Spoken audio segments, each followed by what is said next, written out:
what's up, everybody? Welcome to the Shake Up. I hope I'm live right now. I hope I didn't mess it up. Hey, what's up, William, Michael? We got another shitty day at Saratoga. Off the turf, all the races are wrecked, but hopefully Woodbine looks okay. Let me just make sure I'm on.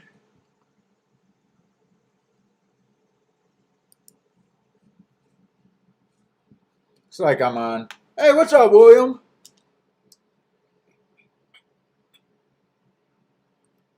Oh, we got a William Smith and a William Horton already.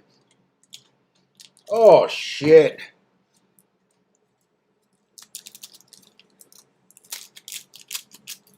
Hey, what's up, Marco? All right, I got to get situated. Yeah, Saratoga's first race looks like a 4-horse race.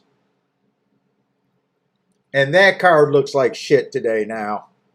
So I really don't know how interested I'm going to be in Saratoga, but we'll look. We'll look. Hopefully Woodbine looks okay today. Oh, you're Steamboat Willie. Yeah, it's been a while since I seen you.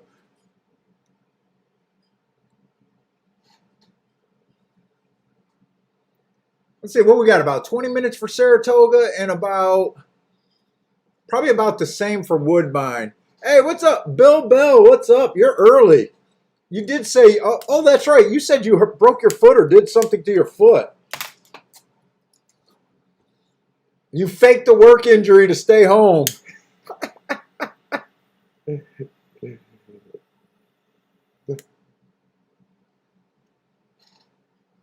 Oh, it was a good week for William Smith at Saratoga last week. Nice.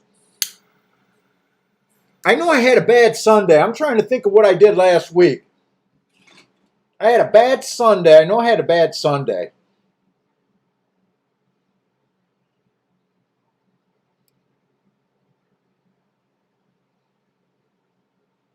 Other than that, I really don't remember. Last week was kind of uneventful, I guess.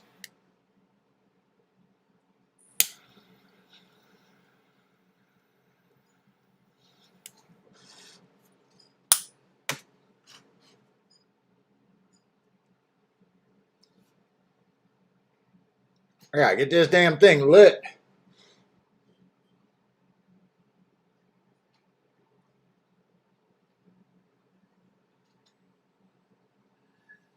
Oh, you're going for MRI?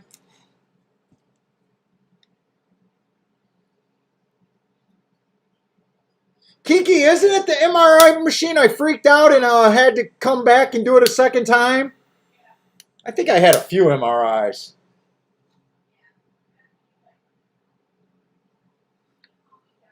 I get like super claustrophobic in those machines, man. Those machines suck.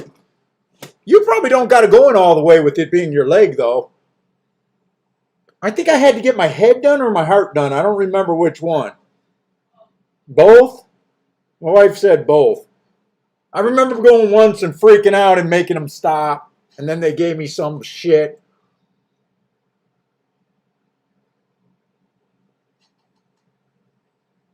Oh, you only sprained it? They fucking let you off of work with just breaking or sprained? Shoot, I remember working some crappy jobs. I remember a guy had a cast all the way up to his knee. And instead of the job letting him stay home, they gave him freaking made up busy work to do. Such bullshit. You got a good deal if they let you stay home for a strain. I remember that dude having a big ass cast. And he was the landscape dude. That's why I said they gave him freaking made up work to do. He was a landscape dude. It was an apartment complex. And I remember them making him come to work with a big old cast and told him he could go to it was like a 1,200 unit complex. So there was always, a solid 100 to 200 vacancies in a big old complex like that. And I remember them making him go around to all the empty units and making sure like the temperature was set at 55. Fuck you. We're not going to pay you to sit home. That's what that was all about.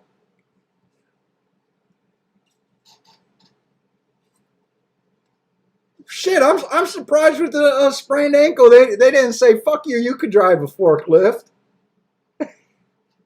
It must have been your brake foot. They didn't want you driving through any of the pallets.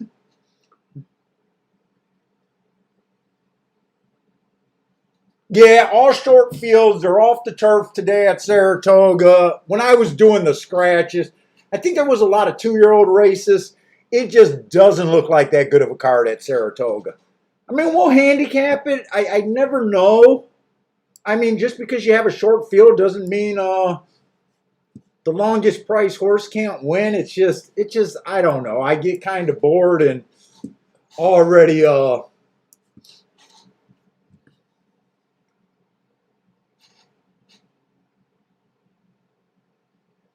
already like not interested.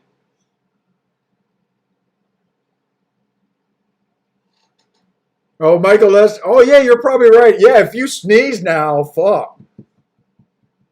I wouldn't want to be a manager at one of those like jobs where all the kids work, especially on like Friday, Saturday night. You know those blow off jobs where as soon as a party comes up, you're ready to call in. It'd be so easy to get out of work now with just sneezing, right? I think I feel a scratchy throat, boss. I told you guys that when I had that big, like, super big hit, I shacked up in a hotel and told my boss I had mono and I couldn't work for the next 2 weeks. Being a dipshit. Yeah, my wife just comes by, yeah, idiot. Hey, what's up, Boulder? Well, let's take a look at Saratoga. I mean, I'm not that crazy about 4-horse fields, but let's just look. Uh, I got a lot of stuff handicapped last night. Thought I was going to get up this morning and look at more Saratoga. Uh, when I found out that this race was a 4-horse field and, you know, what the race is scratched to, I decided just dick off and not go and get all of these shippers. So the 1 horse I don't have completely marked. Just last race off of 1 race sample. 2 races ago ran at this level at Oaklawn Park. I always say I'm not comfortable handicapping horses without biases or without my, well, especially without my marks. I prefer a track with biases, but I mean, this horse is in pretty good form. Actually, this horse is in excellent form.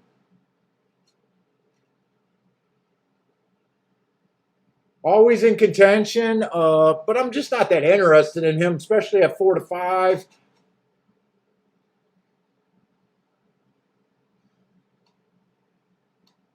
Let's see, this 2-horse, 4 races ago, Bad Rail. I think that was a good race off of Bad Rail. She was stuck on the rail.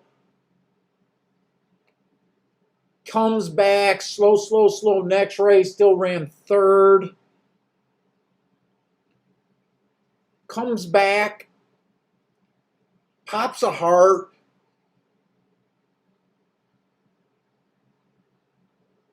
I think on her best, she can run a solid 80 or good enough to win this field.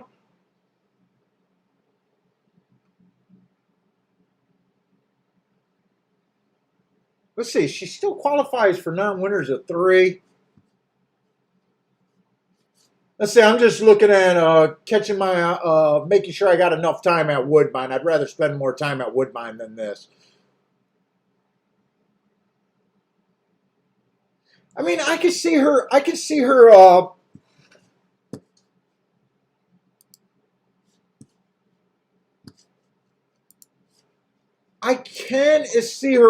improving. This should have been a asterisk after that race. Let's see. So she ran out of Bad Rail. Then she runs a third. She then earns a heart. I can see this horse improving a little bit.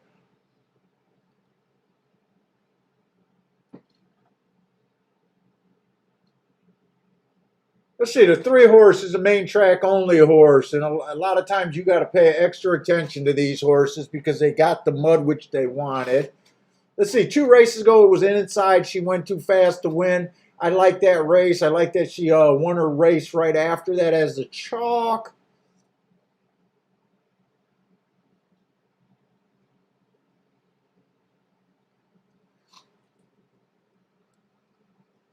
And who's the last horse in this race?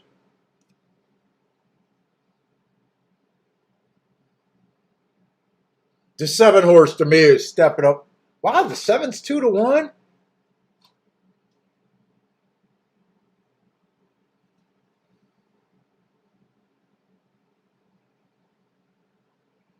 Let's see. I tried to look up her last 2 races. Last race was just slow, slow, slow at a lower level. 2 races ago. I don't care for her. Other than that one race that she popped at 40,000 at Keelan, she looks a step below this. I don't know.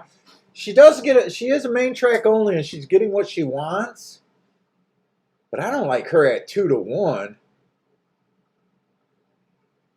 But in all honesty, I just don't like the race, guys. I really don't care for the race.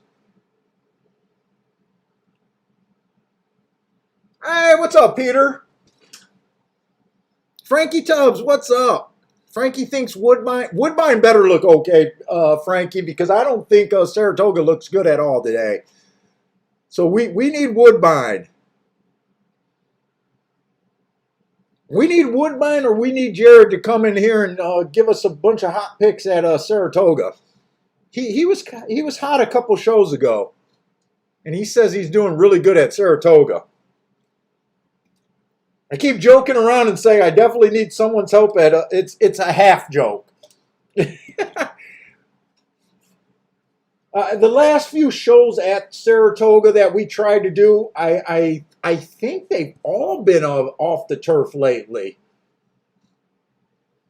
Well, let's just go over to Woodbine. Let's give ourselves the whole 15 minutes. I'm not that interested in Saratoga. Unless you have a super strong opinion, or you can get to the 7. Or, I'm sorry, not the 7. If you could get to the 2 at 7-1, or maybe the 3 and convince yourself that's a single. I don't think that race offers much at all.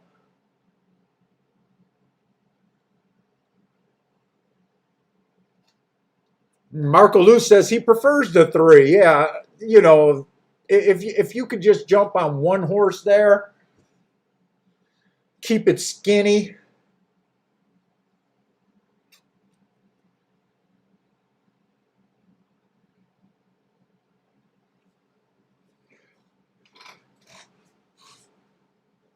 But let's look. Okay, so Saratoga, or I'm sorry, Woodbine. We got 5.5 furlongs, and this is going to be on the poly.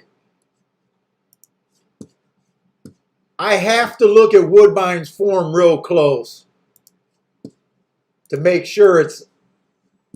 Whenever I see this, I think it's a poly track, but it's or I think it's a turf racing. So I gotta read the conditions just to make sure it's not turf. So this first race, we got a couple first-time starters claiming 10,000, so it is at the nice level that I like. I do think stalkers are kind of dominating there, which gives me a little bit more of a problem. That's usually the hardest profile for me to handicap myself. Let's just take a look at this 3-horse. 3 races ago, average, average, average. Was claimed off of that race, stepped up, ran a nice second that race, stalked, fit what I think the track is doing. Comes back on a stalking day on the turf. Was in contention at the top of the stretch, average, average, slow. And last race, I think he has an excuse. The speed figure went down, but I thought it was a speed favoring track that day. This horse didn't have any speed, so I think that's why her speed figure dipped a bit. But other than that, I mean, she just looks like an average freaking horse to me. Nothing special. Four horses dropping in class a bit. Matt Strides with the fastest winner last race. I was almost ready to get excited about this horse. That was on the turf, and I consider that a route. You guys know I don't like route to sprint, but she does have a few things to like. She flashed speed that day. Matt Strides with the fastest winner for the first two calls. Dropping in class. I can see a few things to like about her, even though she's not my type of horse. 11-1, she's a little interesting. I think that's a pretty fair price to find out there. But she definitely would have to improve here. Let's see, the 5-horse, 3 races ago, maiden claiming 25. So she started her career at a little bit higher of a level. Just missed there while being average. Comes back, runs about the same race, average, slow, was dueling at the top of the stretch. Burned a little bit of money, but I still think that's an okay race. And then last race, I have her as a bad rail, speed favoring track. She was close to the pace. She actually got the lead at the top of the stretch. I think that's a pretty good race. I could see her taking a little step forward after this. 2 to 5. Yeah, I'm not interested in her at the price, but I definitely think she's a contender. I liked how I said, yeah, I'm a little interested in her. Then I glanced over and seen the price and was like, yeah, no kidding, Sherlick.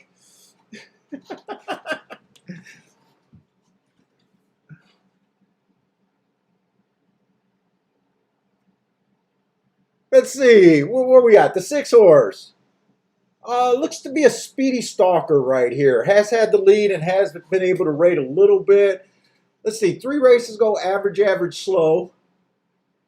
I don't like that race. She goes to 7.5. I kind of like that race. I like her race 2 races ago better. And then last race, it looks like she's rounding into form. It was a bad rail, speed favoring track.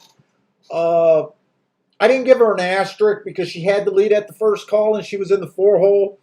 But that does look like a wake-up race.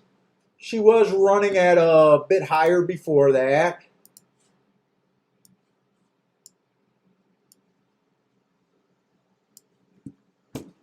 She would have to take another step forward, though.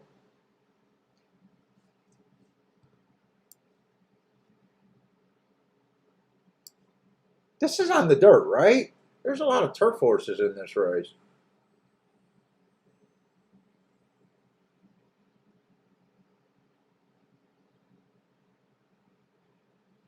On the 7-horse, 3 races ago, I love that race. Where she got beat by 27 lengths.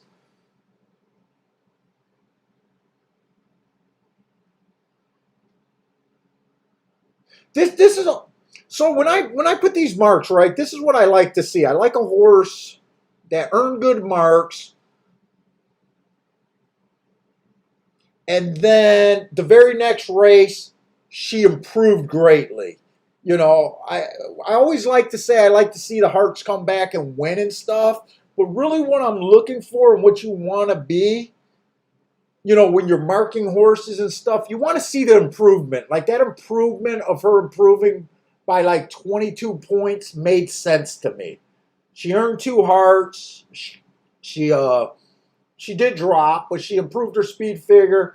The thing that I'm like, I would be excited about this horse a little bit, but I don't know how the first 2 races she showed speed, and then the next 2 races she had absolutely 0 speed. I gave her a excuse 2 races ago on a stalking day, but I would have expected her to show speed that day. And then when she went up to 7.5 furlongs, she comes out 10 by 9. Says she broke in and checked. Maybe that's the excuse right there, but that's making me where I'm not that excited. And then there's the 8-horse who's a first-time starter. So I guess the 3 horses I'm mostly interested in is the 7, the 6, and the 7, 6, 6 and the 5.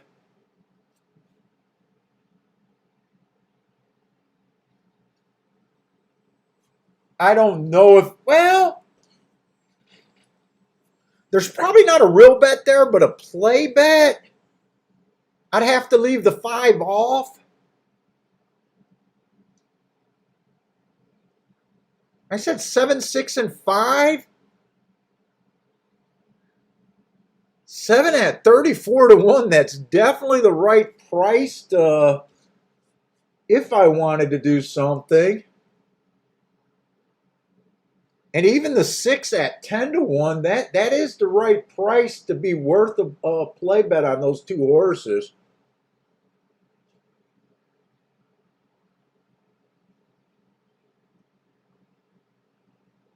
I don't really like going against 1 to 5s when I do think they look.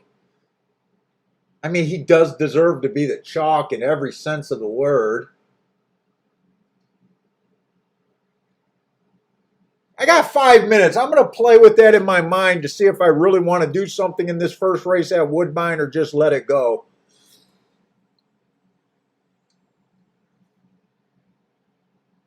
Marco Lewis kind of saying what is in the back of my mind. The 5 looks good enough that even a play bet might not be. You know, if the 5 runs off with it, you should have never been in the race, right? And even though it's a play bet, you're just pissing money away for almost no reason.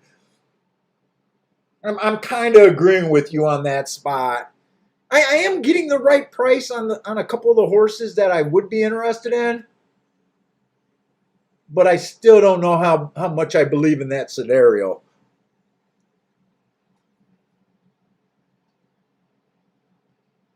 Let's see. You know what, Frankie Tubbs? I don't even remember anything on Saturday.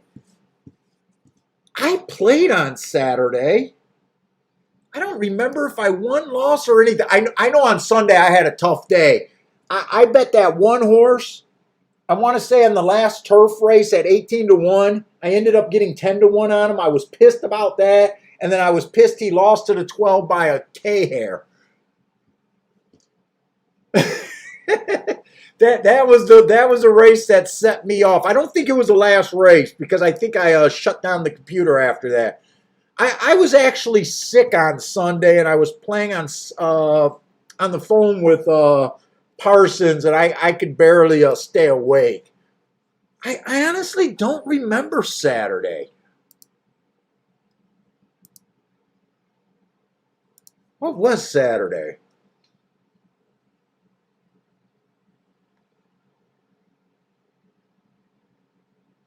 Oh, Saturday. I do remember Saturday. The first couple dirt races, the outside horses won. And then it was all inside for the first 2 races. It was complete outside. I think there was only 4 sprints. There was a 1 horse I think I caught that day at 10 to 1 later in the card. Was that Saturday? That might have been Saturday.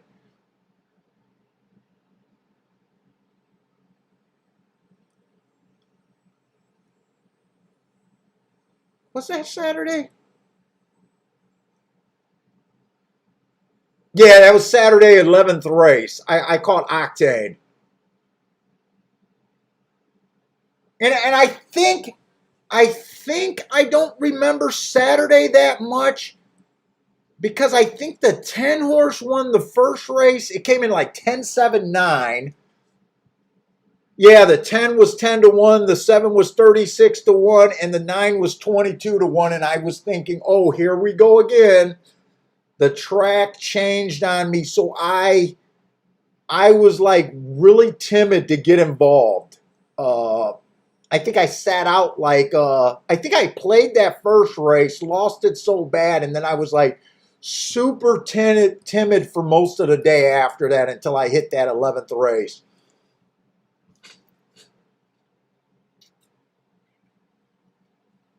Saturday sucked for you, Jay? Yeah, I do remember that day with that 10-7 on 9 coming in the first race.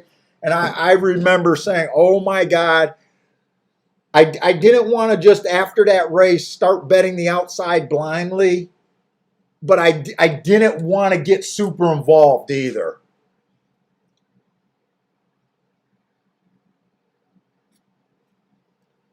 Let's see, Saratoga is off. And I think you're right, Marco Lou. Yeah, I think the odds are crazy there. I don't think those are the right odds either. Dude, if you were getting those odds in a 4-horse field, a 6-5, a 99-1, and a 34-1 and a 99-1, that's a race where you almost play that every one to win other than the one. But those can't be the right odds.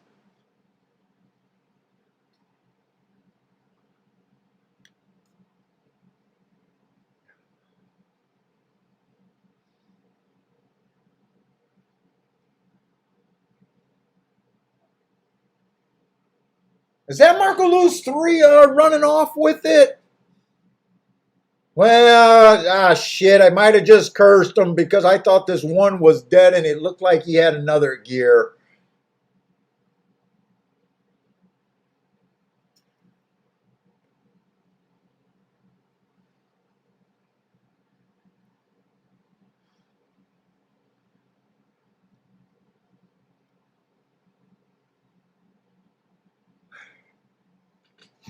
Is a K hair narrower or wild than a C hair?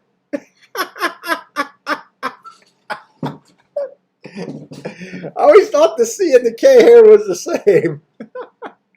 I think it was just if you did a C or a hard K when you said that terrible, terrible word.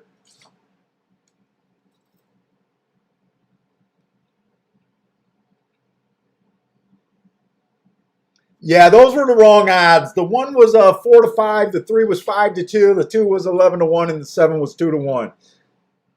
And I guess I'm not going to play this Woodbine race because they are getting in the gate. I'm just going to keep a healthy respect for the 5-horse and say he looks good enough for me to sit out. I would have been mostly interested in the 6 and the 7. Oh, and I even think the 4 could improve there, but yeah, I don't really have an opinion there to really play. Did anyone over that weekend have a huge day or anything? I don't think I got any emails from anyone all weekend. Usually I get an email from 1 or 2 people. Even on a bad weekend, I usually get at least 1 email from someone having a nice hit. Let's see, Peter took the 3 on the first at Woodbine. Good luck, Peter. Frankie can win with the same horse. He has the 3 and the 6 over the 5. Maybe a winning and a winning place. I can't tell what that is. Oh, no, he's just saying Woodbine. I got it. Bill Bell and Frankie Tubbs likes the 3. Who is the 3? Who is this 3 horse that's getting a lot of support? Oh, I kind of glossed over this 3. I just think he looks average, and that could be enough. I do think he's better than his last race.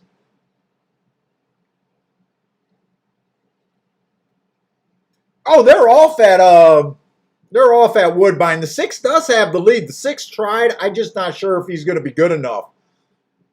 5 is right there in his flank. I think 7 was up there for a little bit before getting tired, but I really didn't see the front of the race. So this looks like nothing but 5-6. 5-6-3. I definitely wanted to place the 6 horse, and I didn't even think of looking up that. I don't think 1-2 over 6-1 offers you anything there. I think my first thought is that was just a good sit-out race. Let's see. 5-6 is paying a six to one for the exacta, right? 6 to 1. They do theirs for $1.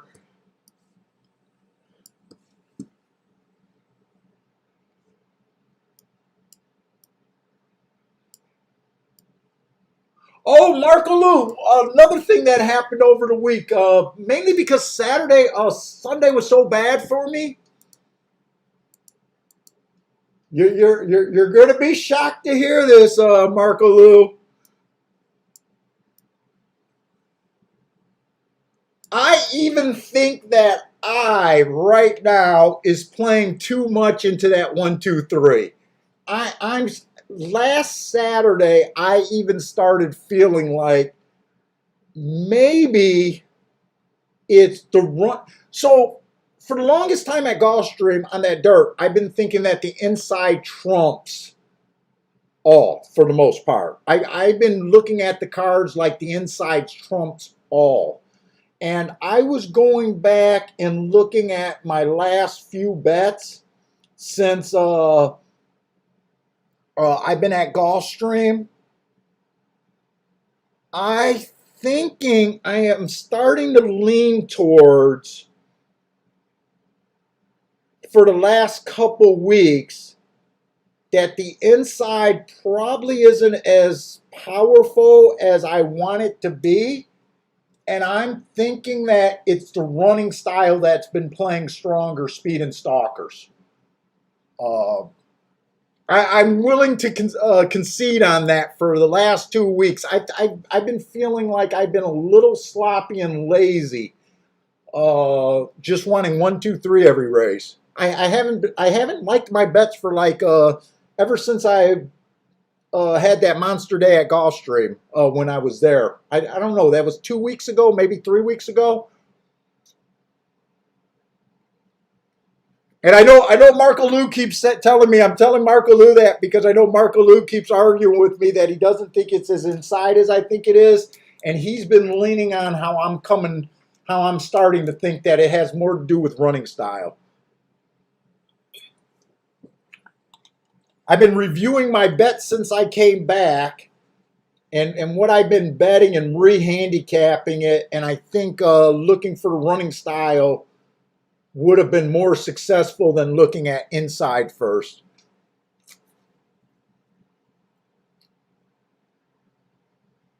No, Frankie, I don't even think I'm interested in Kentucky Downs this year. Last year was the first year I played Kentucky Downs, really. And that's only because in my bias reports, I said I was keeping track and giving everybody the Kentucky circuit, which included that track. So last year was the first year I've ever looked at it. I found a bias, and I was kind of thinking about, that's only a 14-day meet or whatever it is. So I was kind of thinking about jumping on that bias right away, hoping that it was not favoring speed. And then you guys told me that they leveled out that track. They did a whole bunch of stuff there. They supposedly took away that hill, and it might play completely different. So I'm going to track it for the people that are buying the bias reports. But unless I see something that really jumps out, like the first 3 or 5 days, there's a huge bias that I think I can take advantage of, I'm probably not going to look at Kentucky Downs.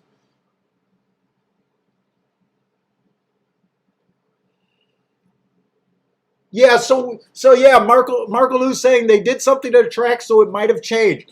When they do something that drastic to the track, I completely agree. If you guys remember, I'm all turf or all Turfway Park, and this year they replaced the surface, and I said I was going to ignore Turfway Park completely after winning there for like 20 some straight years.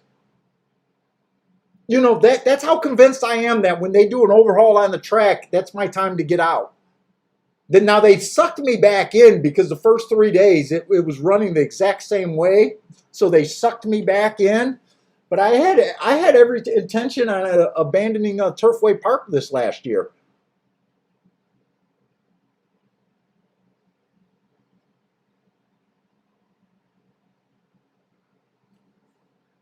Yeah, Frankie, that's what I heard. I heard they tried to level that track out. So I think the stretch, I think they used to say the stretch was even up to, I think they said they had some dips in it, but I think they also said that the stretch was basically an uphill run. I don't know how much they did, but I just don't know if they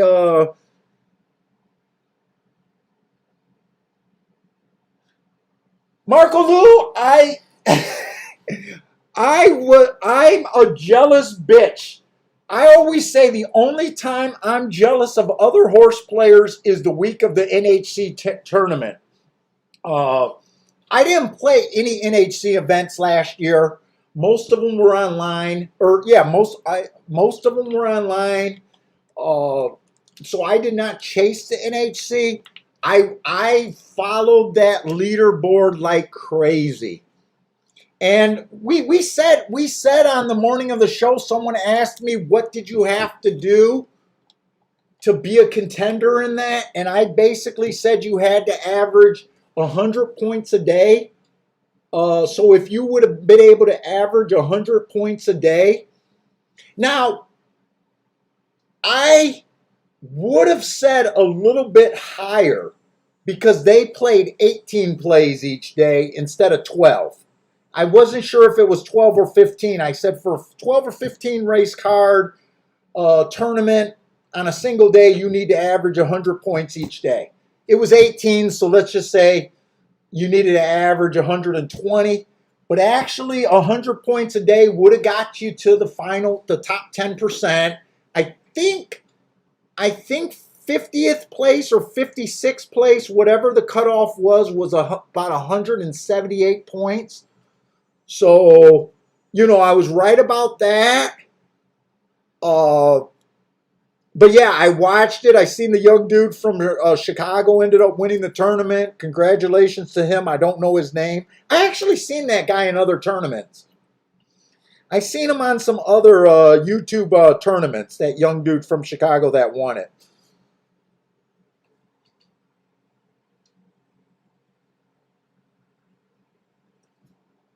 Yeah, that's it. Well, how do you say his Mustari? I don't know if I'm saying that right, but yeah, 26 years old. So I don't know. They say all horse players die broke. That's what I'm told. I don't know. A 26-year-old getting a nice 700,000 head start early in his career. Unless he loses his mind, I'm going to say he probably shouldn't die broke.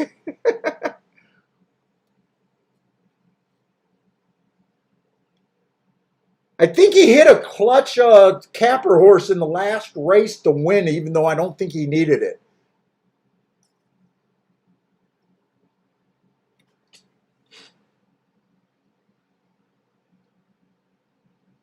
Hey, what's up, Q Savage?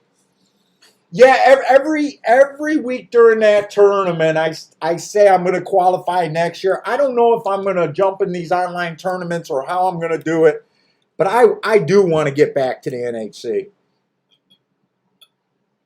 And for you guys that tell me it's a terrible takeout thing and all that, yes, I know. I agree.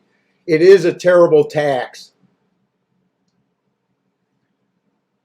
I'll tell you another thing that pissed me off that I thought was stupid. So the NHC was going to pay down to 76th place, which is nice. I think they were paying down to 76th place. But because of COVID, I guess they decided to let these people decide not to play this year and to be able to play in the next year's tournament. So I think I read like 50 people opted out. So they had to take their part of the pool out, and I think that accounted for 150,000 of the prize money. And all they did was tax the first and the second place winner instead of knocking down a percentage for everyone. I know these tournaments are top heavy, but I didn't like the idea. I thought it was a lazy way to do it. Taxing. They made the prize pool. I think it went from 800,000 to 700,000 for first place, and they took 50,000 away from the second place, and everyone else got the same money instead of just saying we take 5% from everyone to, or whatever the math would. I thought that was a more fair way to do it. Now, JW, I think I agree with you because of the takeout in the NHC is absolutely terrible. And the live money tournaments, the Breeder Cup tournament is a better tournament, and the takeout is not severe at all. I don't even know what the takeout is there, if any. The problem with the Breeders' Cup betting challenge for me, I'm not a guy that's willing to risk it all. If let's just say I had that $7,500 bankroll and I turned it into $20,000 or $30,000, which is not enough to win the tournament, I don't see myself in any scenario willing to risk it all to win the grand prize. I know my mentality. I'm at a big disadvantage for a tournament like that. And when you're, it's like when you're a poker player and you're used to playing for way higher stakes than the table. You have a built-in advantage because you could be a bully and the stakes don't bother you. My butthole would pucker up making decisions like that, and I don't think my makeup is for that. I mean, a lot of things with this gambling stuff. You got to look at yourself and see what you are fit for, and I just don't think that's the tournament for me. Plus, you guys know that I don't like doing Breeders' Cup races.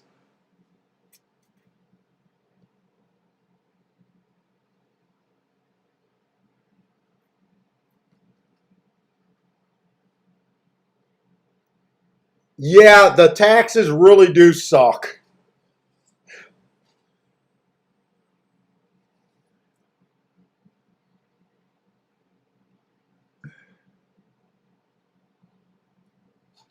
Does anyone else chase those tournaments?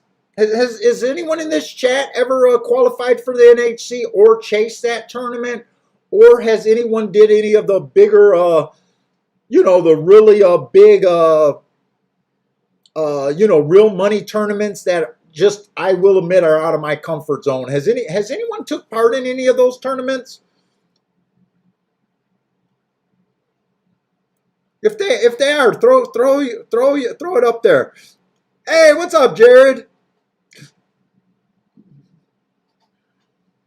I'm still looking every week to see if the Orleans tournament is back on. I just want the Orleans tournament to come back.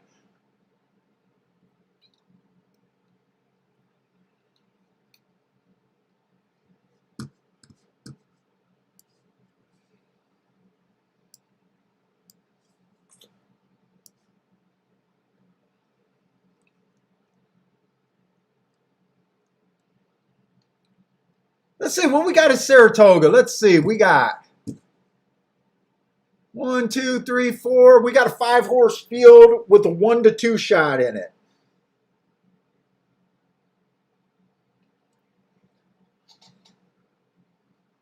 Garth B plays a lot of feeder but never made it. Marco Lou's never, but he's thinking about it. I tell you what, Marco Lou, the Orleans one, I honestly think the Orleans one is the best deal in horse racing.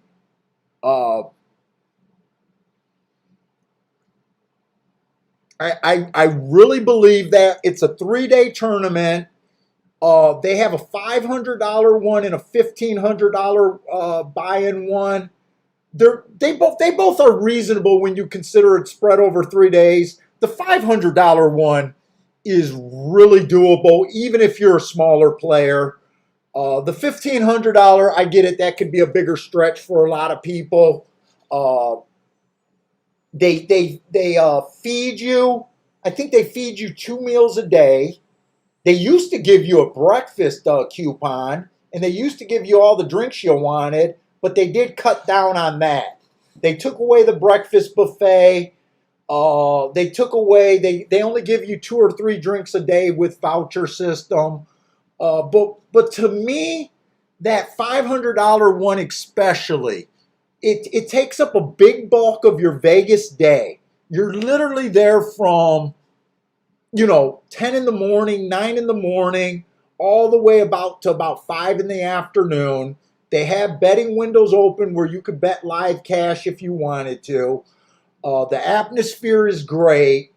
So when you spread that over the cost, and like I said, they feed you, I think, twice a day. If you want it, I never eat it.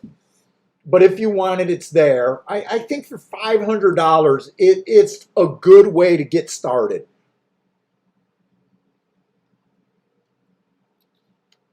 And it has a big tournament feel to it. And you're playing for real money. There's always at least 300,000. I think is probably 300,000 or more they're giving away. I think the winner's share is always somewhere in the 90,000 on up. So it is real prize money. They also have 3 days of individual like day totals where even if you suck the first 2 days, you can look at the third day like it's a mini single tournament. Now that is only like 4 or 5,000 for the top score, but it's still it's still real money. It's trust me that would probably save most of your Vegas trips.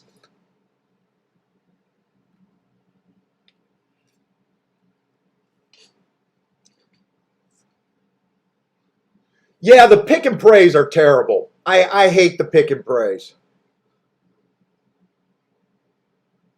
And the other thing about tournaments, whether you win or lose, if you have a day, right, and you're involved and you're getting close to the top 20, the excitement level for a tournament, I mean, it must be the same as what you get when you're on a Monster Pick Six tournament. Monster Pick Six score.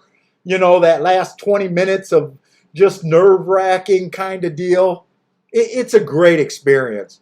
Now, if you're like me and you go and you went 0-0-0 and had a perfect suck fest like I have in the past, they're the most miserable place to be. It's absolutely miserable.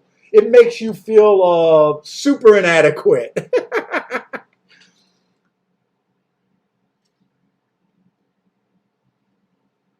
Well, I'll tell you why I keep liking the Orleans tournament better, Marco Lou, over the NHC.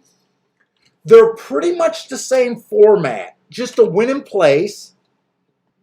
Well, that's not true. Sometimes Orleans does a win only tournament, but you just read the rules. Usually it's a win in place tournament. They do it for $20 a mythical bet. That doesn't matter. $22. All it is the points are scaled up. That doesn't matter.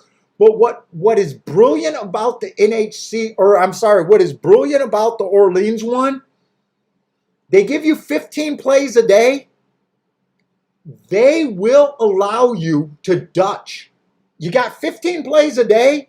So what I usually do, I usually handicap it, and I'm able to Dutch. The Every time I did the best in that tournament was on the days that I Dutched. So I look at it like I got a 7.5 place that day, uh, which is super nice. So you were saying that it sucks when your alternatives win every race. The Orleans tournament is where you want to play because you won't have that excuse. Dutch. And as long as one of your long shot wins, let's just say you're between two 10-to-1s, as long as one of them wins, you need to average 10 points combined every race.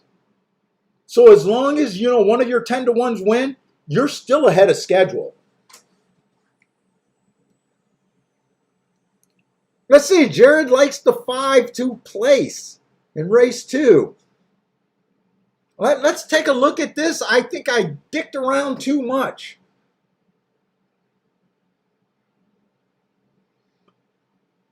Let's see, the 2 is at, wait a minute, the 2 is out. That must have been a later scratch. Am I looking at Saratoga? I am looking at Saratoga. Let's see, the 4 is the favorite. I don't have many marks on here. He was a main track only horse. It was a stalking day. He went too fast to win while running against the bias. Oh, definitely on my radar. Price dependent, not interested in him. 7 looks like he's coming out of the same race. He was too slow.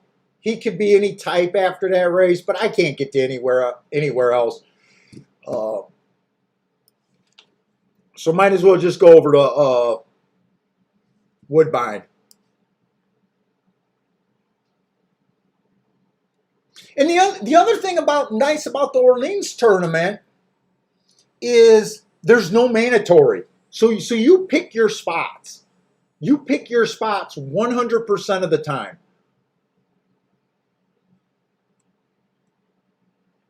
All right, so we got the second race at Woodbine. It's nice and cheap. 5,000 non-winners of 3 lifetimes, 7 furlongs on the poly. 1, I wasn't lazy. I just don't have anything on him because he's shipping from Fort Erie. Really not that interested in him. Let's see, the 2 horse, 4 races go, early pressing day.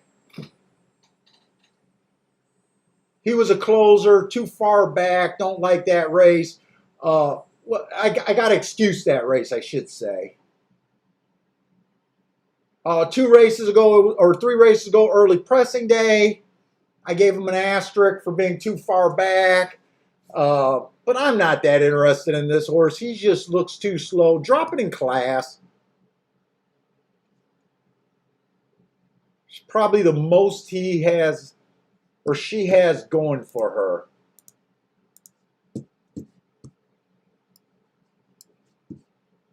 Let me just put a little yellow on there to remind myself of the class drop. Let's see, the 3 horse. 3 races ago, stalking day. Borderline stalker closer that day. Probably could have gave her an asterisk there. 2 races ago, it was early pressing day, asterisk. I think she has to lay a little bit closer. I think stalkers are having the advantage, not necessarily closers there. 33-1. 5's a route to sprint. I don't like route to sprint, especially on a more speed favoring track. You know what? On a stalking track, they might do a little bit better on a stalking track. I like a race 2 races ago where she ran against a inside track. Taking a bit of a class drop, but let's see. So far, I'm not liking too much in this race. 6 is another route to sprint. This horse does have some speed. We're at 5-2.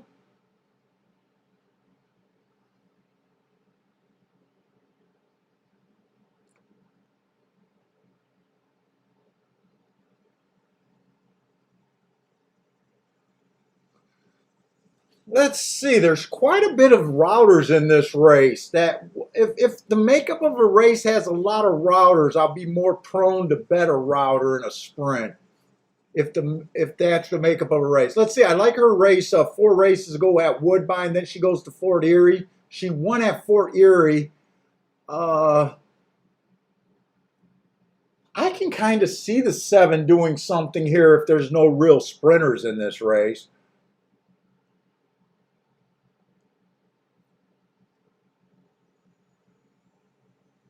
I think the 8 has a... Oh, 8 is out. Wait a minute. No, I'm looking at the wrong board. 8 is in.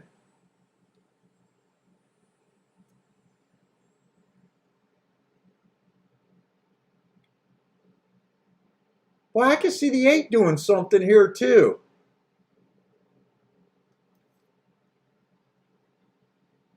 I think I'm gonna jump into this race a little bit.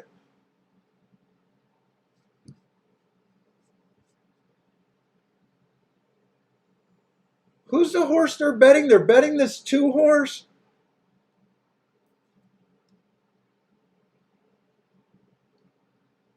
Ah, shit! They're getting in the gate. I'm gonna put a quick bet on this 8 to win.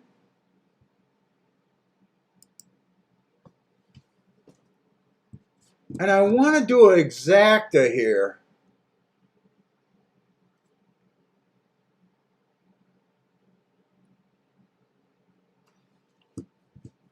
Can I do a 6, 7, 8? Can I get that in? 6, 7, 8 and a quick... Was it the 7 horse? Wait a minute. It was the 7 horse. 6, 7, 8 in a box. Is that going to go through? That went through. So I bet this small. I got a 8 to win in a 6, 7, 8 box. Is all I did.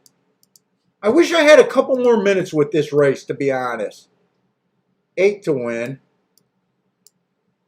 6, 7, 8 box. I wish I had a couple more seconds with that race. I think I would have wheeled the 8 first and second with another horse or two.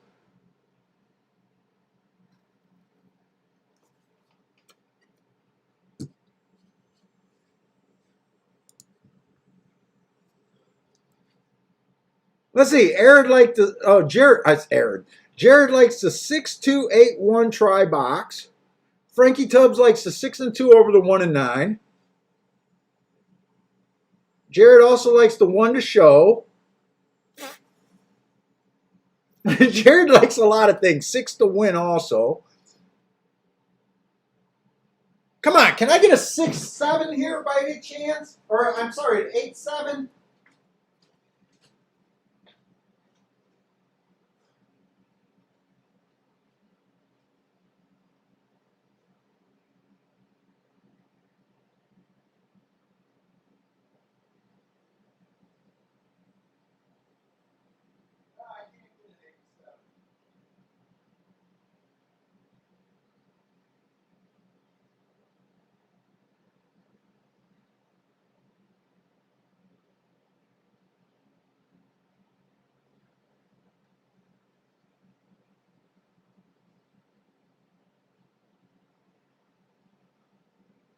Why did they run that race slow?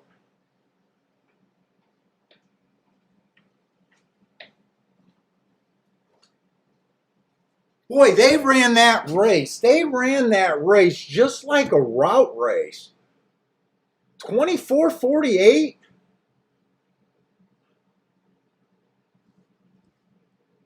Yeah, if I had a couple more minutes with that race, I would have used a 2, but I was thinking of using the 8 and possibly even the 7 in first and second when I said that. Who was the 5? The 5 would have definitely beat me out.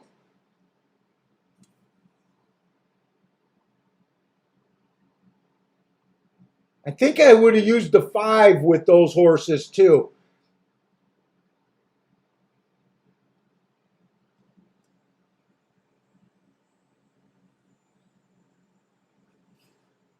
But they ran that race like a route race. They went slower than I really expected. They did come off the pace. I want to watch that replay again to see where that horse came from. The 2 and the 5. And Saratoga, the 5 horse, won.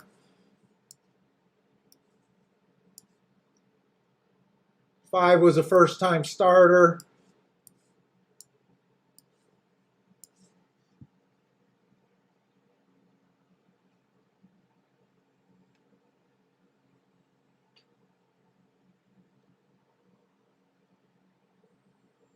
Yeah, 2597 is what it came over there at Woodbine.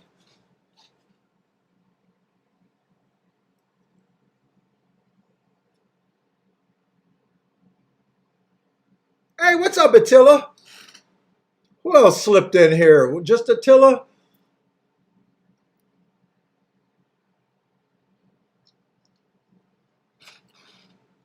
I need to let this cigar relax. I just come on here puffing away.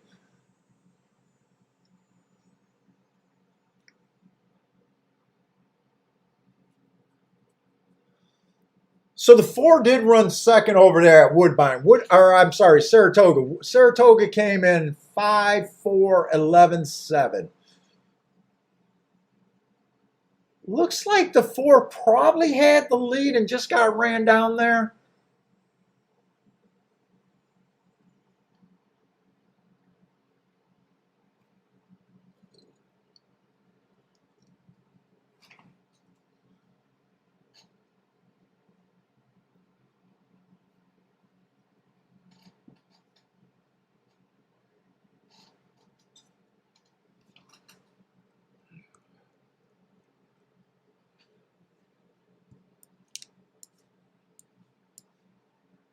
Let's move this up because I want to try to see if we can spot something at Woodbine. I'm gonna have to pull out all the stops at Woodbine today. Marco's pointing out that both of the winners so far at Woodbine came off the pace.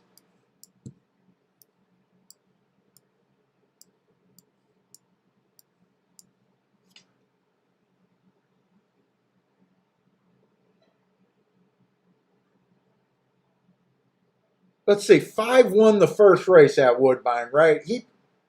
He probably was within 4 lengths of the lead.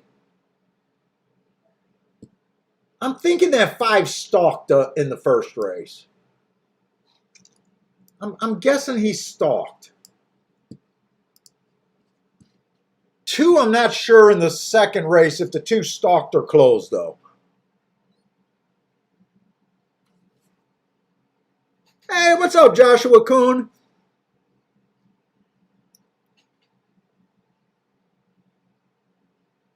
Yeah, so for that big NHC tournament, man, I was hoping there'd be some YouTube coverage on that, and there wasn't really any YouTube coverage.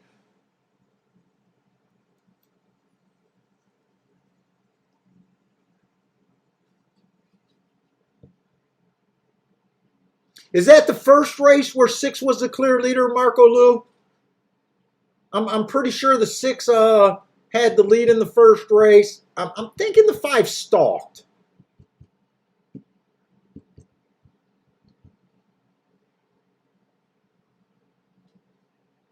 Let's see. Here's the replay. Let's see where that let's see where that 2 horse came from. So 2 looks like he's what? 1, 2.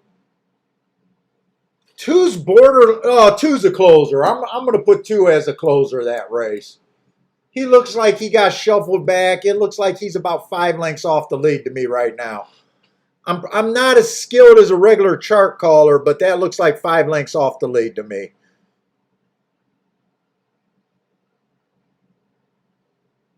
Boy, if I would have seen the 24:48, I would have been super excited. I don't think the 7 or the 8 has an excuse for dying like they did over there at Woodbine.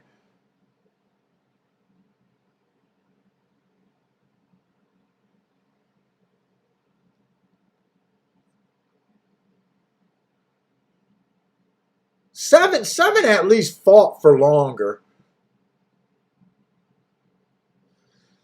But they ran that race like a route race. That's what we expect at a mile, 24:48.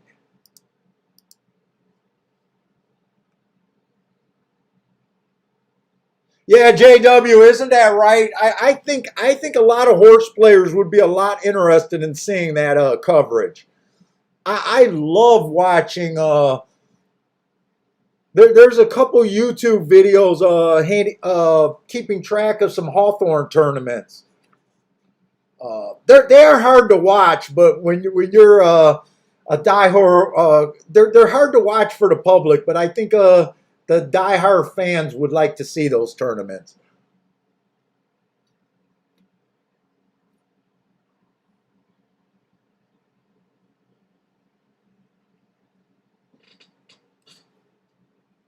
I told you guys, and you guys seen that choppy video clip of me at the NHC the first time I went. The first time I went to the NHC, I want to say ESPN2 was covering that. Uh, and I remember going over my wife's house or family's house and bringing. So what they did is they sent me the cut. They sent me the final cup of the ESPN show. I don't remember if I took the video over my in-laws' house or we watched it on ESPN 1 or 2. I don't remember what it was on. I remember they were pretty much bored watching it because it's really hard to follow. What they did that year is once you got in the top 10 or top 20, you were assigned a two-man television crew. They had a guy with a boom mic that followed you around and a camera guy that followed you around. And they even followed me into the bathroom. They were ordered to stick with you no matter where you wanted to go.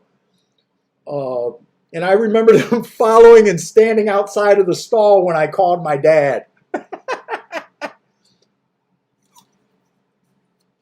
But it was still kind of hard to follow. But since then, the NHC went to the final table.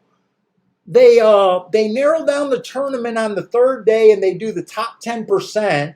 I think you could follow 50 people, and they could definitely have cameras for the final table at the very least. I think they're missing an opportunity there. I think you could get good footage and good talking if you assign the final table. I think the final table goes to the top 10 players. So I know they're capable of having a cameraman and a boom guy on all 10 people, spread them out and hear their thoughts, keep it private from the other players, and do a final table like in the poker room. I think they could do. I think there's no excuse for that.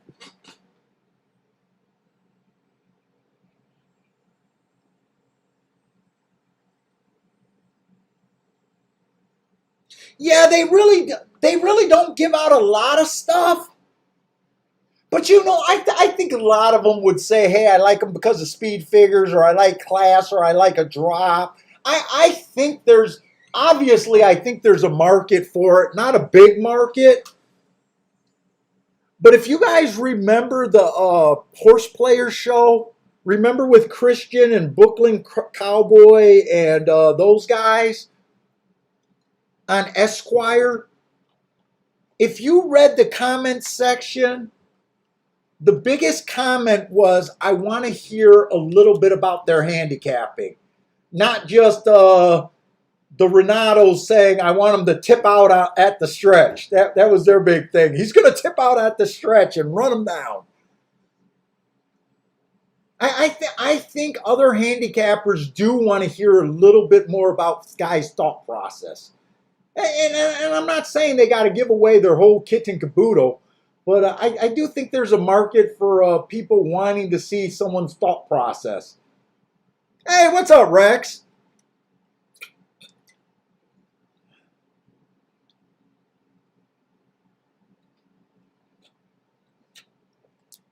Oh, dude, they probably had, if it was even 10 cameras on the top 10 people, for the last day of the tournament, dude, they probably had hundreds, if not 1,000 hours of video to cut through. They should be able to make something interesting with that. The editing probably got to be brutal.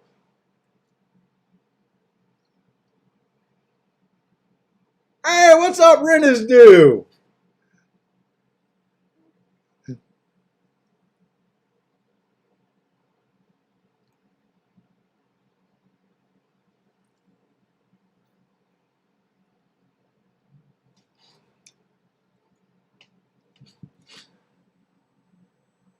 Sir Williams, Saratoga's looking shaky. Saratoga's off the turf, short fields, a lot of baby races, I think. I think Saratoga is very shaky.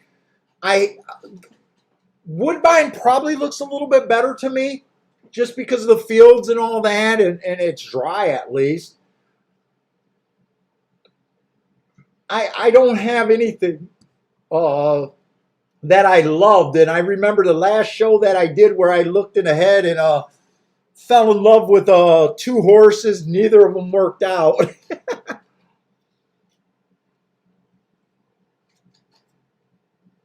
We're going to be playing it by ear a lot. We got another five. What we got? Another 4-horse race? Let's see. Saratoga, there looks like there's 5 horses, but it looks like there's only 4 betting interests. Let's see. 1, 2, 3, 4. Yeah, there's only 4 betting choices here at Saratoga.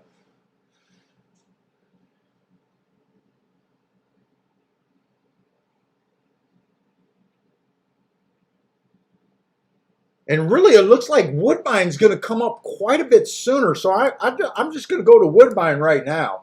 It's probably just, well,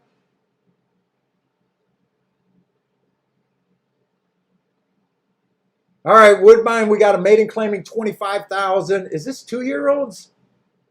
No, this is 3-year-olds, but there's a lot of first-time starters in the race. Let's see, there's 4 first-timers. I do got some interesting marks. Let's see what we got here.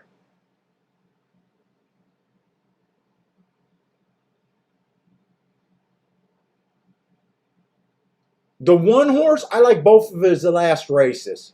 Both of her last races. A first time out, kind of ran against the bad inside. Went fast for the first 2 calls. I like that race. Last race, the rail was bad. She was in the 7 hole. Still went fast for the first 2 races. My overall thought of Woodbine is I'm just think that it's a stalker track right now.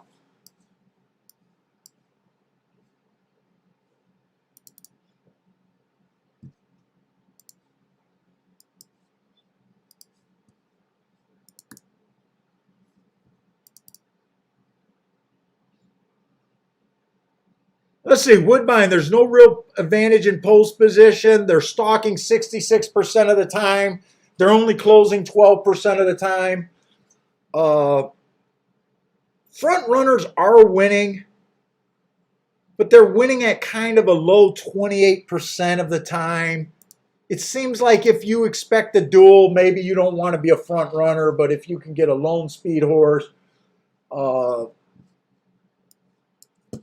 they can possibly win. One's a little bit interesting to me. 8-1.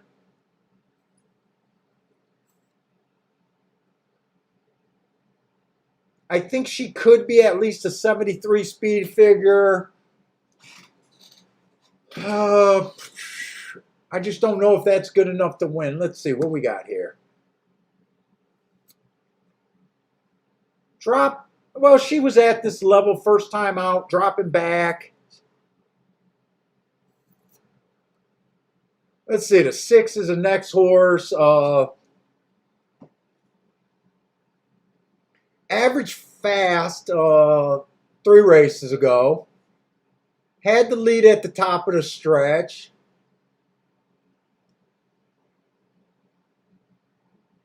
I like that race. Comes back. Was a stalker, came out decently fast, average.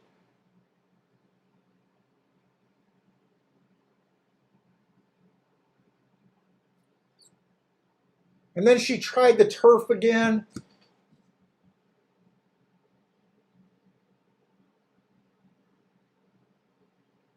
This horse is 22 to 1?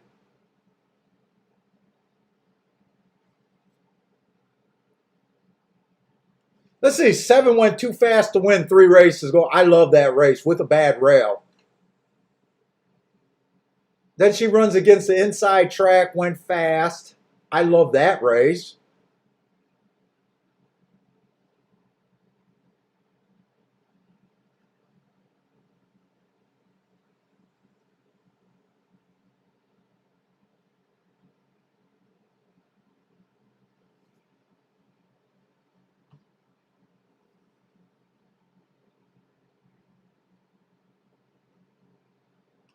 Let's see, a lot of these horses are running on August 12th. Is this a rematch race other than the first time starters?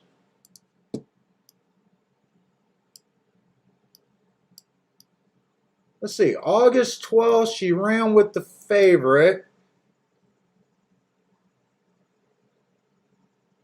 8 was running at maiden special weight, running okay, in position at the top of the stretch. Dropped to 25,000. Just missed by a head while being 1 tick slower than the fastest winner. Obviously, she's so far there's something to like about all of the horses that ran.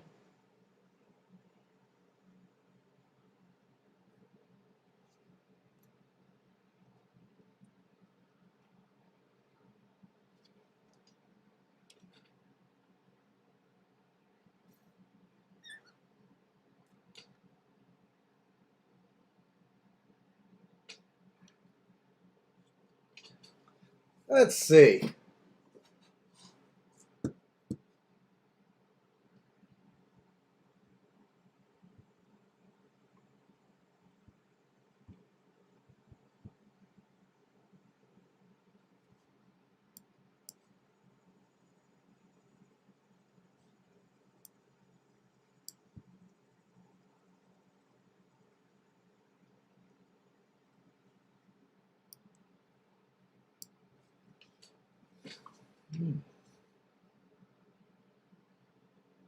For me to play this race, I got to ignore the first time starters completely, which is dangerous because there's 4 of them.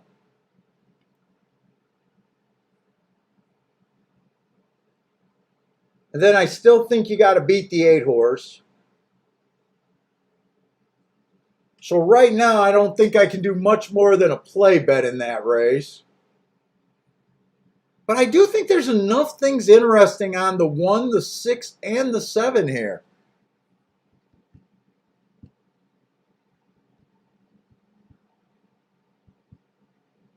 Boy, 6 at 24 to 1 and 7 at 18 to 1. I think I'm going to be forced to Dutch those 2 horses.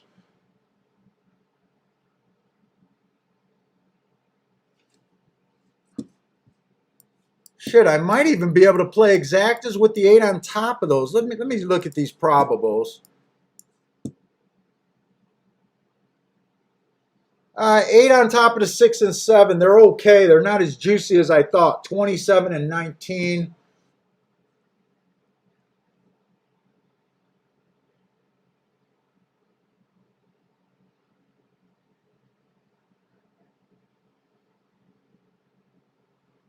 Let's see, is there a way to do a double here also?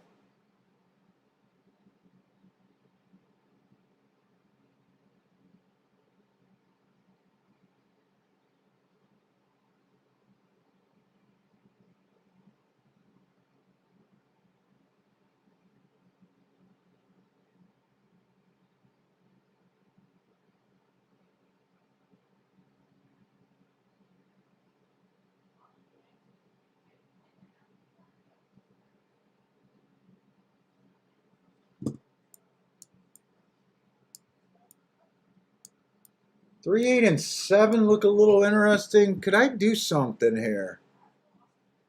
me see these doubles.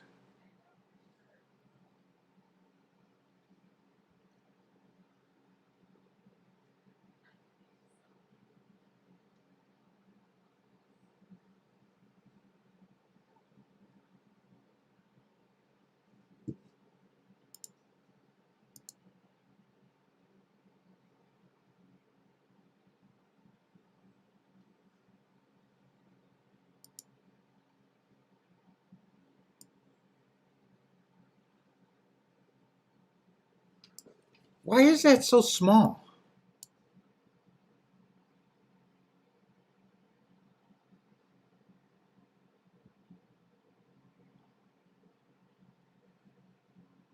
They're going to be hammering the 8.6. That's paying $3. The 8.6 and the 8.9.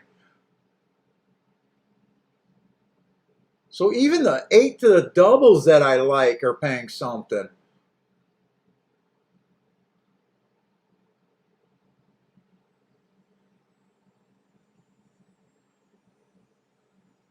Three.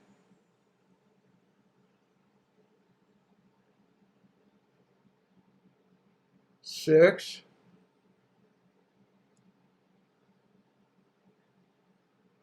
Wait a minute, I think I wrote down wrong horses. 3, 8, 7. I don't like the 7.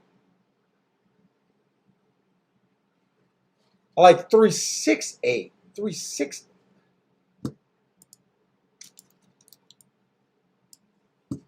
How much time I got here? I better still have time. I still got time.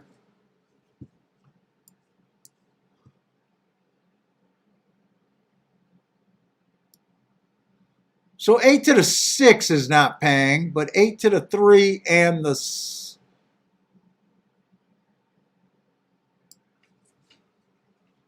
Let me see. Let me see what I'm even considering.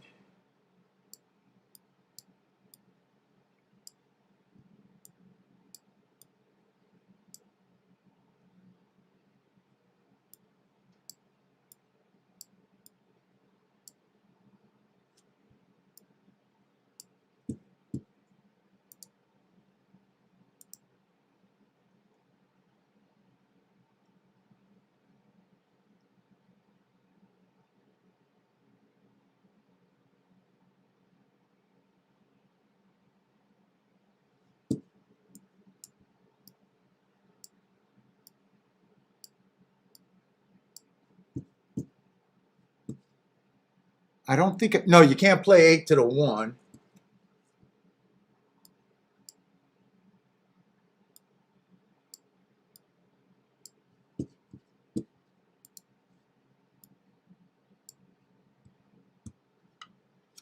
Oh, Attila likes one of the first-time starters over there.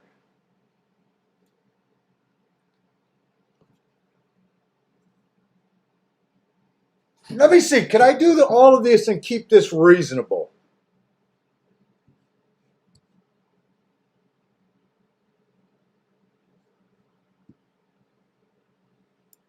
Let's see. If I do those for 10, all of that would cost $40.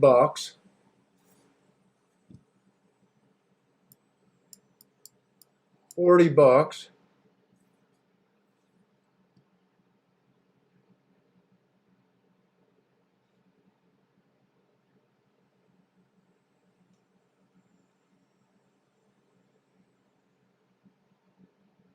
And if I do those for 3, that'd be 18.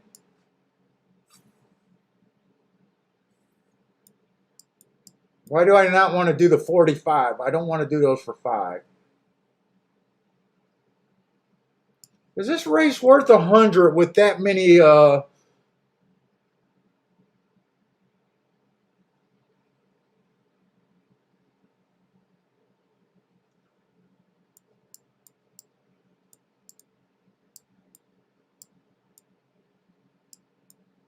I'll do those for 5.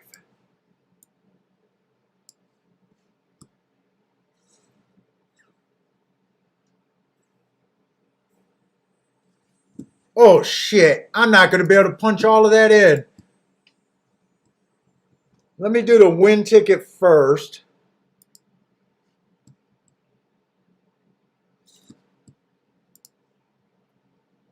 How did they get so fast to the gate? I'm going to do this double first. The ones that can get me the bigger hit. Because I don't think I'm going to be able to do all of these.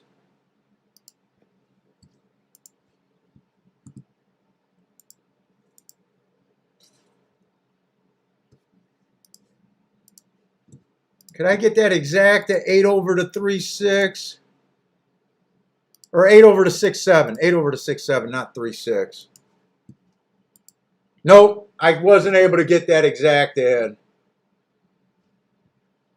So all I got was this exact in with the 1. And I got the win bet in. That's all I got in. Everything else I did not get in.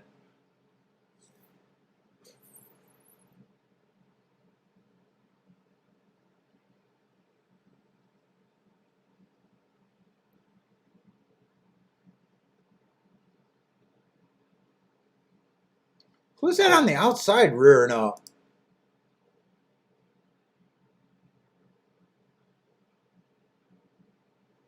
Come on, 7. Give me a fight here.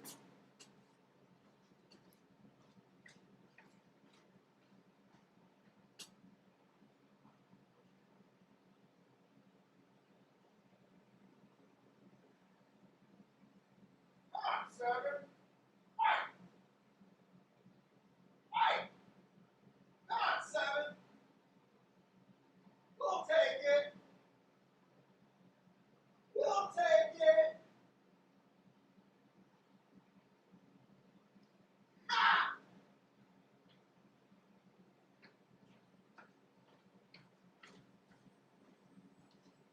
Oh, we'll take it, baby.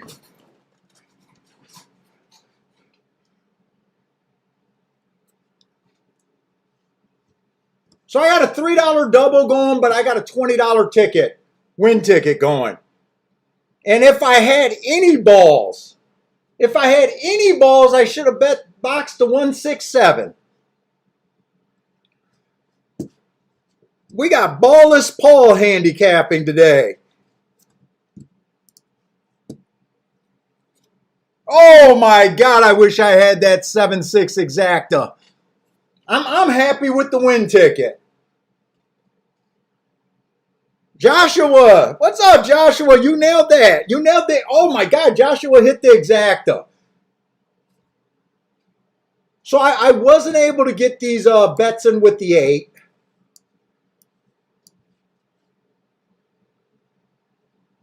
But I did make the right decision in the last minute to play to do all the better hits. Oh, I'm jealous about that exacta, Joshua. I'm jealous with that exacta, man. Nice hit.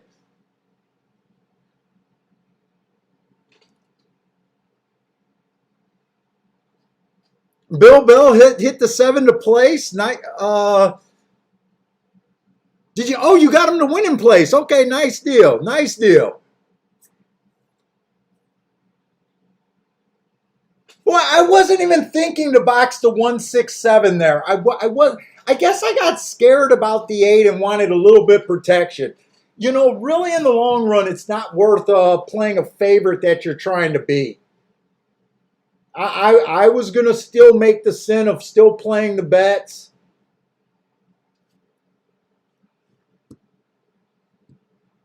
I was doing the 8 on top of the 3. Oh, that's 8 over to 3-8 in the double. Had no shot of getting that in. I was doing that for $10. I was doing this for $10. 8 on top of the 6 and 7. I guess I was doing that in case of the place. I don't know. I know for the long run you're better off playing your higher priced horses.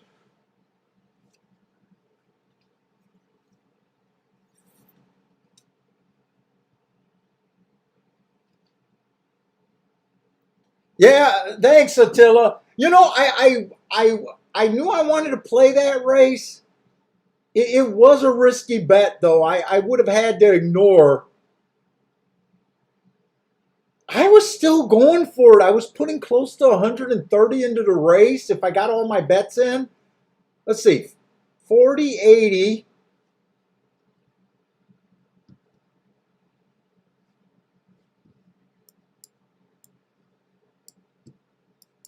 What was I doing? 15 for this exacta. I did that at the last minute. And this one I would have took out the 1, but I was doing those for 3. So 12. I was going to go I was going after it okay. $107 I was going after it with. So instead I got 40 of it in and 18 in it, so $58.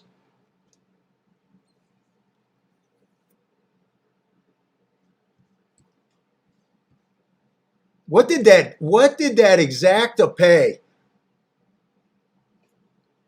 So I pick up about a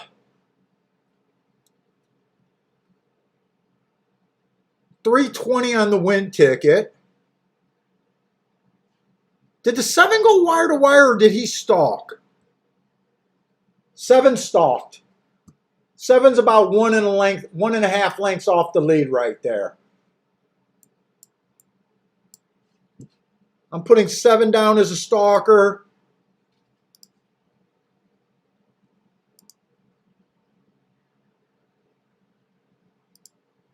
What did that exacta pay? Oh my God, Joshua. 232 to 1. 230 to 1. Nice hit.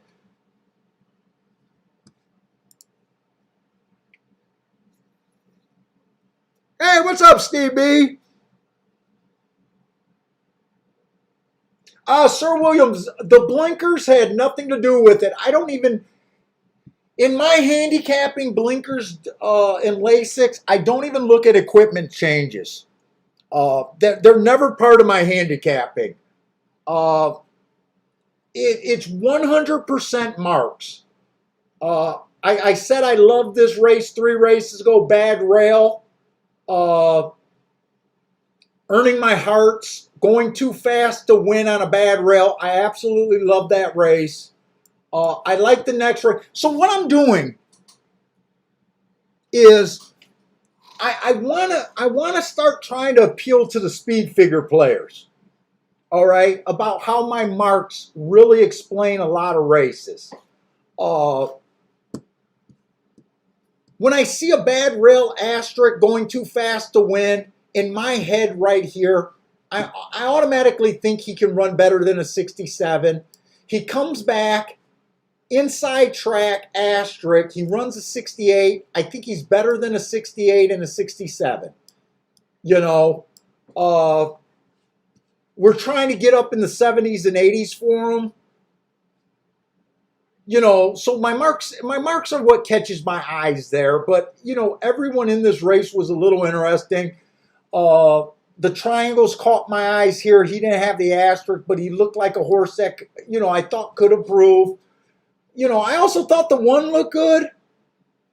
It was just a race where they kind of overbet the 8, but I had to respect the 8. But, you know, it's just kind of seeing the marks and being able to tell a story. You know, and at the same time, it's not like I'm saying that 7 was my top selection by far. He wasn't by much. I dutched the 6 and the 7. I still wanted to use the 1 a little bit. You know, it all goes back to my saying that you're trying to educate guests to find prices, not trying to over evaluate the chalk. You know, it does you no good trying to land on low prices the whole time. So it's the marks with the overall philosophy, understanding that, you know, 15 to 1, 23 to 1 on the 6 horse, you gotta take those swings when you see something on those horses to like. You know, and you gotta be willing when they don't run to be willing to say, I liked where I got in at, but it didn't work out. You know, it's kind of overall philosophy combined with the marks.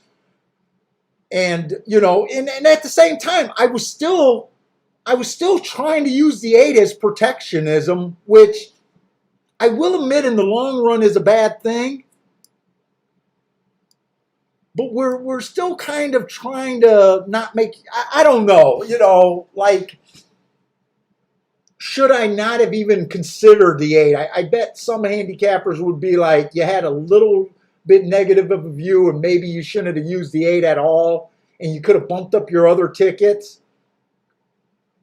I get the argument there, but it's like overall philosophy with price dependent with everything. And sometimes it just works out for a nice hit. You know, if you would have said, could I have bet a year of my life on that 7 horse, you know, things would have been different.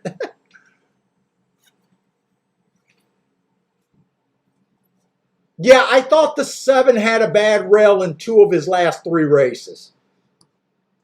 And the other thing I kept looking at that I almost said out loud, I noticed that the 7 and the 8 ran in the same race. And as a handicapper, I think you do yourself a disservice when you look at the finish of the race. Like when you looked at the finish of the race, it's really hard to say, I want to bet the 7 over the 8, right? But when you concentrate on the first 2 calls, they were in the exact same point of the race for the first 2 calls. You know, so they ran close enough where you could see this being reversed on another day. Yeah, and a lot of it is just some dumb luck. Maybe it's just dumb luck and I give myself too much credit for handicapping.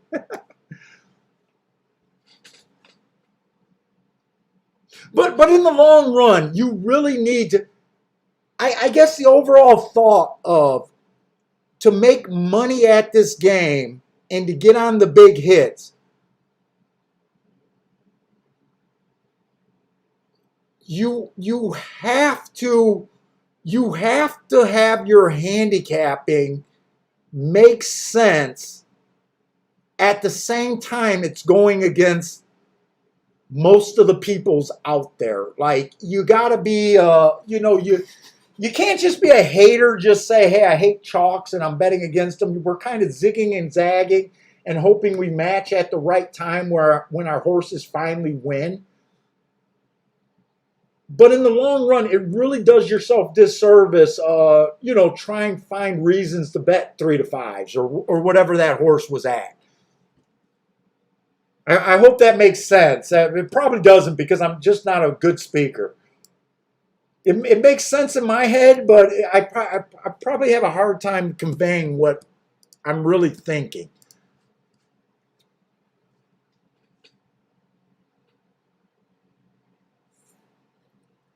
Hey, what's up, Justin? Yeah. Well, you know what? Scotty doesn't just play chalks. I'm not going to say Scotty just plays chalk. But I think as handicappers, what you're basically trying to do in the long run is you're playing that fine line of zigging and zagging against the crowd. You know what I'm saying? And you gotta, to me, I believe you gotta find a way to find the big hits.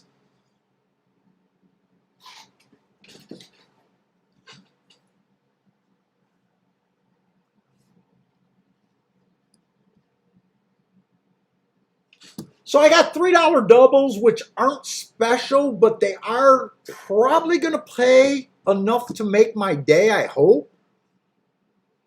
I mean, they ended up being special.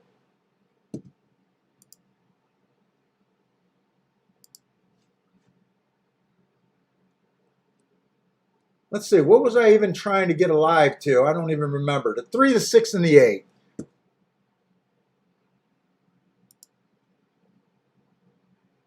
Let's see, the 3's paying 200 to 1. I only got it 3 times, or for $3. The 6 is not special at all. The 6 is only paying 40 to 1. And the 8 is paying 144. So I got 2 solid tickets. I got everything for $3 though.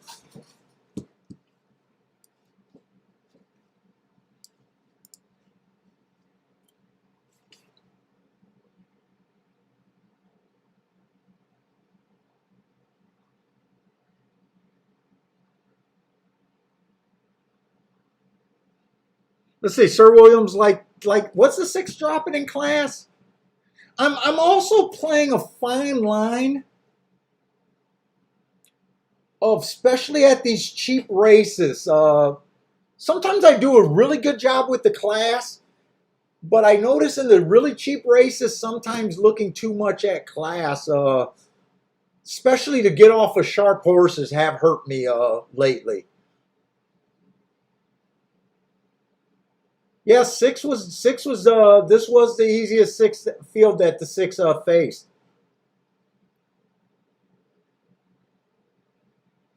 I just knew when I seen him at 23-1 that I had to play him. I even said that, hey, the 7 and the 6 at those odds, they're forcing me to play them. So sometimes it works out that way.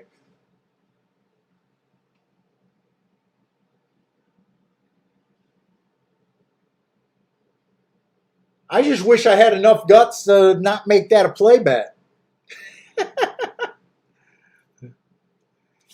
I wish I was doing that in the $60 win bet range. Let's see, Saratoga or Woodbine. It looks like Woodbine is going to go off first. And Saratoga, let's see, the 6 won that race at Saratoga.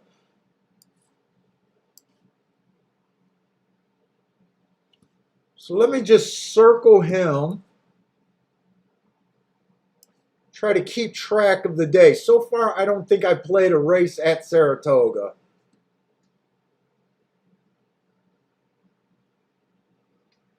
That was Danny Deep Cuts.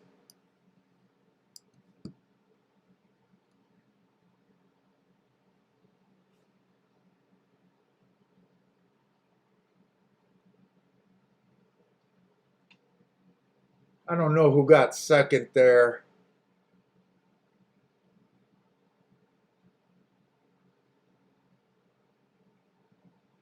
All I can tell you is that race was not marked that good. 6 horse had an excuse his first time out. Then he wins on a 1 race sample. Did that come in 613? 613 is what that came in. Who was the 1 horse?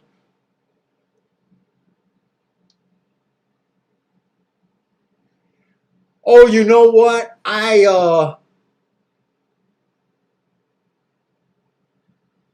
think my Saratoga form is messed up on coupled entries.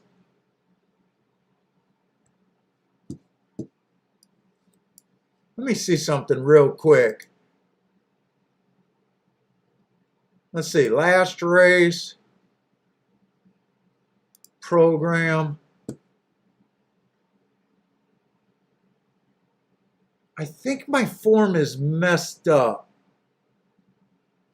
at Saratoga, not at Woodbine.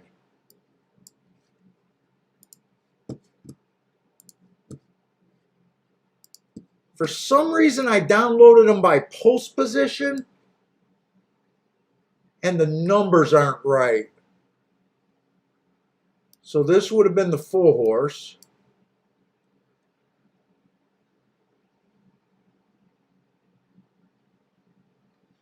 Bustin' Groove would have been the 1 horse. Yeah, my forms, Danny Deep Cuts is the 6. And that would have been the 1A. So at Saratoga, I got to make sure I got the numbers right at Saratoga. I think I only got to worry about that if there's a coupled entry.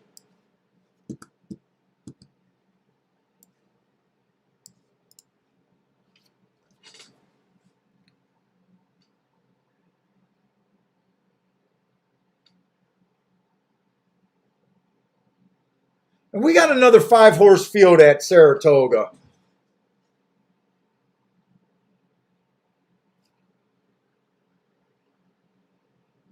You know what? Woodbine's going to go off first. Let's do Woodbine because I kind of glanced at that in my head. So we got a 1/16 on the dirt, maiden claiming 25,000.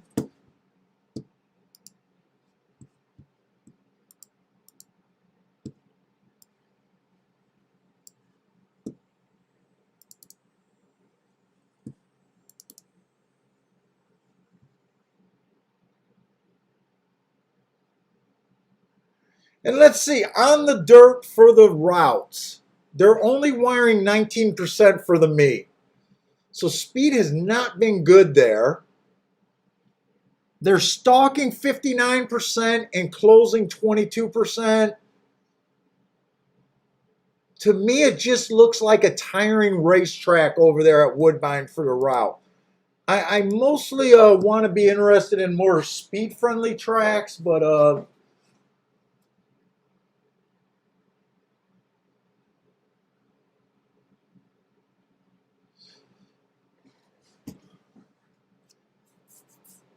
so let's see. The one horse does fit a little bit better than I thought. He is stretching out for the first time. 2 races ago, he averaged match strides with the slowest winner slow. And last race, it was an early pressing day. He was a closer that day. That's why I gave him the asterisk. I think that's a good race. Kind of stepping back up in class.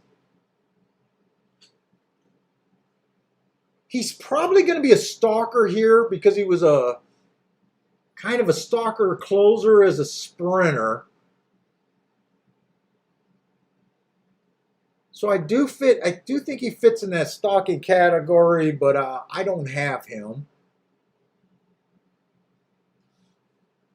Let's see, the 2-horse, slow, 2 races go on the turf. So, but last race he had a bad rail. Was on that rail, gave him an asterisk for that race. For the first time he went for the lead. I'm not even sure where this horse fits in. He is making a drop, but I don't have him. I played the 3 because I just liked him trying to go wire to wire, went too fast to win on a stalking closing day. That caught my eye. That was also his best race speed figure wise, but that was a race that caught my eye. That's why I used the 3 there.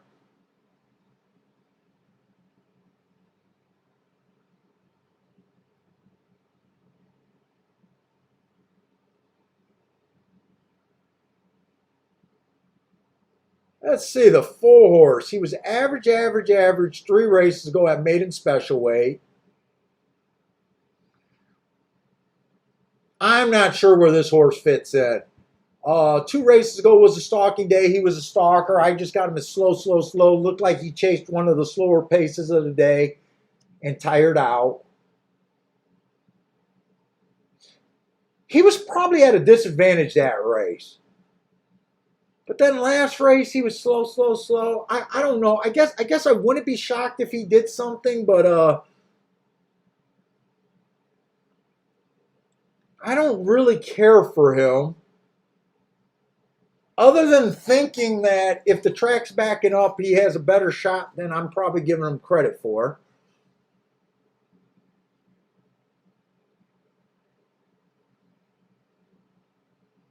Five was just slow. Looks like he has no speed.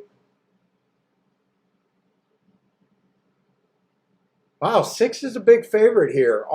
He's already ran in a couple of stakes races for 250K. I mean, I got him. I don't love him, but I got him.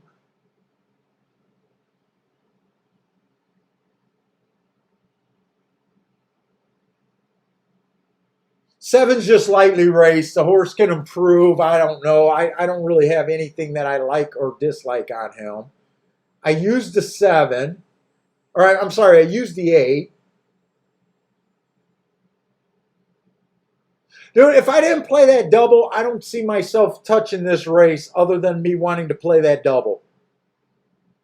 I guess I'm alive to the 3, the 6, and the 8, and I'm not going to do anything else in this race.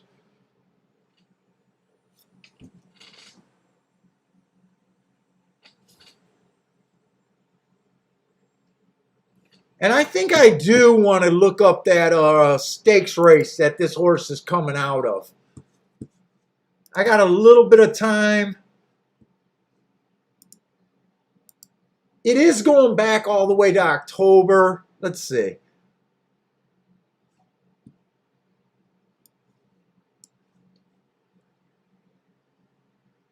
Okay, that was on a mile profile, so I'm not going to do the hearts in that because I don't like doing them on a horse like that. But it was a bad rail. Whoops.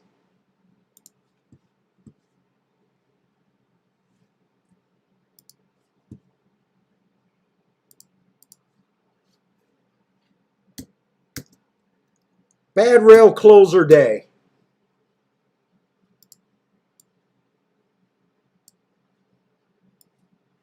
So I really don't see the excuse there other than just saying it was a stakes race and he hasn't even broke his maiden. I mean, that's an excuse in itself.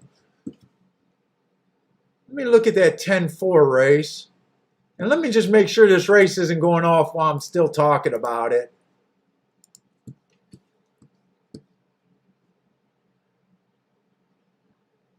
Let's see, that was a stalker day.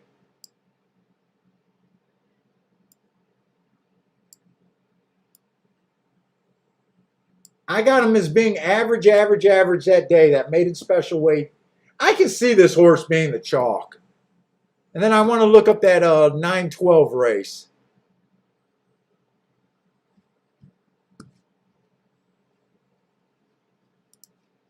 That was a bad rail speed day.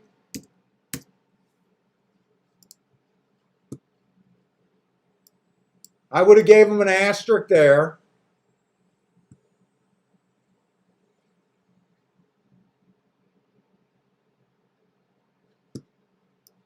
He was slow. So let's see. With that information, does that help me? So 4 races ago, I thought he had a bad rail on a speed favoring day, asterisk. I love that he improved his speed figure by quite a bit in that 7 furlong race. Even though I don't think that he really belonged in 7 furlongs, but I do like the speed figure improvement. He was average. He then tried a stakes race on the turf,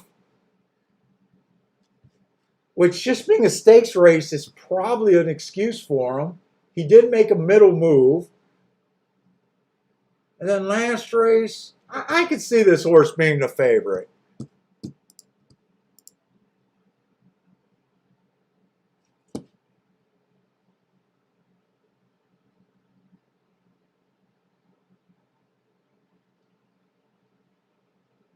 And the 9 horse I just didn't include on that double. I thought the 9 would be the favorite. Is he the favorite here? Oh, he's 9-2. Actually, he has a lot more value than I thought. I thought the 9 would be the favorite, to be honest.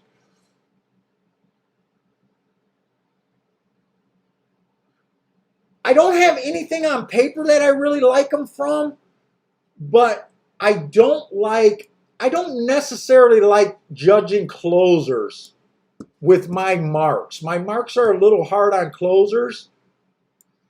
I think the better judgment of this horse is seeing that this horse gets in position every race. I think he's dangerous because, like I said, I thought he was going to be the favorite.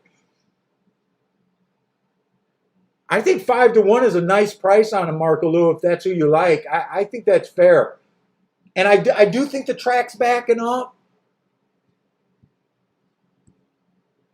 I think this horse can possibly stalk this pace, be within 4 lengths, and I think he'll be super dangerous.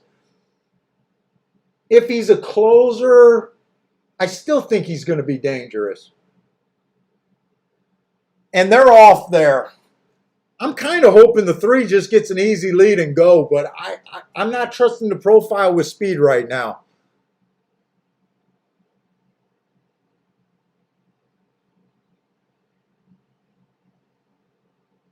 Three didn't. Well, 3's stalking right now. That kind of helps me.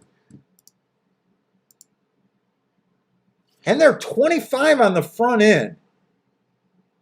4 has the lead. Who's the 4? Well, I don't think I could have put this 4 on the lead.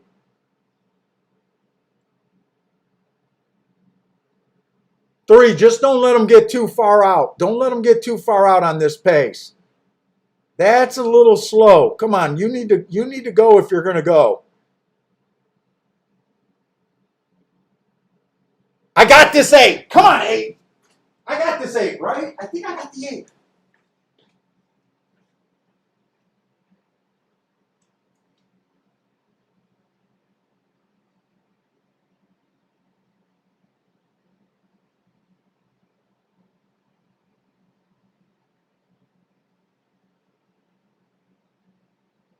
Come on, 8. Can we bring this horse down?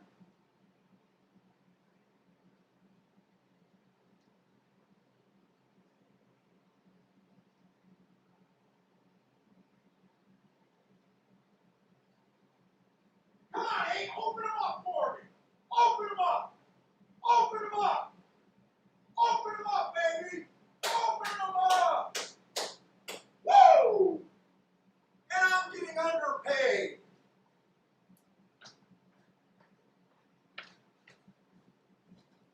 I'm getting underpaid.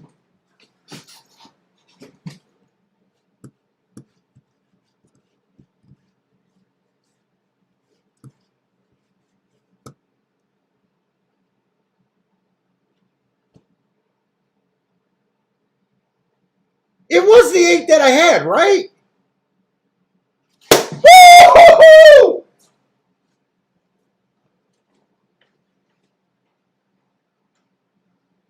I'm getting underpaid.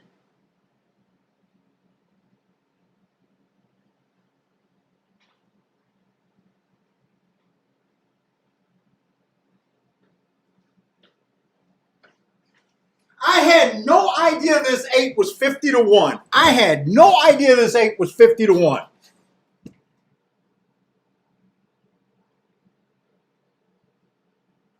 No idea he was 50 to 1.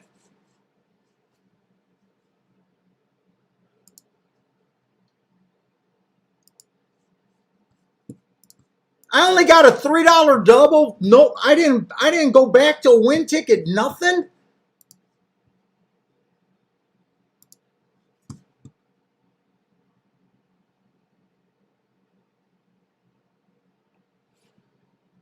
That double's paying $369 to 1. I'm going to pick up $1,000 on that double.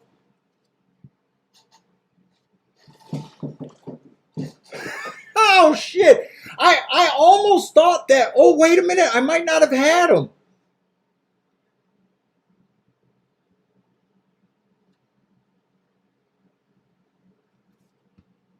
We'll take that.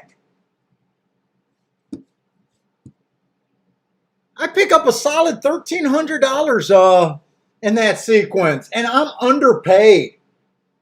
I'm saying I underpaid because I swear to God, if I would have realized that this 8 was at any of a price, I never even looked at the odds again.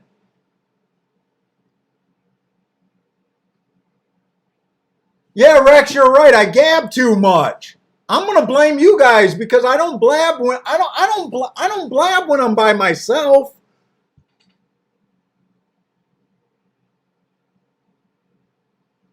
Please tell me there's no inquiry with the 8 though.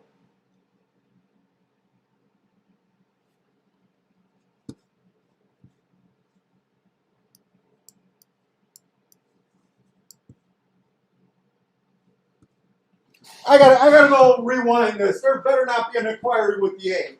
I don't think there's an inquiry with the 8. He was wide the whole time.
No change. What was it even on the 8? I even went back there and watched the replay, and I thought the 8 was clear.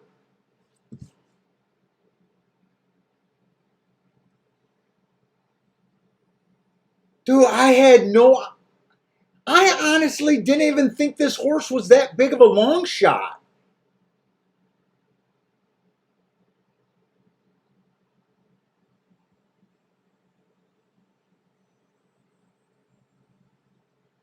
I didn't even think he was that big of a long shot.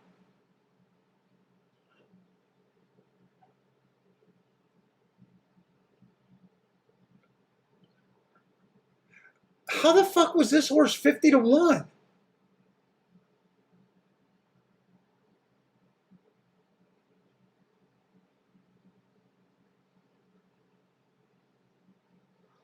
Who did they chalk that race? The 4 was 25. Oh, they chalked the 6. They chalked the 6.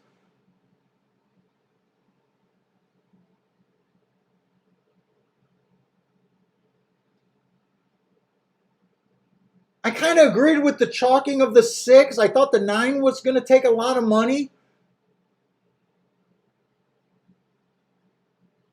God, the only thing I did wrong was not pay attention to the odds.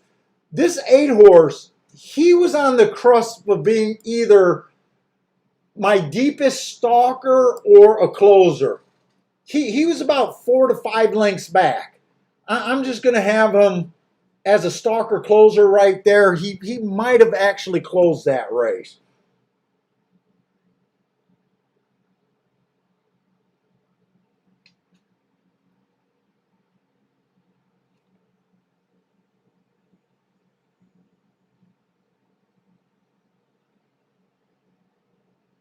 $103 horse that won easily.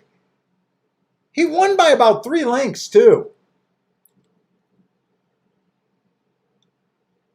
My God, I wish I would have seen that. I might have just said they're forcing me to put another 20 on them. I don't think I could have bet more than 20 bucks, but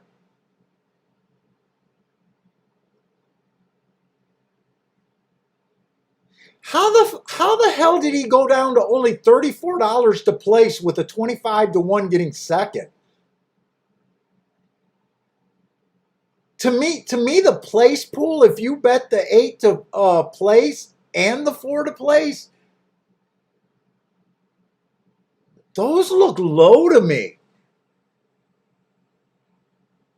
I would have thought this 8 would have paid about 34-1 if one of the top 2 choices would have won. Or would have paid $34. Wow. But anyways, let's go look at that. My day's set.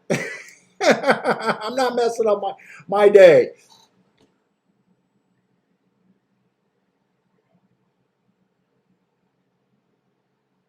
Yeah, I do think that Woodbine is favoring off the pace. We had a horse closed, the 2 horse closed in the second race, I want to say, and then this 8 horse, it's arguable if he stalked or closed. He was either, like I said, my farthest back definition of a stalker or barely being a closer. So I just got him straddling the line. Let's see, 4th race. Finally, I'm having a good Thursday. Let's see, this was just a 5 horse race over here at Saratoga. Lots of graded horses. You know what? I don't have time and I don't even care. But let's see. Anyone looks super appealing.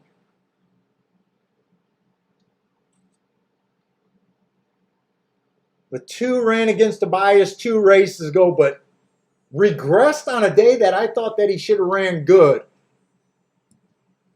But then I'm wondering how much to fault this horse because that wasn't a grade 2 race.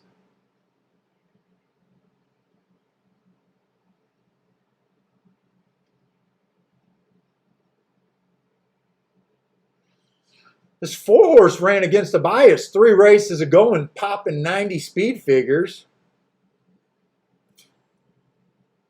But then so has the 5.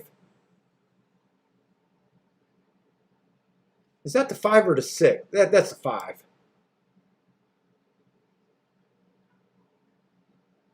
Yeah, I got nothing here. I guess I'm going to root for probably the 5, the 4, and maybe the 2. Kind of the best marked horse. Dude, that's talking about 3 horses in a 5-horse race.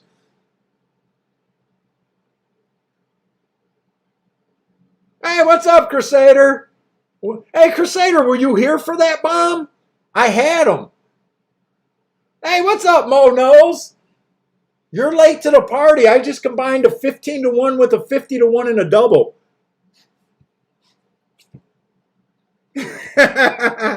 I'm giddy, even though I know I got underpaid.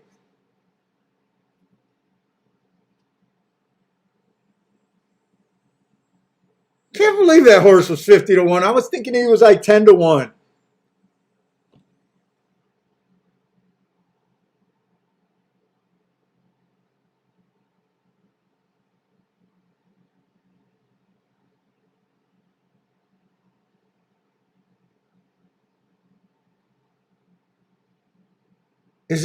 Who is this one?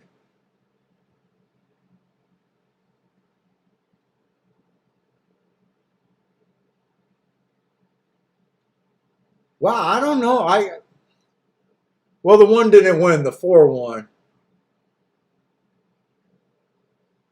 4 was one of the horses with a lot of excuses. That was one of the horses that I was hoping to win.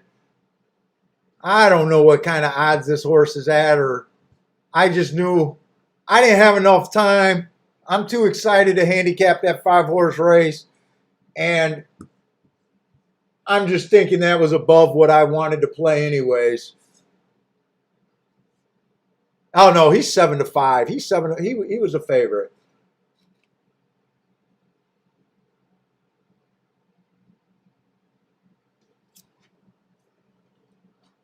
Oh Mo, are you a driver then?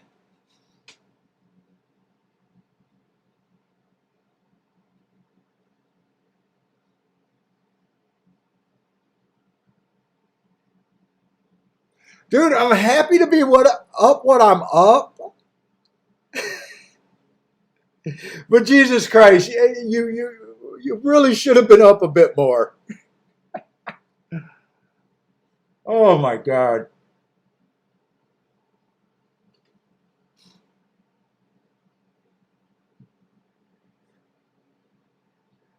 You know what, Rex? We've already had, I want to say we had filet mignon.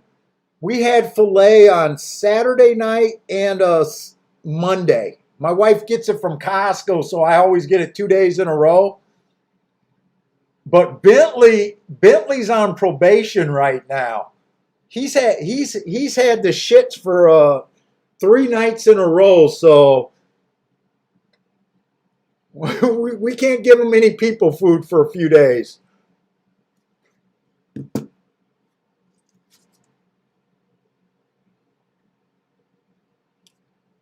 Oh, I thought maybe you were a truck driver. You're doing you Uber Eats over there.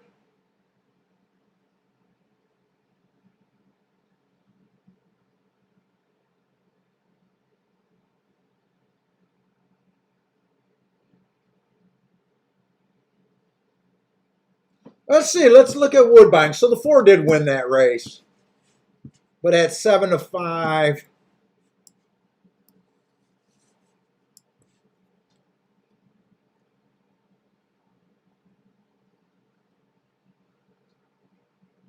What is the next race over there? We got 2 scratches, 3 scratches.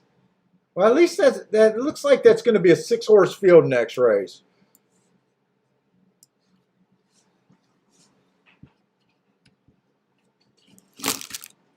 Yeah, I think he got a taste for those bloody steaks that I like, and I think that's what messed up his belly.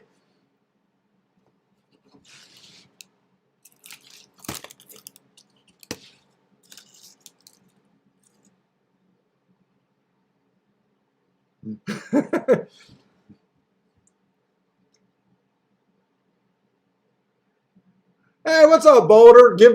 I think we tried to give him oatmeal and toast yesterday, and he finally started to go solid again.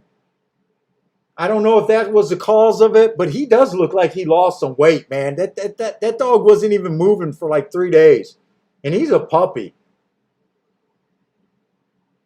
He definitely had some kind of he wasn't feeling good.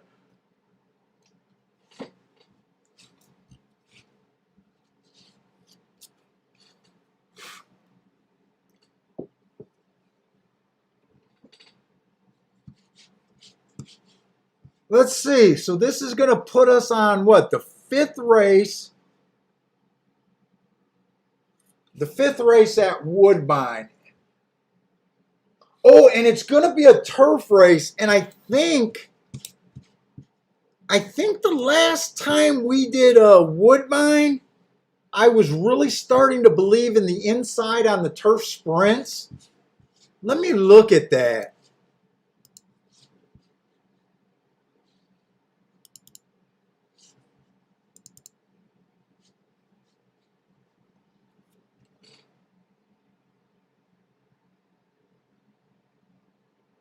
Let's see. It was at 60 some percent, but it did go down to 51% post 1 through 3. So there's still an edge to the inside. Last week, the inside didn't do that great.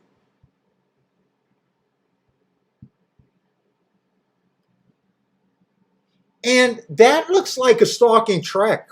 They're stalking 61% of the time, only wiring 23% of the time. Closing, that looks like 16% of the time. And you know what? That might have been why they chased me out of Woodbine. Remember when I said something changed at Woodbine? My theory is when I was hitting Woodbine, it was probably more of a speed favoring track. And then I don't know if they changed the surface or the surface just started running and now it seems to be a stalker track.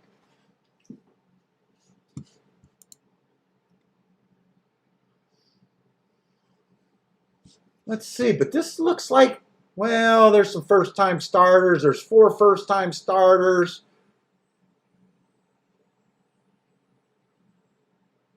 So it's automatically a dangerous race.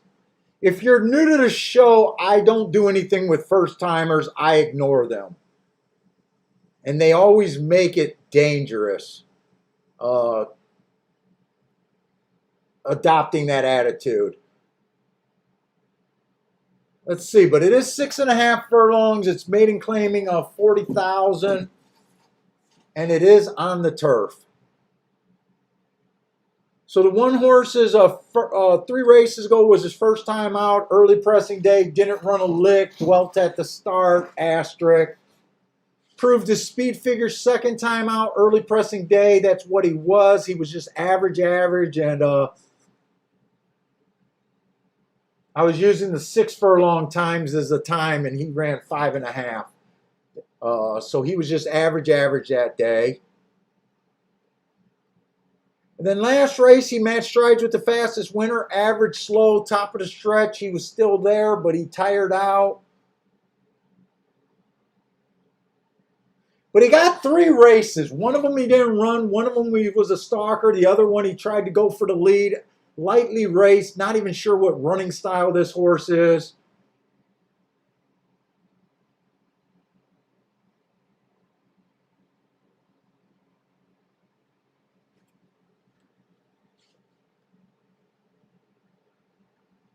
So I'm just not sure on him. I don't like him or dislike him.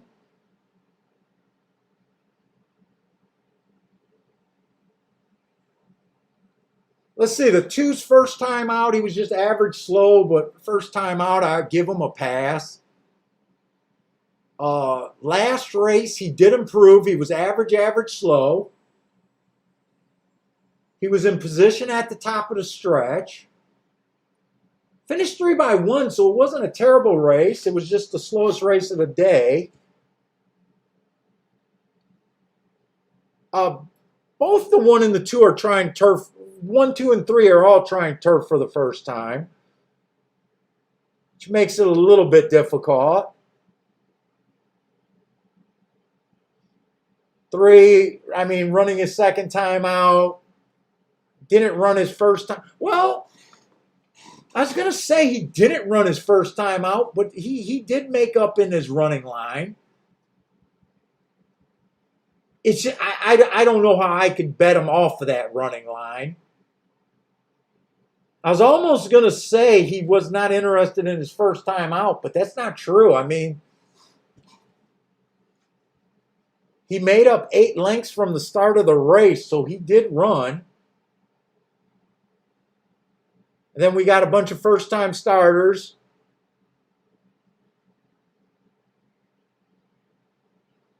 Nine looks the best on paper of what I see so far. He dueled his first time out, just missed, took money. I don't think there's any shame in that race. Comes back, took money again. Improved his speed figure by a little bit. But improvement is improvement. Don't got a problem with that. Average, match strides with the fastest, winner of the day, average.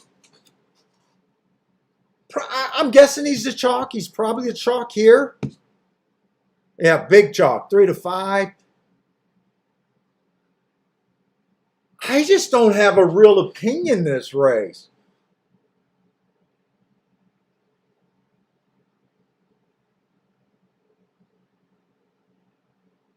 And then with the 4 first-time starters, I'm probably going to sit out here.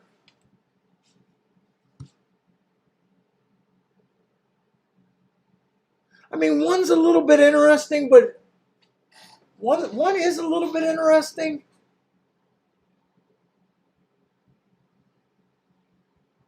But I'm leaning towards sitting out here.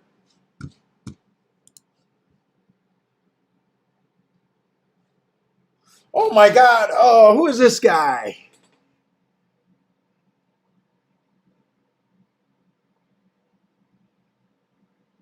Oh, you had the 8 horse. Nice, man. I'm gonna try to say your name. Oh my God. Can I just call you Chow? I'm just gonna call you Chow. I'm not trying to be funny. I'm a product of the Detroit and Redford public schools.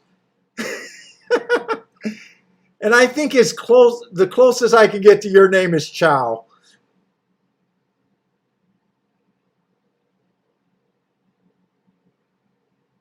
Yeah, oh yeah, Joshua is reminding me that I did think the inside is winning 51% of the races. Even though I don't think Speed is doing real good there. Speed's only winning 19. I think I'm going to use this as just an excuse to sit out. I wouldn't be shocked if the 1, 2, or 3 did anything, especially the 1. I'm mostly interested in the 1.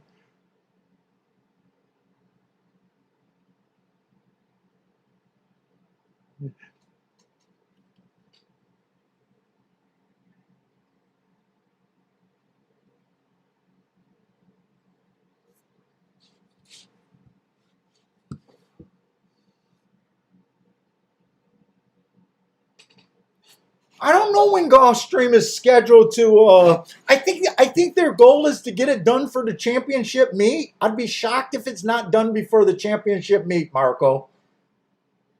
You know what? When I was there at Gulfstream, I kept telling the wife every day we went there that I had to get in the grandstands higher up to see what they were actually doing. And now that you mentioned it, I forgot to even look to see what they were doing.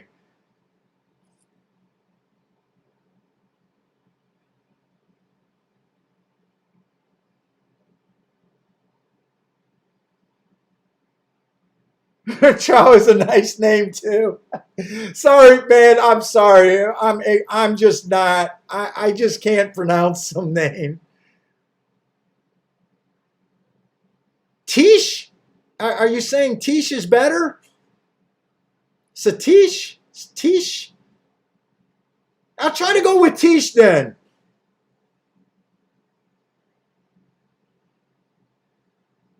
Oh, it sounds like you've been around before. I don't know why I think this is the first time I've seen that name even. But it looks like you know Rex, or Rex just said something.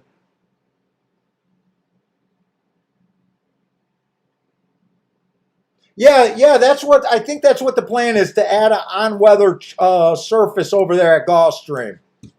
And I think the press release says they only want to use it for the days that the racing is washed off of the turf, so they don't get as many scratches as what they're hoping. I'm a little worried about it because I know they might say that, but you never know when a track might like a surface better and start karting poly-track races all day. I don't mind poly-track races. I just don't see how it benefits you as a handicapper, having to handicap 6 different surfaces. If they only run 9 races in a day, that's going to kill my profiles, daily profiles.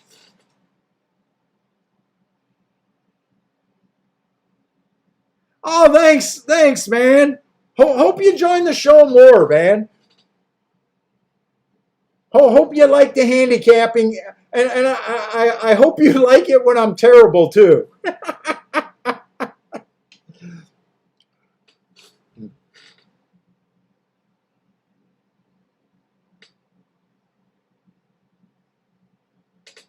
Yeah, Jay's really interested in the new surface at Gulfstream.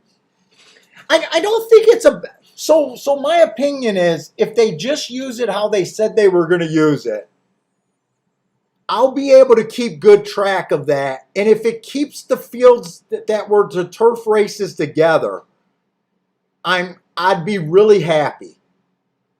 Like I said, my only worry is if all of a sudden they say, hey, we really like the poly track and we're going to try to card poly track races, dirt races, and turf racing all on the same day. That'll give me a whole bunch of 1 race samples, 2 race samples, and it's really hard to get a read for a track overall on short samples. Just think of it. If you're looking at, I can't talk, statistics, you want bigger samples, not smaller samples, and I just think it's going to give me a bunch of smaller samples.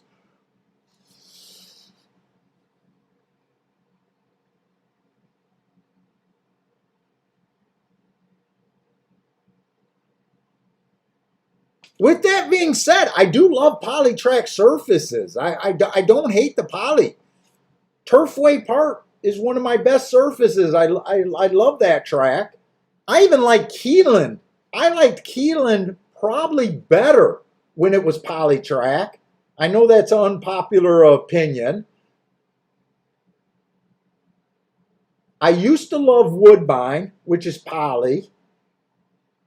And I think Presque Isle is poly. I think Presque Isle is poly.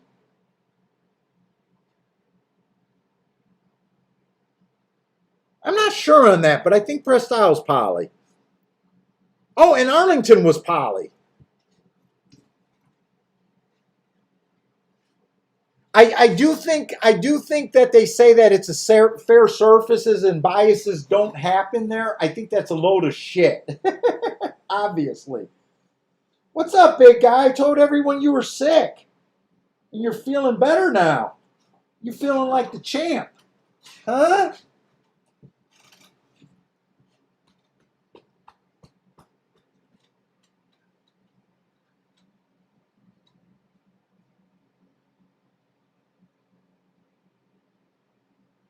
Yeah.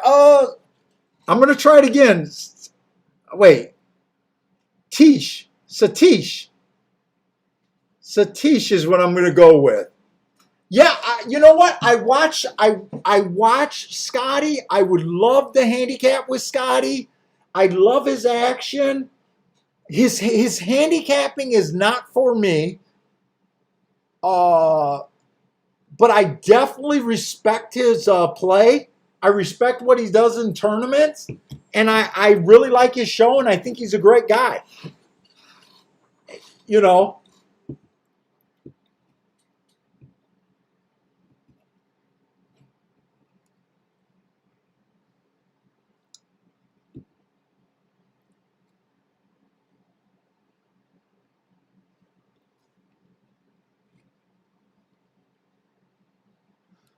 yeah. So I do like him. How are you? Do you have you subscribed to his platform? I think you can even use it free lately.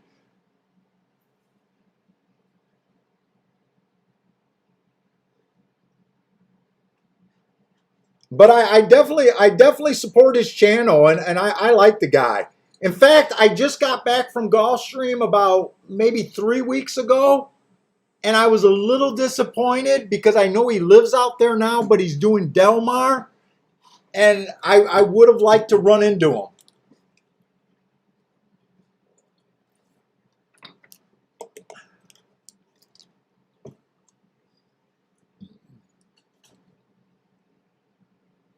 So I guess this Woodbine, I think I'm just going to sit out this race, and it's getting harder with this one at 16 to 1. It might even get harder. Me even thinking that there could be a possible 1, 2, 3 finish here. I'm going to try to take the responsible route and sit out this race, but I am kind of rooting for the inside bias if it's there.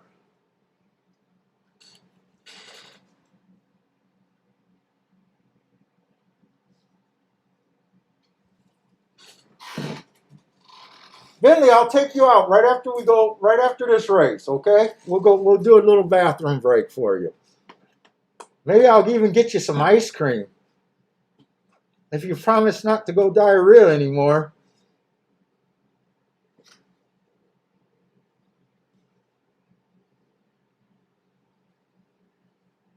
Yeah, when I was watching the NHC, Scotty was one of the guys that I was rooting for.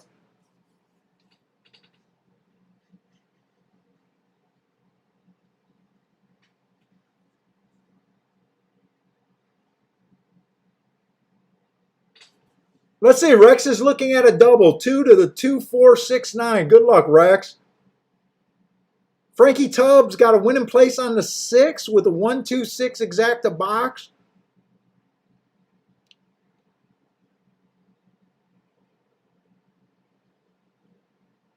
Let's see. Who is that on the lead? The 5 horse? I think the 5 is going to be a first time starter.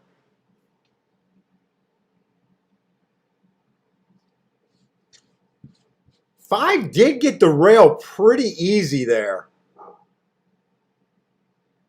But the other thing is, I'm not sure how good. Well, I was just ready to say I'm not sure how good Speed is doing, but I don't know if that comment is relevant when they go 24 and 1 at a 5 furlong sprint at the first call.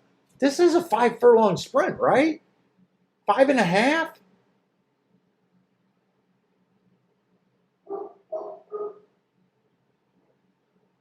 This is race 5. Oh, 6.5, but still 24 and 1 is ridiculously slow.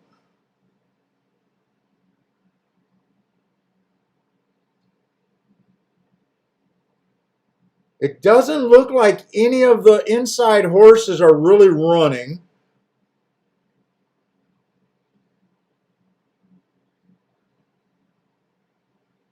I think that was 974, and I think 9 was the chalk there. And if these fractions are right, 24 and 1, 48 and 3, that just sounds ridiculous for a 6.5 furlong race.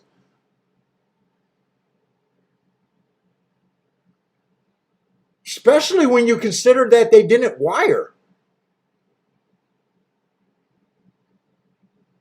Let me take Bentley out real quick.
Is this what you want?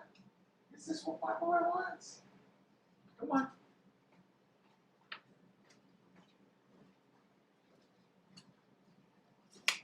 Come on. Oh, you love that ice cream. All right. So it came in 9-7. Who was the 7 there? First time starter.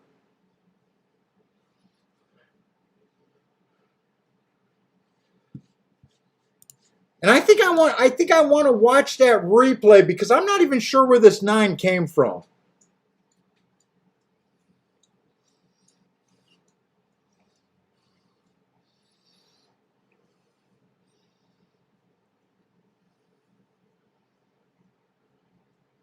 Yeah, right, Jay? Those sounded like a mile fractions, didn't they?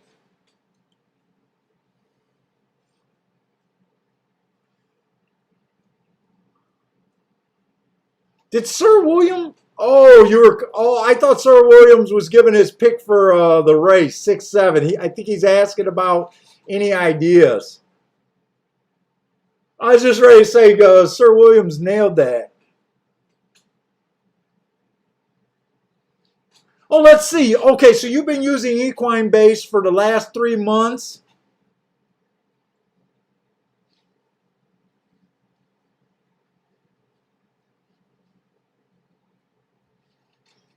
Let's see, very perfect picks. Equine edge will not make you lose if you use it properly. Just pick some winners and cross-check with yours and with equine edge.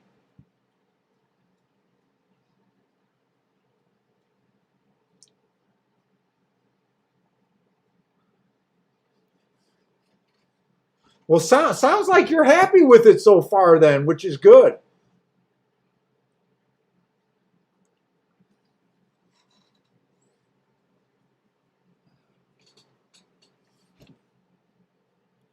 Let's see.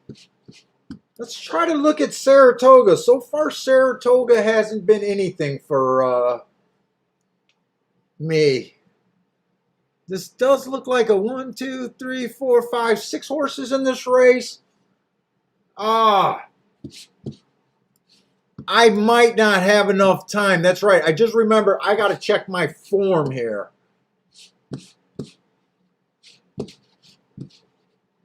Make sure these numbers are right at Saratoga.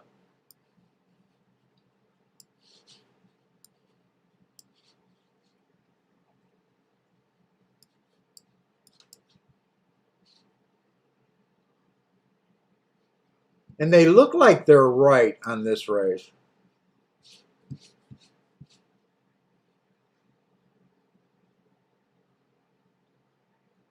Oh, no, this is the 1A right here. Okay, that's the 1A.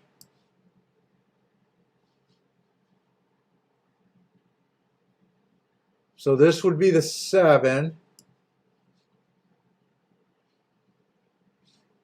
And this horse would be scratched. All right, let's see where we're at. Let's see. I'm on short time. I think I got about 3 minutes to gloss over this race. Let's see. It is a maiden claiming 75,000. The 3 horse definitely catches the eyes. Let's see. It is a mile. But it is going to be on the dirt. So the 3 horse, 3 races ago, I do love that race. Stalking closing day. He was technically a stalker that day. He came from 2 lengths off the lead. But he did go too fast to win. I like that race. Speed figure improved the very next race. Went too fast to win. Just missed at a big number. I love that race. And then last race on a stalking closing day, he was average, average, average. Was dueling at the top of the stretch, finished 4x3. He's definitely on my radar. 5-2, I'm not that willing to dive in. Is my first thought, but he's on my radar. 4 horses, a first-time starter. I have absolutely no game with first-time starter. Let's see, the 5 horse. I like his race 3 races ago where he lost by 57 lengths. I like that race. He went too fast to win at the second call. To me, that looks like a big middle move. Then he tries the turf, just missed, got the big improvement. And then last race, he ran a nice race on the dirt.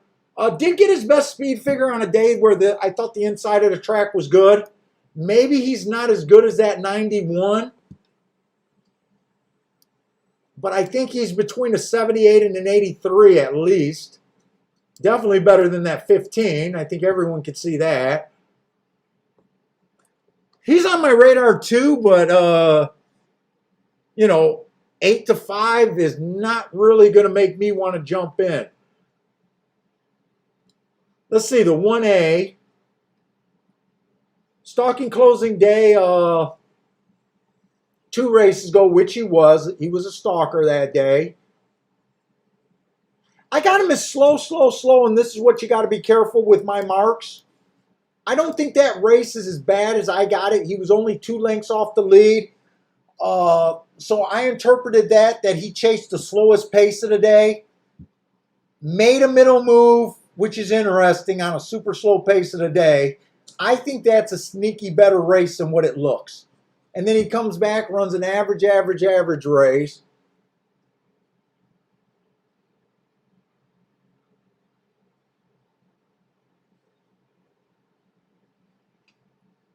Oh, 2 to 1, I'm just not interested. The 8 horse, I can't get to the 8 horse. And I can't get to the 4 horse. I'm pretty much between the 3 chalks, the 3 lowest price horses. This just isn't a Saratoga race for me. I'm just not interested in it.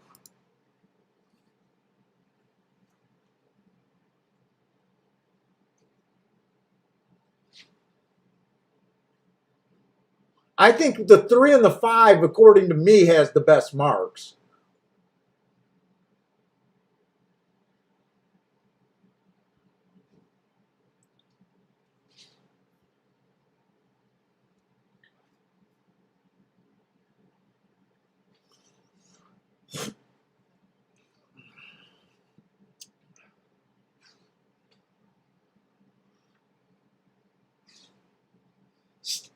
Statish likes the 6 here.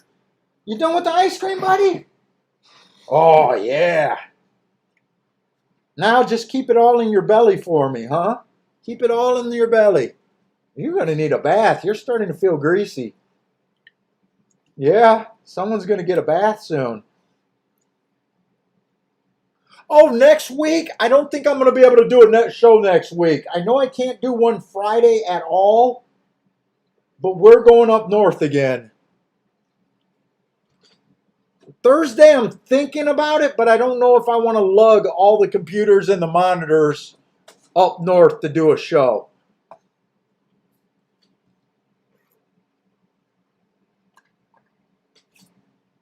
Billy, it's all gone, buddy. There's nothing there. Oh, you got to make sure?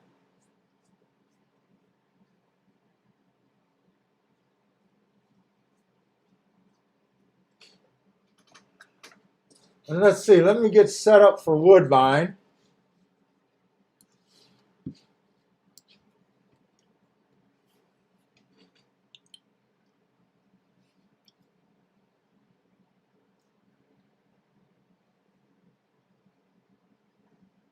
Wow, 5 did not break. 4 is the first time. Is 4 the first time starter or the horse that only ran 1 race? 4 is the first time starter. 4 put away to 3, but it looks like the 5 got this.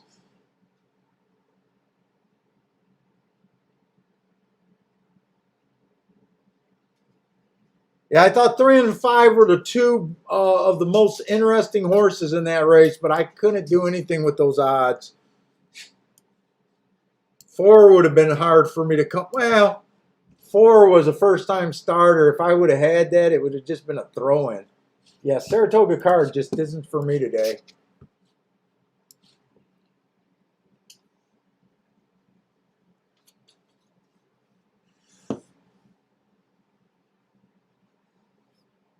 It looks like from the chat, you guys were worried about this 5 firing when he didn't break well. I guess the jockey knew exactly what he had there.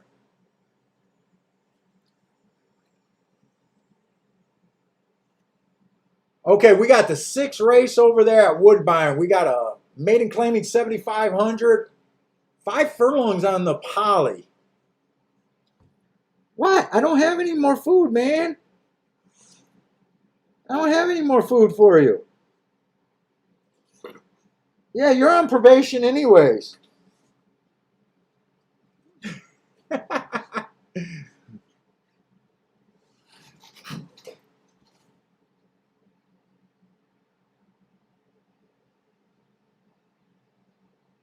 Let's see, the 5 is scratched here. And let's just see what the hell we got. So it is a cheap race, which I prefer. I keep saying that I think, see, here's the dilemma I'm in. I keep saying that I think Woodbine is more of a stalking track. But there's always that temptation to look for speed at 5 furlongs. It's a little dilemma right here. But let's see what we got. The 1 is steady making drops. So let's just highlight him in yellow for dropping to the easiest competition. 3 races ago, it was an early pressing day. He was just average that day at a higher level. I don't think that's a terrible race going into this race. He comes back at 7.5 furlong. It was a stalking day. He tried to go wire to wire, dueling on the front end, went too fast to win. I love that race, but I don't like route to sprint all that much. And then last race, it was a bad rail speed favoring day. He had the 7 hole, but I gave him an asterisk for being off slow and having no speed. I think this horse can improve his speed figure. But I still don't know how much I like him or dislike him. I think 6-1 sounds about fair from when I looked at him. Let's see what the rest of the horses look like before. Let's see. Last race, this 2-horse stalking day was just slow, slow, slow. Before that, he was off of basically a year layoff. Ran against better in his races last year. Would be really hard for me to get to with those running lines, though.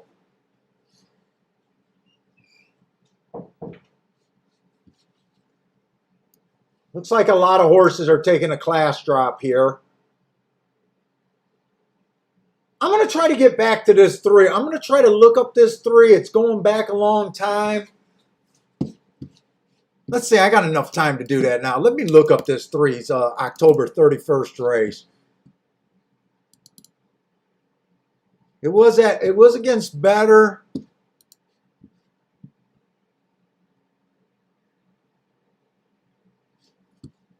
It was an early pressing day, which he was. It's better than what I thought it was going to look like on paper.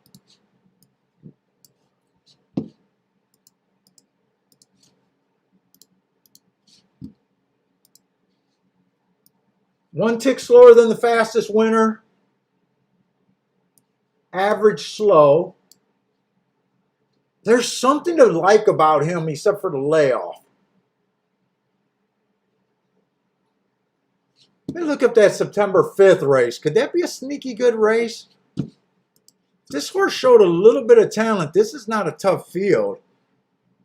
That was an early pressing day, which he was.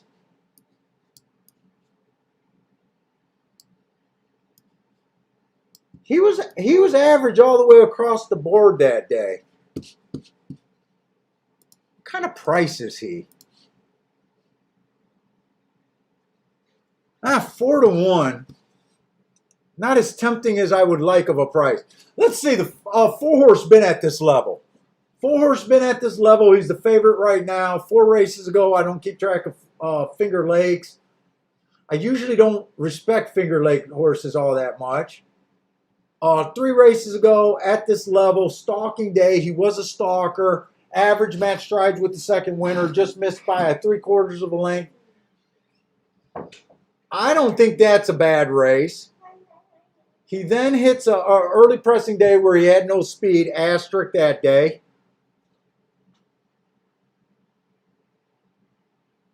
And then last race was a stalker day, and he just ran his same race. I think he is what he is. I don't see too much improvement here. If he runs that race, it could be good enough.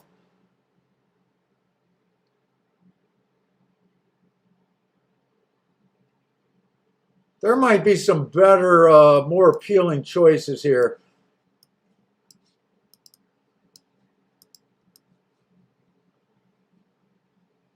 Let's see, the 6-horse.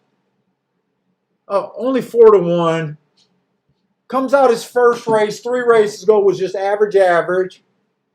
To me, he improved his next race. Inside was good, but he went too fast to win. I love that race. Could make an argument that he ran with the bias that day. This horse is fast for what he is. Last race went too fast to win.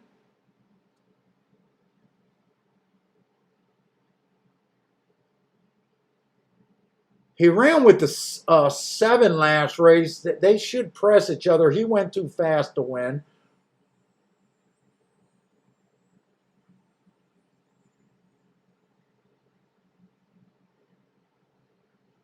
The 8, I think, is pretty close to a throwout for me.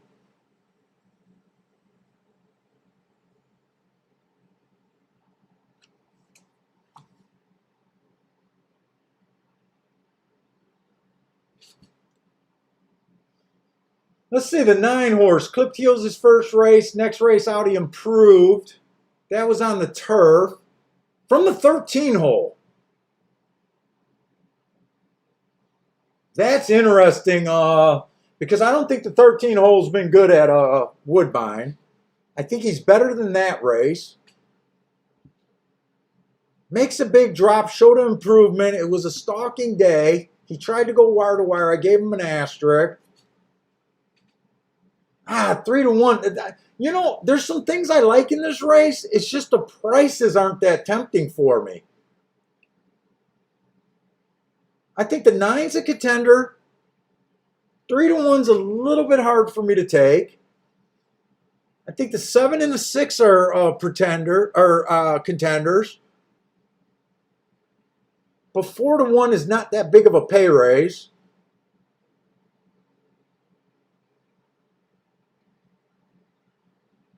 I think the 4 can get beat because he's been at this level the longest. And at 7-2, I would not be willing to take this horse that's been at this level for a long time.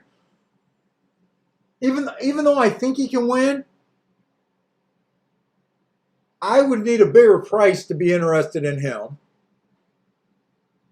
I would not be shocked if the 3 won. And there's still the 1 horse.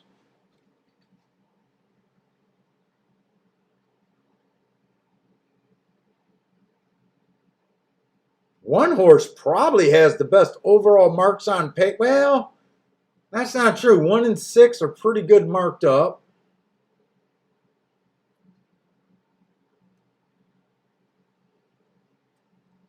Let's see if I can see a double. I don't think I'm interested in a win bet here. But there's enough horses at kind of decent odds where, let me see if I can do a double here. We're going to a mile on the turf at Woodbine. And I'm really not sure what the turf route racing has been doing.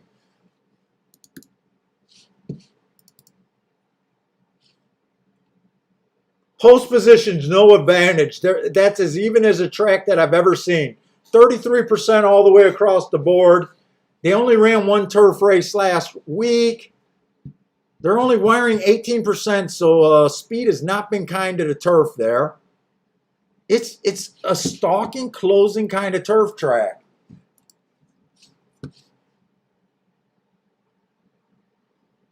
One's interesting. He's been earning hearts while being a closer. And you guys that watch the show knows that closers don't generally earn hearts.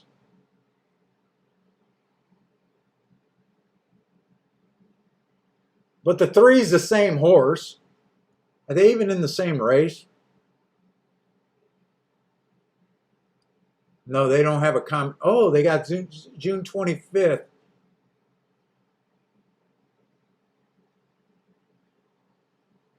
Three ran a better June 25th race. See, this is what happens when you get a stalking closing track for a long period of time. It looks like Tampa Bay, where closers are able to earn hearts.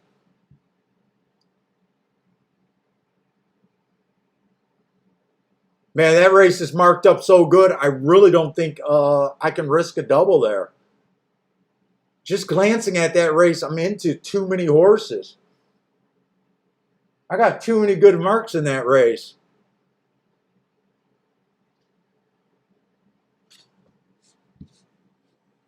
I still got 6 minutes though. Let me look at the morning line there.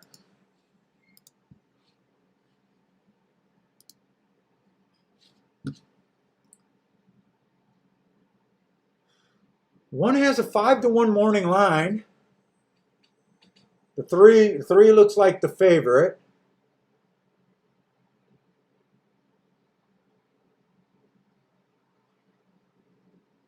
Wow, 4 is interesting at 12-1.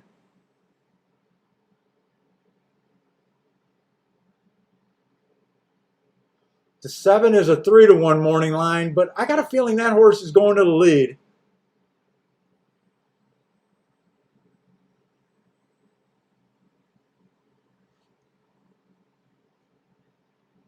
What was the 6 at? 6 is a 4-1 morning line. That's going to be a tough race right there.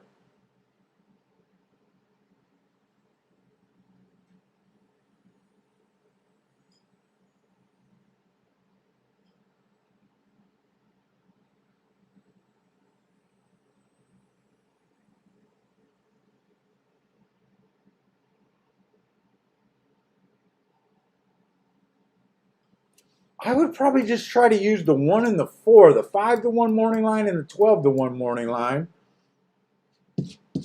I should still have time.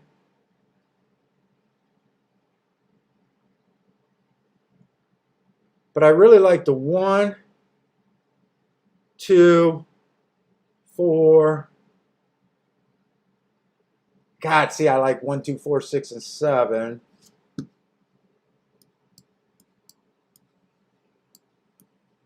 That's probably already too wide because I don't have a single here.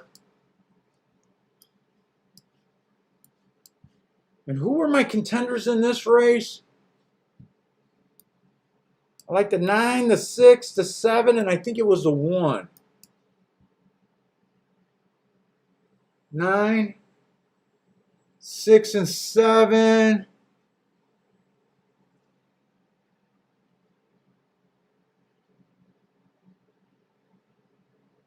The 1, oh, and it was a 3 also. That's obviously too wide to go like that. Let's see, can I get to some tickets that make sense where I could be on a decent hit? 3, 6, 7 are the price horses here. Oh, 1, 3, 6, 7.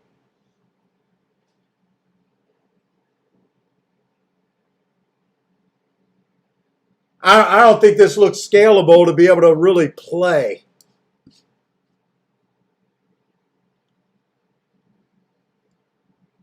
I got a feeling this is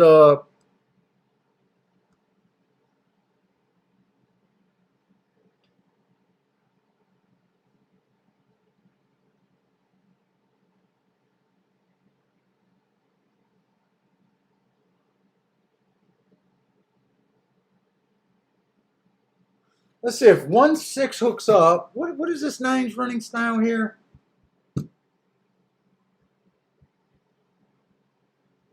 I can see a 9 taking a step forward.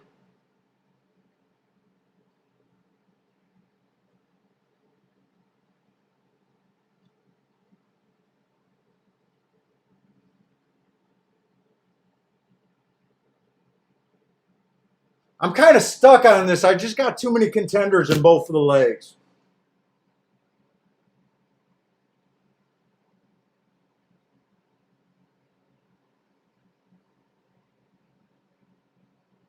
But in a way, I think the 1 and the 3 has the most upside. I think the 1 and the 3 has the most upside.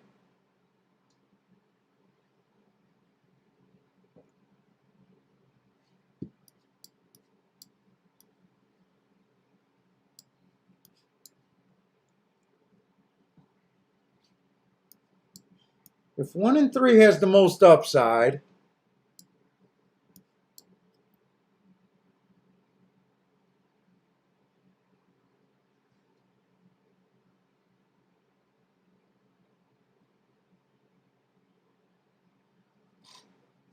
let me see what these doubles are paying. Let me see if this is worth a play bet for me. Oh, I got to get back to the right race, actually. If I just use the 1 and the 3 here. What's up, babe? I gave him a little bit of peanut butter as a treat. I just gave him ice cream. Shit. Well, I didn't know that. Why didn't you tell me you did that? because you were on the phone.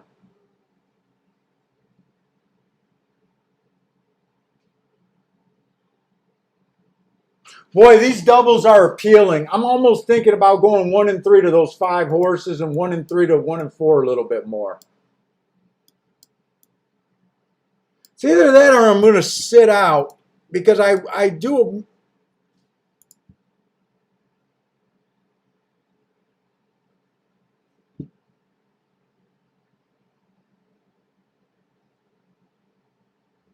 You know what?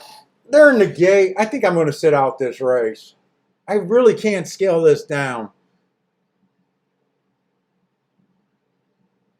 They're not making any glaring mistakes either.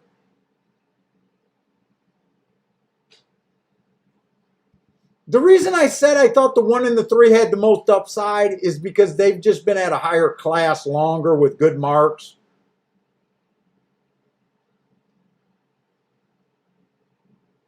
Three's very lightly raced. I'm going to sit out this race.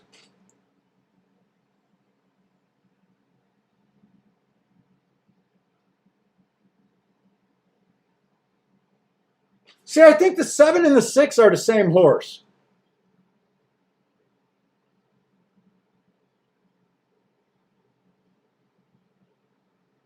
Oh, 6 is just as lightly raced as the 3. 6 and 7 did get the lead. 6 really got the lead. 6 is up and opening. And at 5 furlongs, speed might just be good enough. Actually, the 6 looks pretty damn good right now.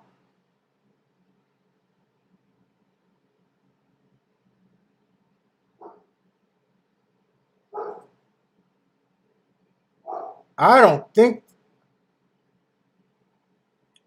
one's trying here. I just don't. I mean, this race kind of looks over. Come on, 7. I think Marco was on this 7 horse.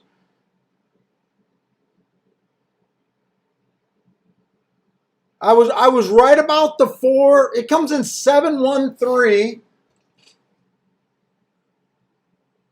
Of the contenders, I mean, that was the highest combination you could have had.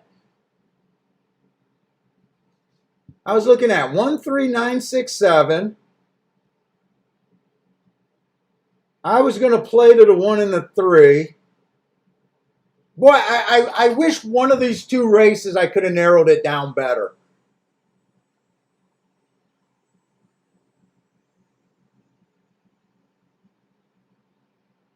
That's the try right there, even though I never look at tries. I don't know. I just...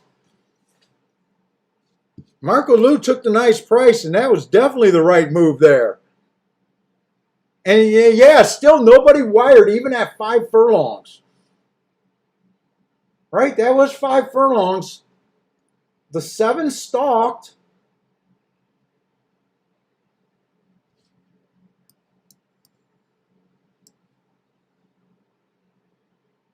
You know, we got a 12 to 1, a 10 to 1 winner. I don't remember what this 5 was. I wonder if this track is a little trending to the outside a little bit. It kind of looks like it, but it definitely looks like Stalker so far today. Joshua, you on fire. You hit that exacta too. That's a nice one, man. Jeff hit the exacta. Nice hit, Jeff.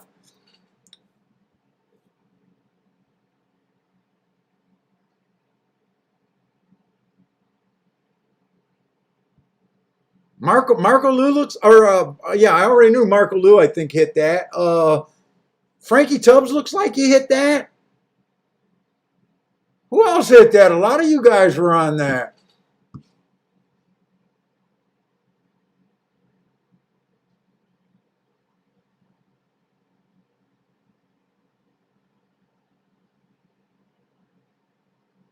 Yeah, I didn't really like the 4. Not at that price. I didn't like the 4. There was too many horses dropping in that race for me to think that 2 to 1 on that 4 was that good of a play there.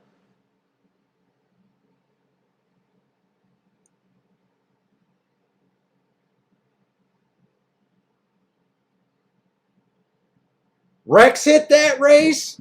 Oh, is that why you're saying no respect?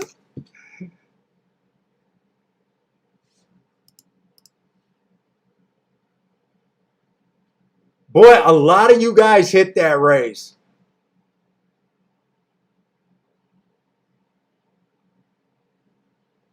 Oh, Bill Bell's going on a liquor run.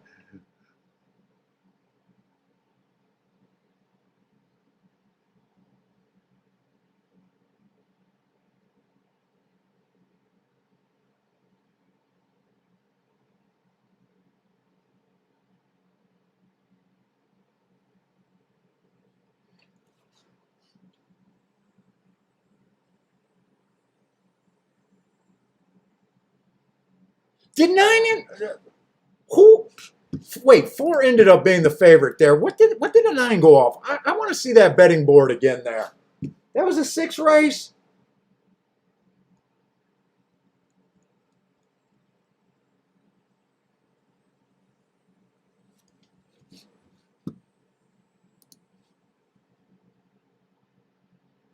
The 9 and the 4 took all the action.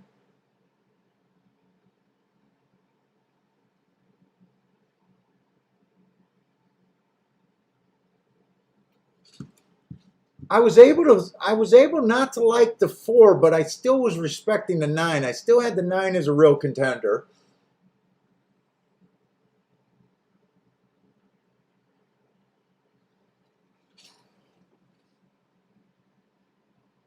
I think I gave the 9 too much respect that race. If I could have got the 9 off the ticket, I might have been able to do something there. He did have to drop to 7,500 to finally run a decent race.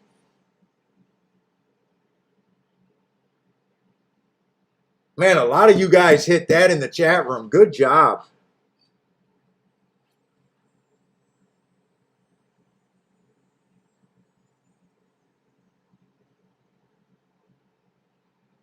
Rex had that 9-7 double, and he says Woodbine is his new track. Dude, I'm hoping to get back to the case of liking Woodbine. But, you know, you want to say that it's back to your track after hitting the 2 horses that I did today. But I know that right now it just feels like an off-the-pace track, and that's generally not what I really want to be playing. I mean, this 6 looked gone. The 6 looked gone. and I think all he held on was for third. The 7 passed him. The 1 kept running. I always have a harder time on a stalking track. I tend to like tracks that either favor front end runners or dead closers. But when it's a stalking track, I never feel completely comfortable in. And that was 5 furlongs.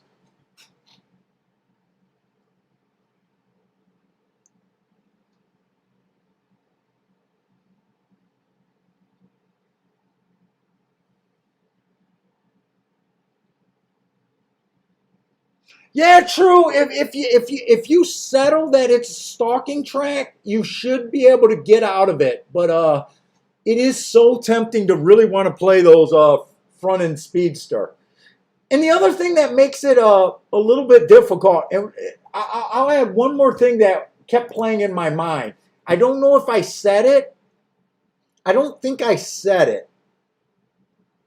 But I kept thinking that the 1 with the hearts might have wanted the front end. And I kept thinking the 7 and the 6 wanted the front end. And I was kind of worried about, is it a stalking track or not? You know, the 7 did a nice job stalking. And, you know, in my defense, the 7 only ran 2 races. One race he tried to stalk, and the other race he went wire to wire.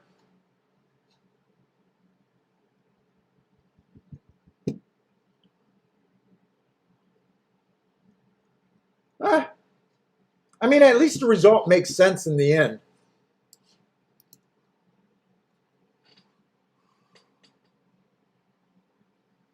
Yeah, Marco Lewis, isn't that right?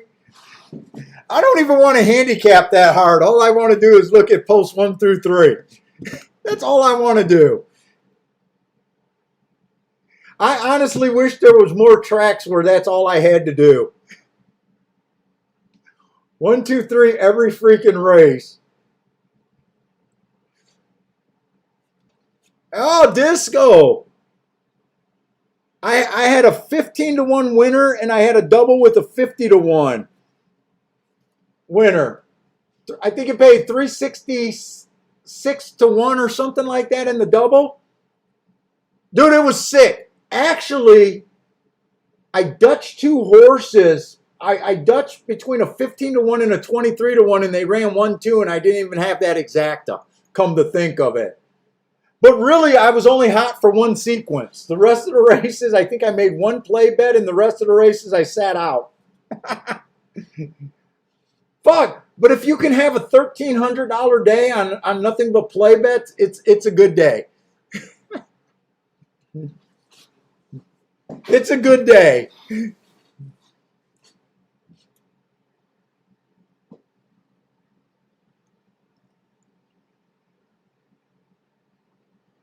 Let's see. This is the first race at Saratoga where I'm not going to complain about the field side. But it's pretty much a baby race. The veteran only ran 2 races, and there's a couple horses that ran 1 race. Just a race that I'm not that comfortable with on my best of days. Let's see. Is there anything interesting? The 4 horse I got running against an inside bias.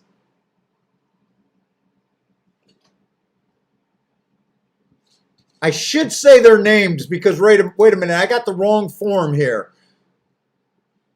Yeah, the 4 horse Nightly Mission, Mischief ran against the bias.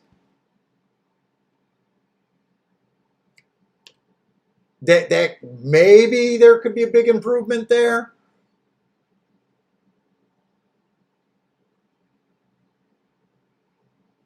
And then the 11, I think, was in that same race, but he had the inside that day. Still went fast. Wait a minute, is that horse out? That horse is actually out.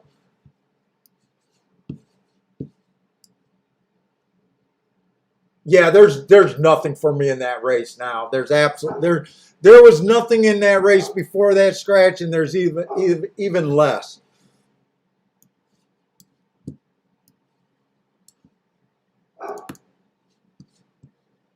Let me see. Saratoga, for quite a bit of the meet, I have been thinking that the inside's been better than the outside for most of the meet.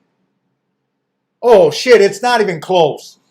1 through 3 is winning 48% of the races. Last week, post 1 through 3 won 74%. 14 out of 19 races on the dirt. With the short fields today and a drying out, or probably a drying out track, I'm not sure if that's going to be super strong. I haven't really been looking at the results at Saratoga. It's just been uninteresting. But this is the first big field, so I'm at least going to watch it to see if the inside still looks good at the very least. Hey, Disco, how you been, man? I haven't talked to you in a while.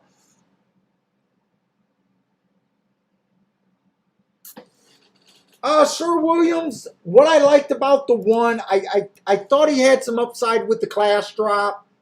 It's going to keep being the same thing. I'm a believer in my marks. 2 races ago, I know it was at a route race, but he ran against the bias and he earned 2 hearts. And then last race, it was a speed favoring track, and he did not get a good break. So it was just my marks that I thought he could. You know, it was also why the 6 and the 7, I had the 6 and the 7 as contenders. They both earned hearts. That was just a generally tough race. But you know, to me, I'm always, what catches my eyes usually on these horses is first my marks. You know, they act as excuses. Those hearts are my best marks.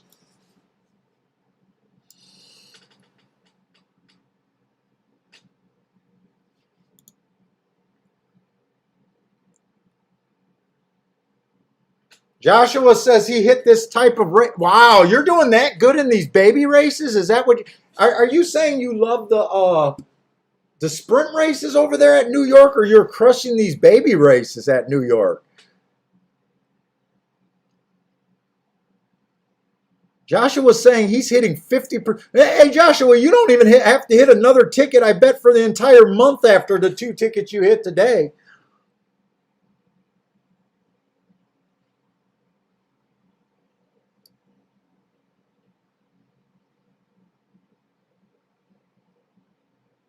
Let's see. 1 does have the lead, but wait, or is that the 8? I can't even tell if that's pink or red.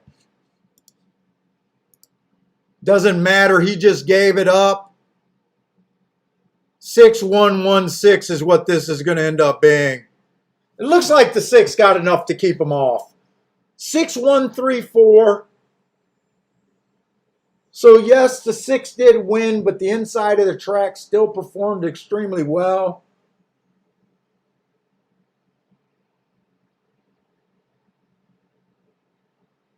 Did I scratch the 6? Who was the 6 there? Because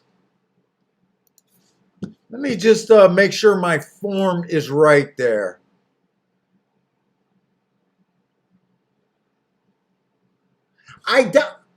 So I've been talking about this all day.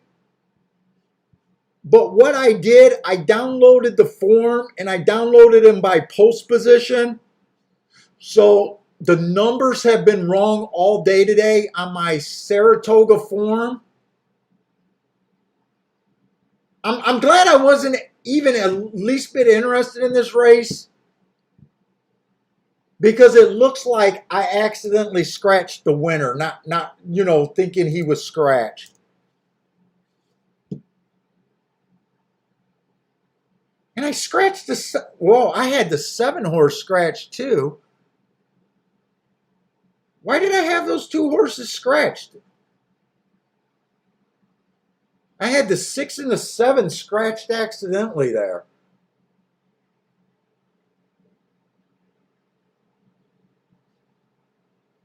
You know what? The 6 was coming off of he ran against the inside bias last race. He was in the 6 hole on a day that he makes sense and possibly could have been tempting at a price. I don't think 9-2 would have tempted me with that many first-time starters, but he definitely makes sense to me. And I generally don't bet an excuse horse off of one running line, but that definitely makes sense to me. He ran against the inside track last race. He was on the outside. Match strides with the slowest winner, and today he wins. That race isn't going to bother me because at the same time, I still might not have thought that 9-2 was worth the risk. But I had no shot. I scratched that race. I scratched him, and he was running.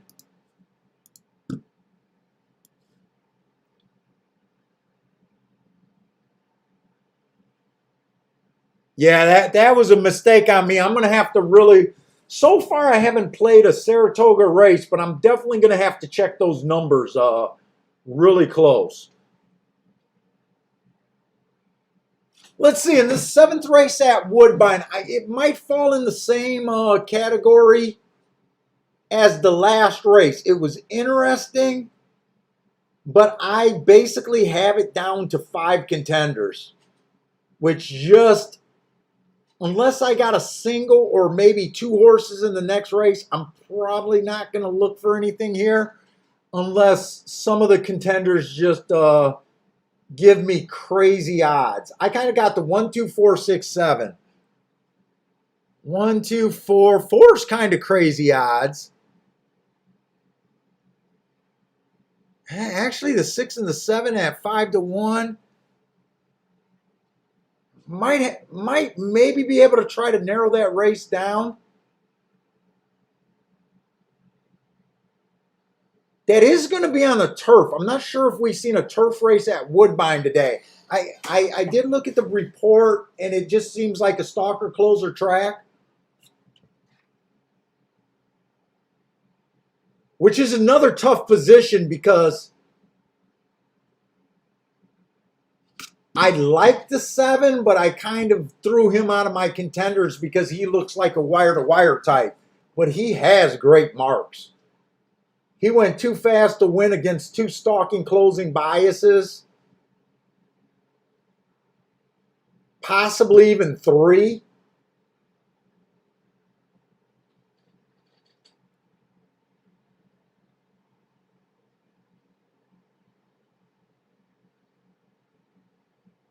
Oh, Disco, you have a podcast with Horse Racing Nation, huh? Yeah, definitely email me the link, man. I'll definitely check that out. Are you guys doing it the morning of just big races or live? How are you doing the podcast there?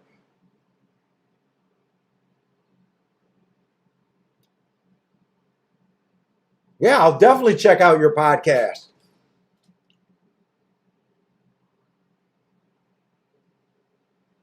Dude, a lot of people are doing stuff with Horse Racing Nation. Isn't Chase doing something with them too?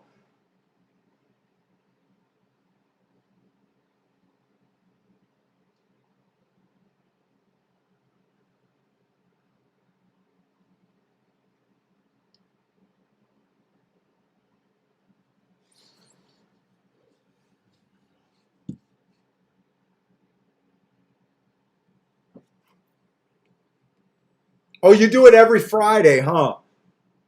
So I'm guessing you probably do. If you do a show Friday, I'm guessing you probably do a handicap the Saturday and Sunday card kind of deal.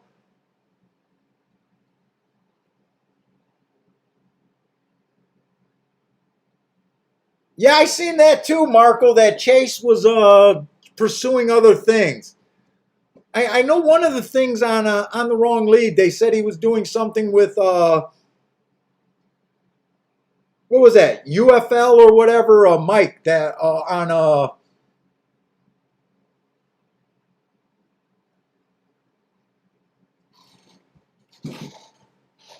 or no, Jim from Better Than Vegas. I think he's doing stuff with Better Than Vegas, but I think last night they announced that he was leaving On the Wrong Lead to pursue some things.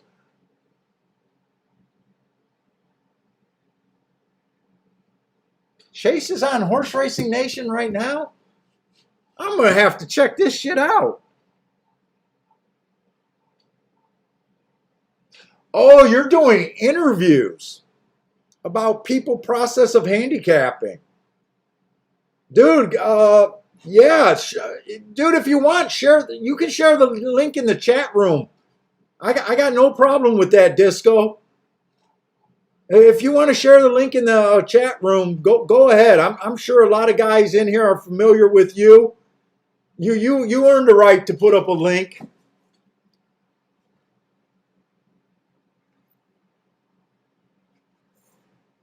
I don't. Hey, Marco Lou, I don't think they like my handicapping. I'm so far in the voodoo world of handicapping, and I'm such a hater of most traditional methods. I think people that might have even thought about having me on their show. I'm so far from what most of the handicappers talk about on their shows. I don't know. I don't feel like I'm actually liked in a lot of communities.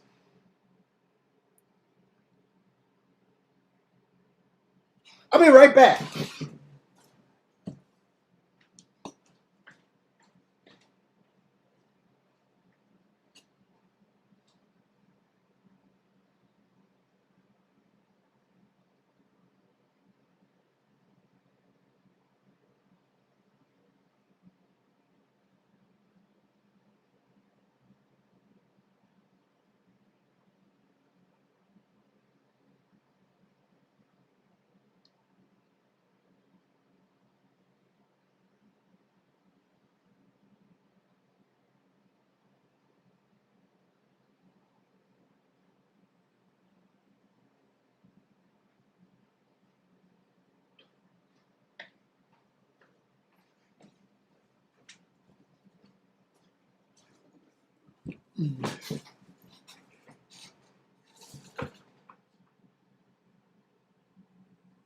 Yeah, no, I'm talking about the guests. I think handicappers like the original research.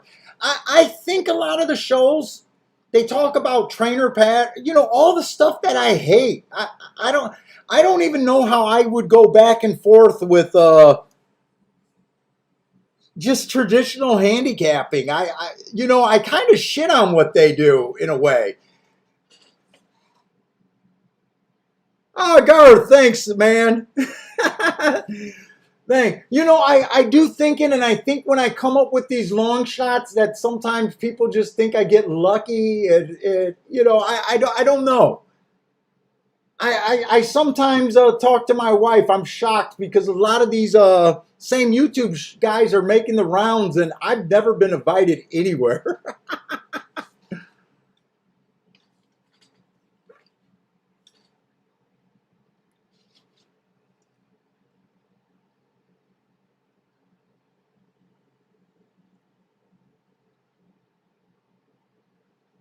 Yeah, and Marco Lou, it's also true that I have not, other than Chase. I put the invitation out to you guys, but other than Chase, he's the only other guys that really bouncing around on YouTube doing things. I don't, you know, I don't know if anyone else in the chat room really is. I know there's a few people that are talking about it, but so far they haven't really done it yet. Uh, so maybe I come across as standoffish too. It could go both ways that way. I haven't invited anyone either. I haven't reached out either. That's absolutely true.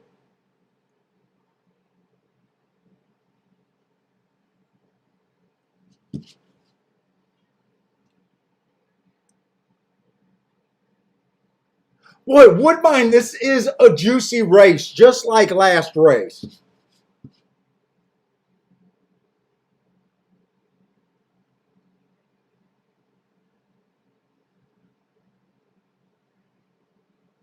And I just noticed I did write a wrong number down there. It's the 1, the 3.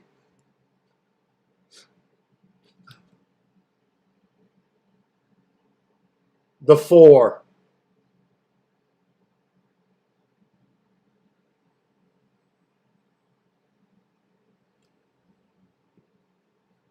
So if this is a off the pace kind of track right now today, I'm kind of using that to get away from the 7 who's at 5-2. But once I get past him, it's just extremely open with horses that I think can stalk. You know, horses that earned hearts while coming off the pace. You know, the 6 horse is interesting. The 4 horse is interesting.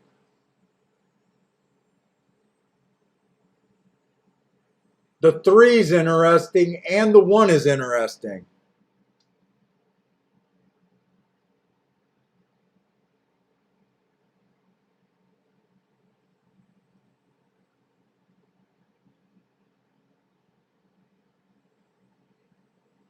Yeah, I think 7 is super sharp. I'm just discrediting him because of 5-2 in the running style. I think the horse is super sharp.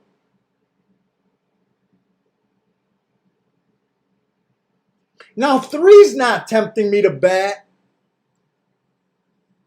But I tell you what, I'm thinking about doing a play Dutch bet to the 1 and the 4.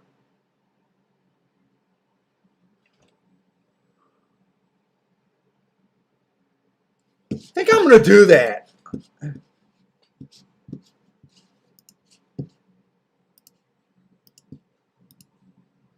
One and the 4 to win.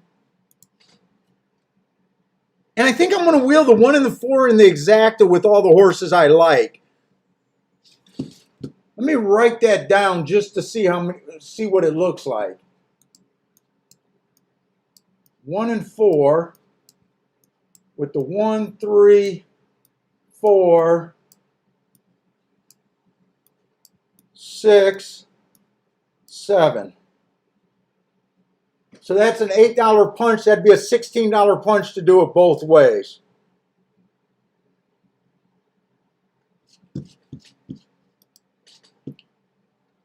And if 1 and 4 gets first and second, I'll have the... So let's see, 16. I definitely don't want to do these for more than $5. Or I can just have balls and just not wheel it back and forth and do it for $10.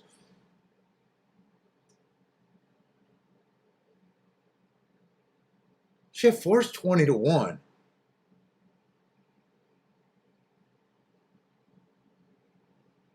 Look at this 4 one more time.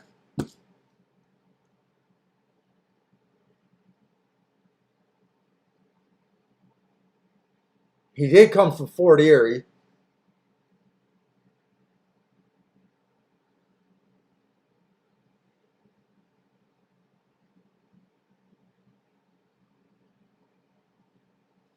You know what? I think I'm just going to use the 4 first and second. I want to cut this down. So I bet the 1 and the 4 to win already.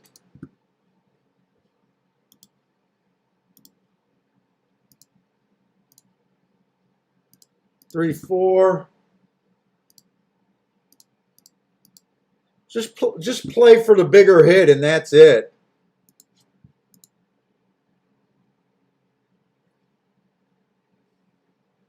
And I'm going to throw the 7 in there.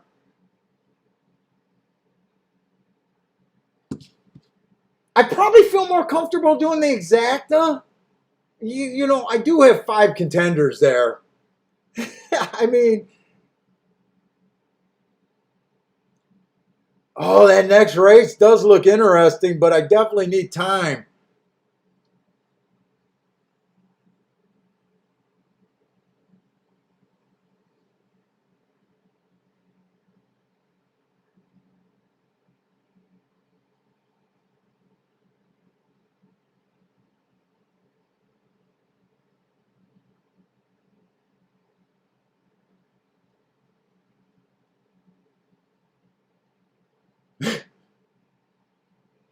The next race looks like one of those poorly marked fields that I like. Maybe I should have looked at that. Okay, they're off at Woodbine anyways. 7 did get the lead like I thought. He went 24. I think this horse gets beat going 24, doesn't he?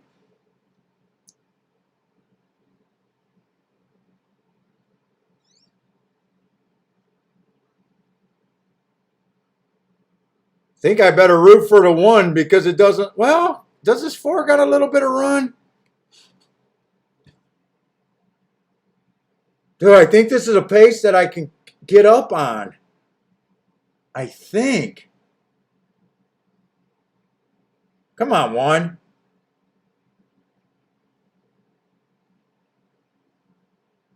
One's waiting forever.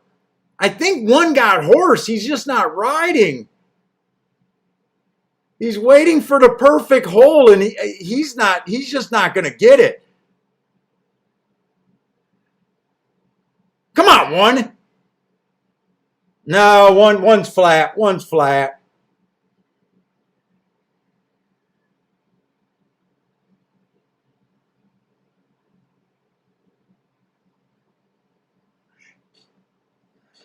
Three, 6, 5, 1. I think that came in.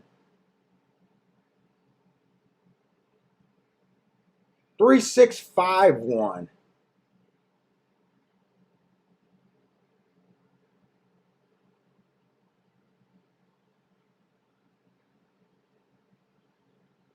I know we had the 3. I'm pretty sure I had the 5 and the 1. Oh no, I did not have the 5.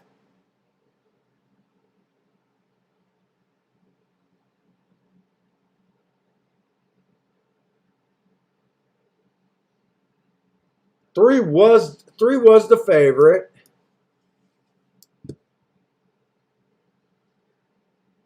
We were right about the 7 not being able to, probably wasn't going to be around because of the running style.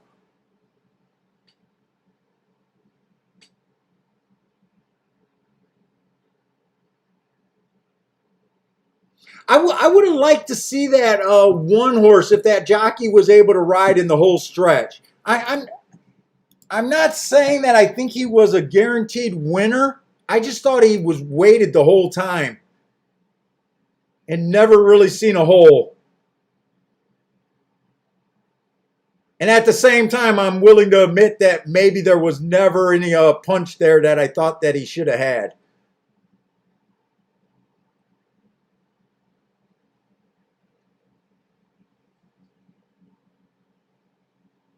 Hey, what's up, Randy?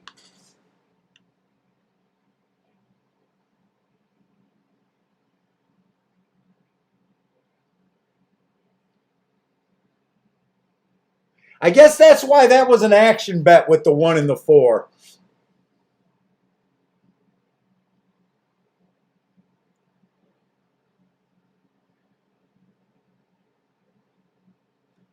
Oh, don't tell me Gulfstream's going to be off the turf tomorrow. I don't feel like handicapping all night.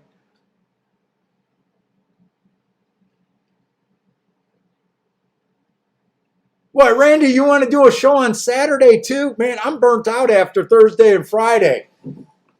I keep leaving the door open if I got a real sponsor. I'd be willing to do this 5 days a week. The sponsorship is not something I've been able to work out.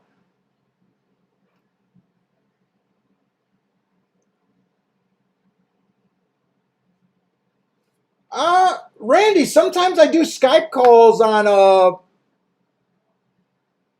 weekends. That's it's kind of like the show, but it's usually just me, Parsons, me, or maybe even me by myself. There's usually no more than three people. Uh, I don't have my form completely done, but I do like handicapping with people on Skype. I kind of right now I like my breather after the shows though.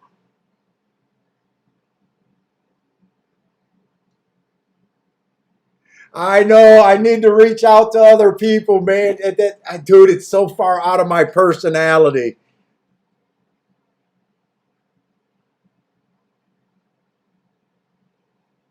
Hey, Randy. Feel free when you're able to play on Saturdays or Sunday. Shoot me an email and just be like, "Hey, Skype today." I know I'm trying to get on with Joshua too. Joshua's another guy that I'm definitely interested in handicapping on a weekend with on Skype. But yeah, dude, I mean, feel free. Shoot me an email in the morning and just be like, "Hey, are you playing at your desk today?" If I don't have that many chores, I'm pretty free. I'm pretty easy about just being like, "Yeah, let's do it."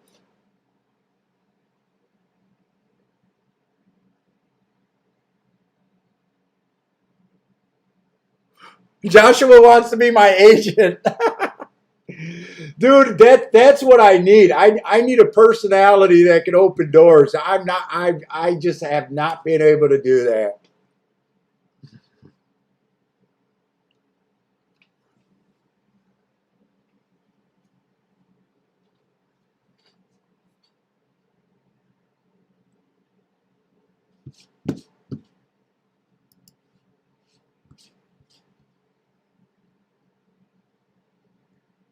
Let's see. So that double was definitely catchable.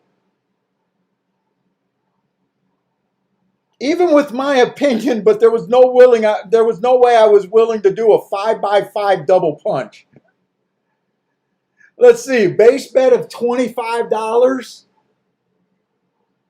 Oh Jesus. I think it would have been profitable,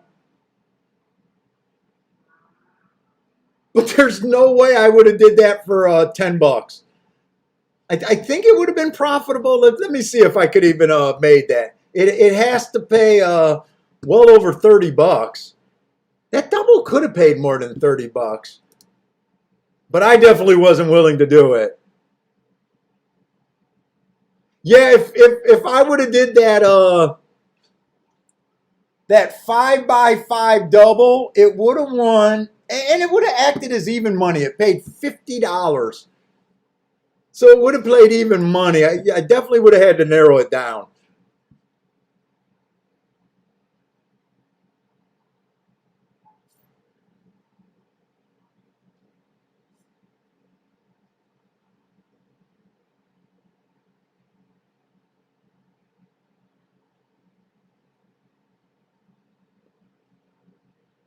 Let's see. Joshua saying he can, dude.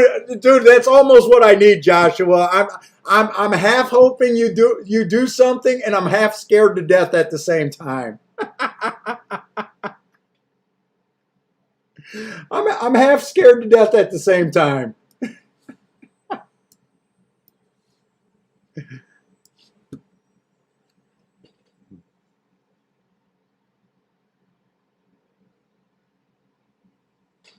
Yeah, disco. I'm still gonna play Gulfstream. We talked about it a little bit earlier. You probably missed it.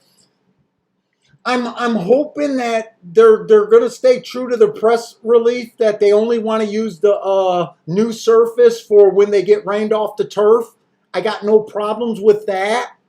I'm not scared of poly tracks. Some of my best tracks are on the poly, so I'm not scared to handicap poly tracks. The only thing I don't want them to do is to fall in love with it and to say, hey, on a single day, we're going to card poly, dirt, and turf racing. That's the only thing I'm scared of. Other than that, I really don't think it's going to affect me. I have no doubt that I'll find some advantages on the poly. Or if there's nothing, I'll just be able to avoid the poly. but I just don't want it to cut into the karting of the dirt races as they are. That's the only thing I'm worried about is if they all of a sudden said, "Hey, let's card 3 polytrack races a day or 2 polytrack races a day." I mean, you'll be able to make like long-term samples, but for like keeping track of the daily biases, what information do you really get? More times than not when they only run a 2 race sample. It really makes the calls harder. So that's the only thing I'm worried about, Disco. Other than that, I got no problem with the poly. And all these writers from day one that were saying that polytracks favor or is a fair surface, on my research, it's always turned out to be bullshit. In fact, some of the polytracks like Turfway Park had one of the strongest biases forever. If I'm right about Pressed Isle being a polytrack, their bias on the route racing has been strong for a couple years. When it was at Keelan, that poly surface was beautiful. You know what I'm saying? So, I got no problem thinking I'll catch up to it in a period of time.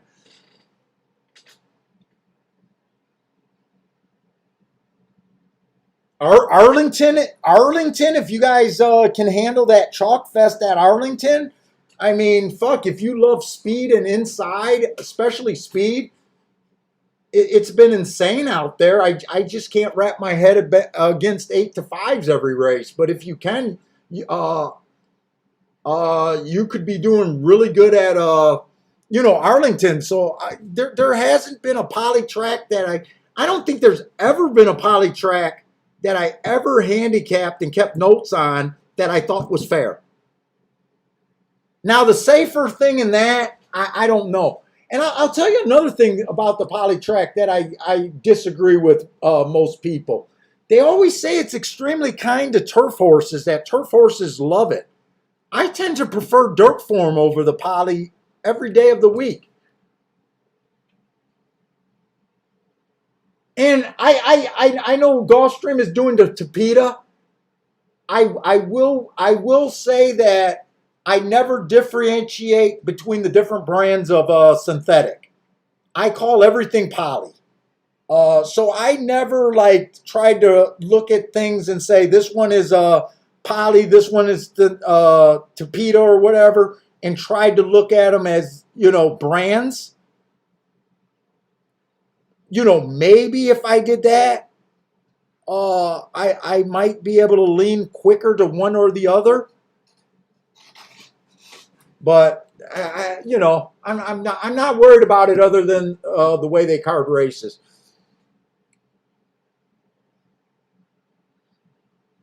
Let's see, we got 5.5 furlongs on the dirt over there at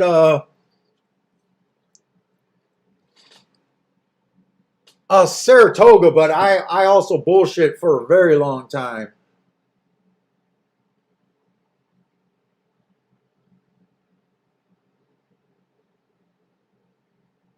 Let's see, the one just ran against the bias last race. Oh man, I'm getting an itchy freaking nose. I hope I don't have boogers.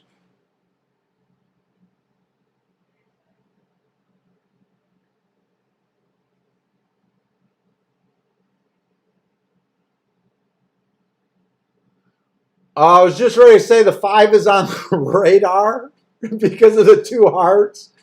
And I glanced at the odds and seen them 2 to 5.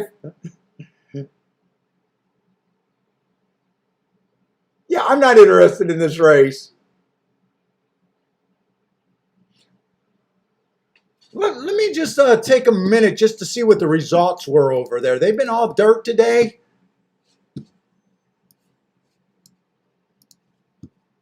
Let me see something. Has it been as inside as it has been today?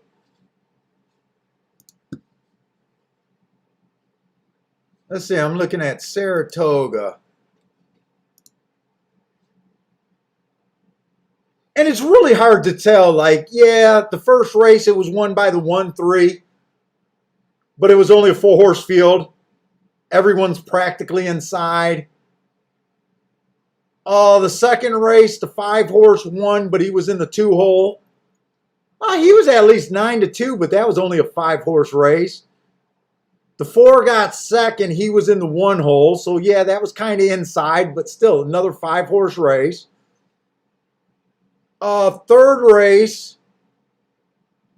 the 6-horse won. He was in the 4-hole, but there was only 5 horses in the race. Yeah, I mean, it's been inside today, but then again, it was meant to be inside. I don't know. And I just lost both my videos. Let's see. Let me get my videos back here.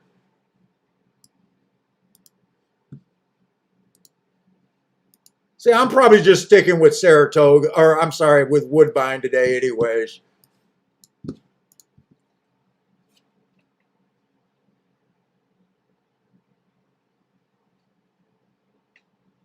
Yeah, I'm being catfished by Joshua.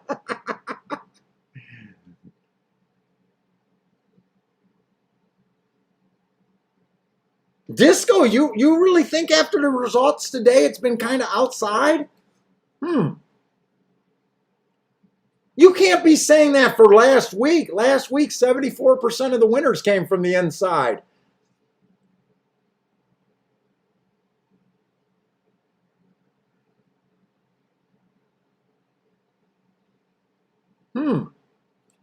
I don't know. Oh, Disco likes the 8 at a Toga.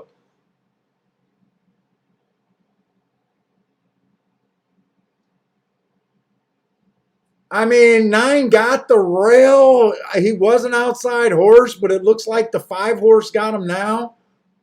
5's a 2-5.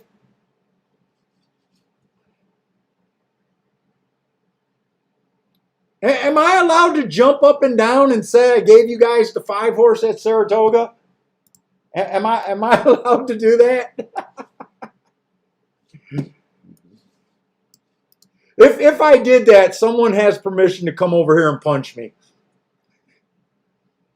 But since I didn't do that, you don't have permission. Let's say 5 was in the 4-hole. That was a hard horse, but yeah, 2-5. No, I mean, I don't know what we could do there.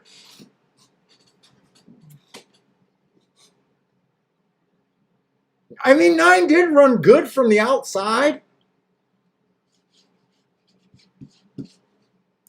9 did run good from the outside.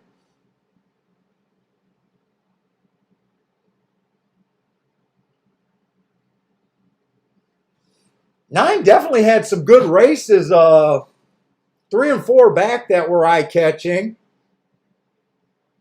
And the 2 races that weren't eye-catching was the 1 race sample, which he won, and the other race where he was the slowest winner of the day that he won. So he did make sense. I think he was probably second choice though, right? 3-1 when there's a 2-5 in the board. That means he took serious money to be 3-1.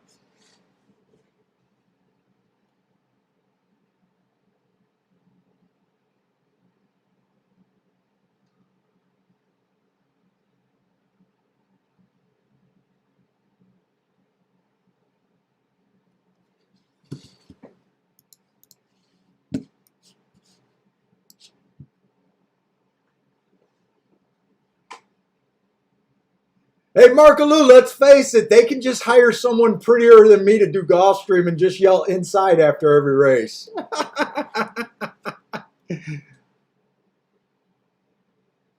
48% of the time they'll be right. Just yell inside after every race. All right, we got enough time at Woodbine. I'm still interested in Woodbine today. Ooh, and we got 9 races over there at Woodbine. Okay. All right, we're going to give these next 2 races a real good look. Because these are probably the best 2 races to play for the rest of the day.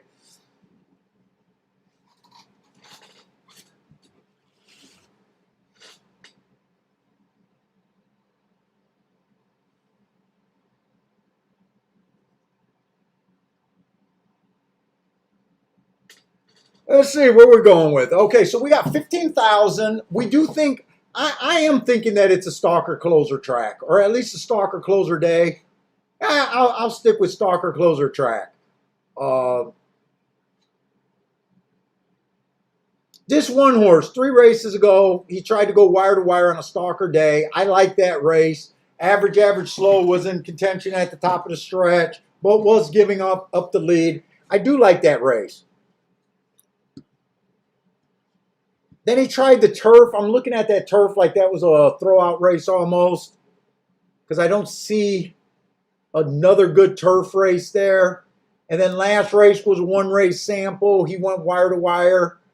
That was at the basement. And I don't think Speed's doing that great today, so I'm not even trying. Wow, at 8-1 though. Let's see what else is in this race. Let's see, the 2 horse. 4 races ago was a stalker day. He was too slow that day. Slow. I gave him an asterisk. Like I always say, I love to watch when I give a horse an asterisk and their speed figure improves the next race. That's kind of all that I hope for, whether it's a winner or loss. That was a 1 race sample. I just like to see that improvement. He carried it on for the next race, and he won after earning that asterisk. Still doing that 66 speed figure. And then last race, rail was bad. It was an early pressing day. Stepping up against winners for the first time. I think he's better than that 52.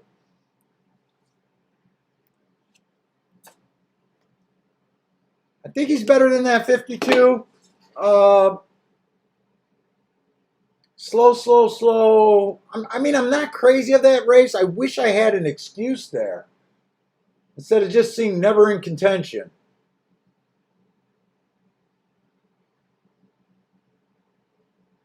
And 62 might not be, or being a 60 speed figure might not be good enough here anyways. Let's see, this is a 15,000, so he's stepping up again. Am I looking at a horse? No. Oh, he's 33-1. I already spent a lot of time on a 33-1 shot. Let's see, this 3 horse. 4 races ago, I got him running against the bias. And, you know, his speed figure did come back and improved by 4 points. Stalker day, he was a stalker that day. Looked like he chased one of the slower paces of the day, just missed. That's a good race. Comes right back after keeping his 72 while winning at the basement.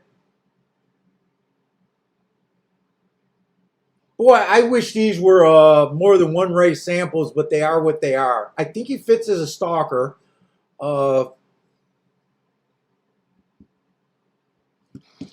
Dude, I gotta change these feeds. I keep looking at Saratoga and distracting the hell out of myself.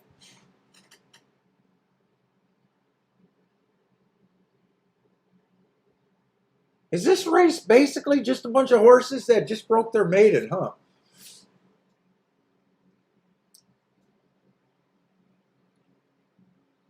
The 4 horse 4 races ago was an early pressing day. Came back on a stalker day. He regressed a little bit. But was finishing well.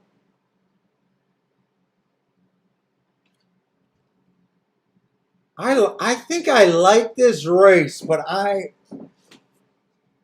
this is a poorly marked field. So far, I'm not seeing a lot of speed. Let's see. 7 stretching out for the first time. No, I'm sorry. 4 stretching out for the first time. 5 stretching out for the first time.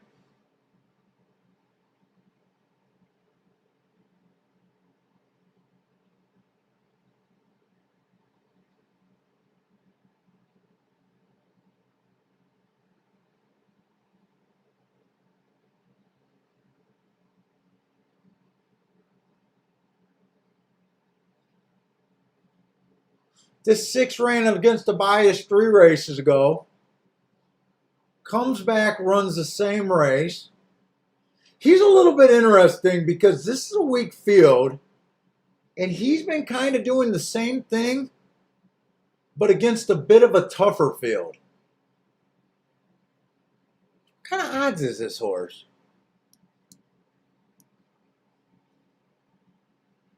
Seven to 1, that's more like it.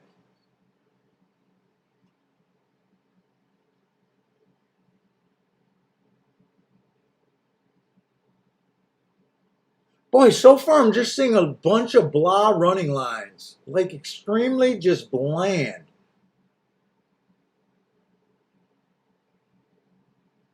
Boy, I went all the way through this race. Who the hell are they even betting? Is there even a favorite in this race? Wow, the betting board makes sense to me. Just seeing three horses at roughly being the chalk, and the chalk being at about 3 to 1. Yeah, that's what this race looks like to me. One's the only horse with any speed, except I don't believe in speed right now.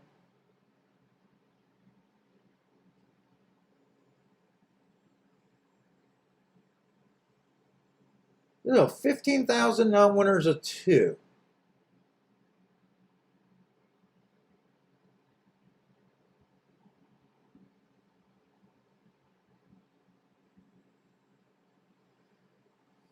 Oh, this is a tough race. This is a lot tougher race.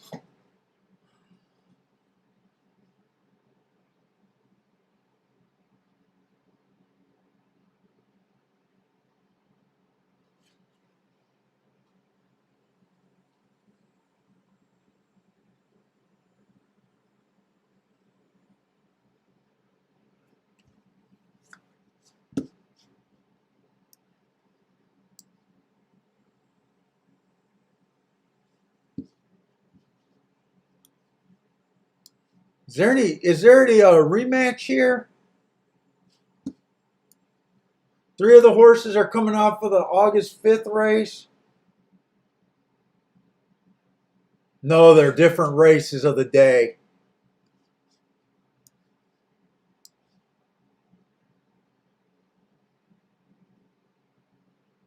Which one of those were the better races?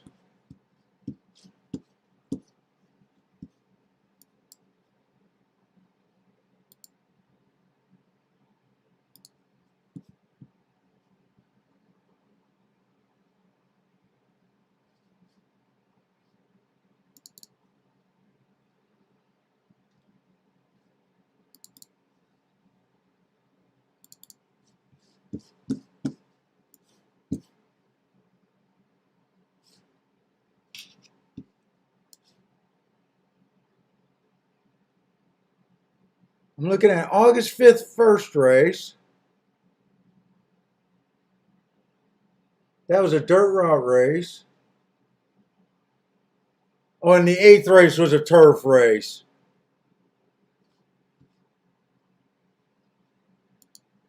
That's not telling me nothing.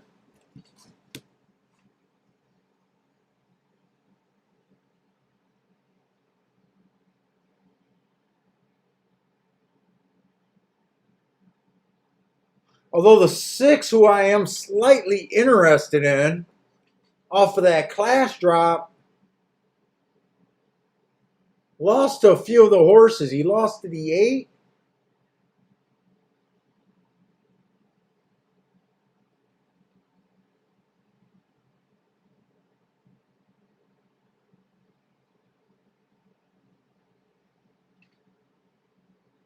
And he lost to the 3.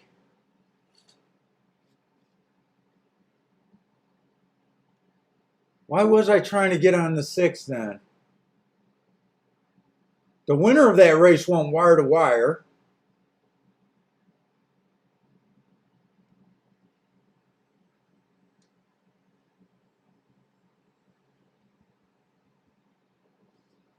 That's a big fallback gain there with this 8 horse.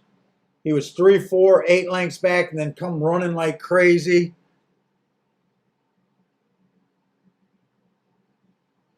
Oh, that's a payoff. He's only 3-1. I was thinking he was 19-1. Is that right?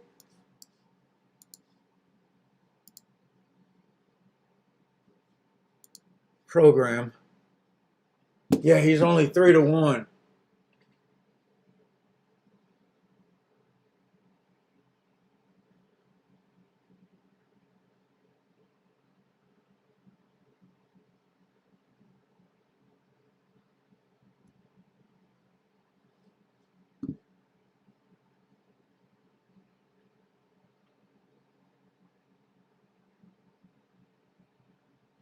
This horse again, he was close and then he re-rallied. Why do both of those running lines look suspicious to me?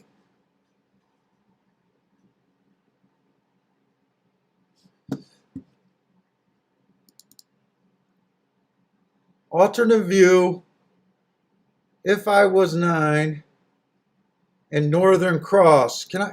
Is there any way I can watch this replay in time? Any way I can watch this replay? I'm trying to get to this Northern Cross horse.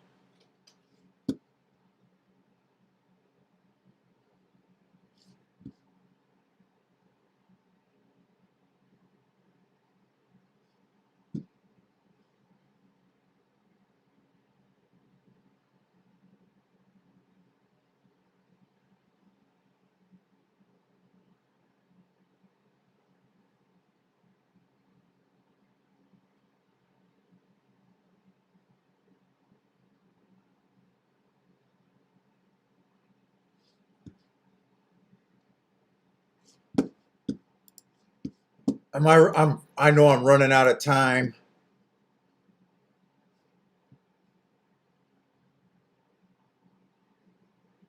Fuck, I was trying to get to the 6. I decided to watch the replay and they are off right now.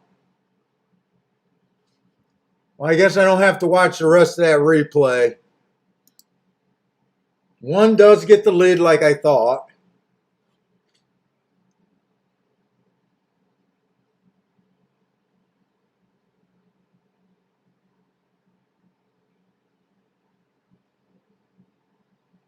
$25-1. I mean, that looks like a pace where Speed should hold, but I'm not trusting Speed. I'm really not. 8's already got him hooked. I don't know why I'm so sold on. I think the 6 is going to improve. Right now, it looks like I'm not sure if the rally's going to be there, but I was really trying to do some digging on this 6. I just wanted to play this 6 horse. I still think this 6 could win the race. Am I crazy? Maybe I'm crazy.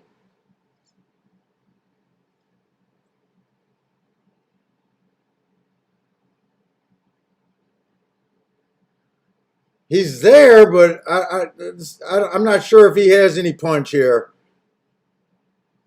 Nah, it doesn't look like he has any punch here.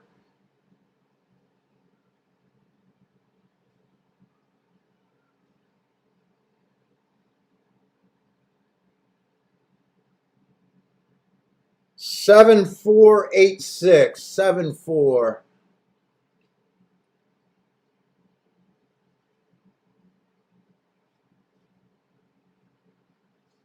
They're coming off the pace like crazy over there.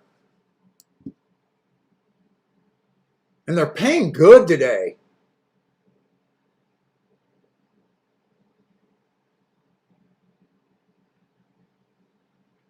There was something about this 8s and this 3s running line that I did not trust. I know a lot of people look at this where they're up close and they fall back and they come rallying. I know a lot of people like that running line. Boy, as soon as I seen that running line, I thought this horse was going to get beat. And then when I seen it on the three horse, 2x2, 2x1, all of a sudden he's 3x5. I didn't trust either of those two horses. I spent too much time trying to get to the 6, but I was like, I kept thinking I was really against the 8 and the 3, and I know a lot of people love that running line. It just looks so suspicious to me.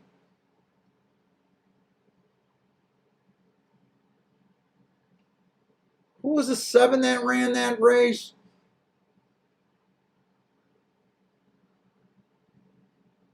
He had the right running style. He's been at this level. He had an excuse last race. Yeah, that was just a tough race there. That was just a tough race. Let's see. In my head, I already threw out the 1. I kept saying I don't think speed is going to be good. I was throwing out the 3. And I was throwing out the 8.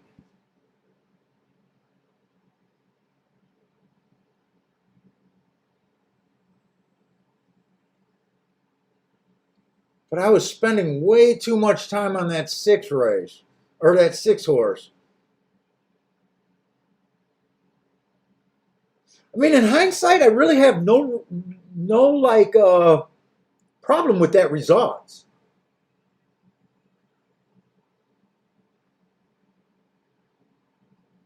I could see this horse winning. What was he at? About, oh, I thought he was at 7-2. He was at 5-1.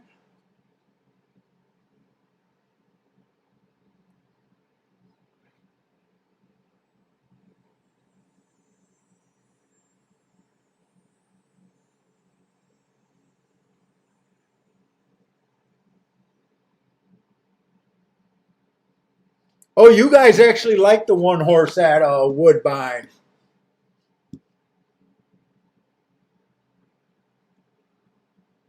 Hopefully, I can get a play in the last race over there.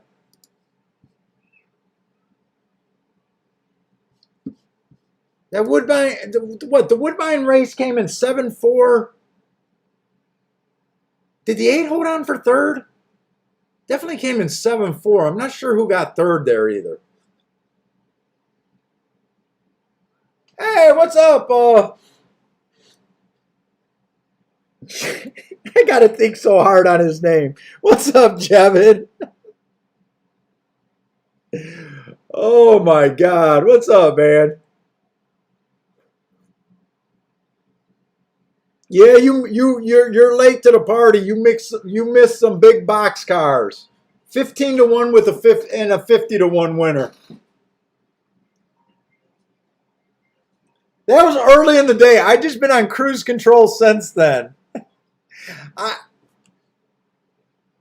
I'm honestly not trying to sandbag. I'm trying to find races that I really like. It might feel like I'm sandbagging a little bit, but Saratoga just has been kind of useless today. We kind of knew that going in, though. We kind of knew Saratoga off the turf and short fields. I kind of knew that today.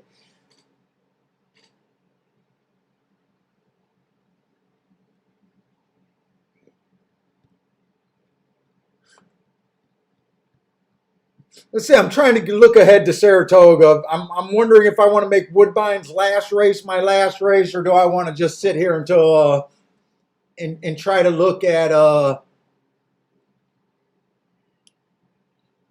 let's see how much time we got. Let's see. We got 11 minutes to the race at a Saratoga. Let's see what we got. 1, 2, 3, 4, 5, 6. Well, we got 7 horses this race, and it's a relatively cheap race for Saratoga.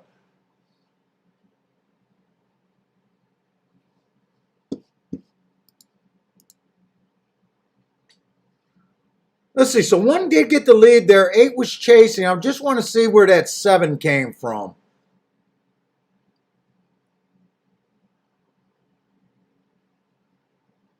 I'm thinking 7 stalked unless he gets shuffled out when they come around this turn. But he looked like he either stalked or closed. Yeah, it looked like he stalked. 7 and 4 made the exact same move. 7 made his move a little bit sooner. Okay, yeah. 7 definitely stalked there at Woodbine, if you're keeping track.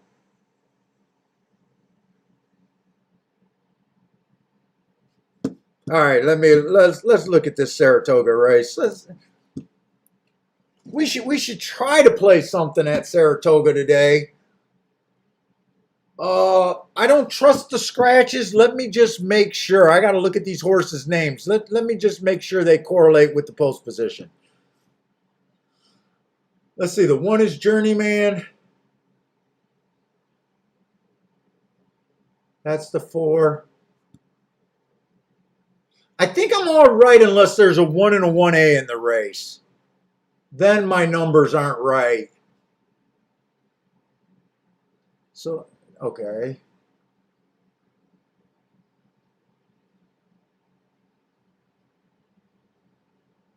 Okay, so my numbers are right here. The numbers are right. All right, so what do we have?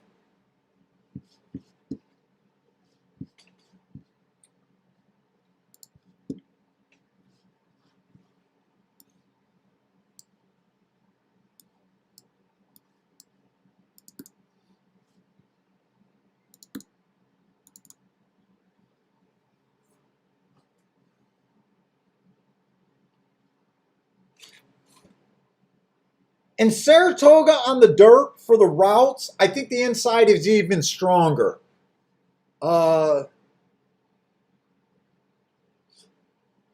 inside is winning 49% of the races. The middle of the track is winning 42%. When you get to post 7 on out, they're only winning 8%. So it gets really hard to win from 7 on out.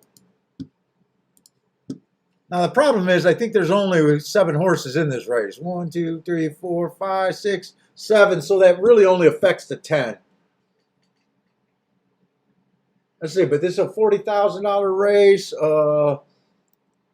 Let's see, the one horse, Stalking Closing 4 races ago, was a stalker that day.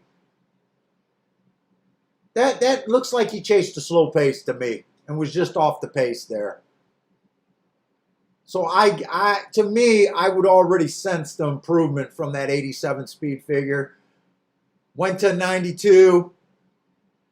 Match stride. He was average and slow that race. Didn't quite get in position. 2 races ago was a Stalking Closing day at a marathon. Made a middle move and flattened out. And then last race was an early pressing day. I don't know. I don't have a grasp of this horse at all. I don't think I have a real grasp of that horse. I definitely don't like the marks. Let's see what else is in here.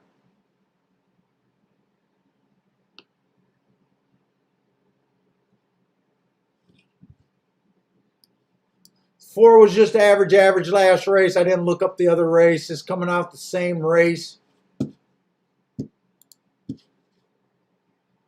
as the 4. They just ran in a common race.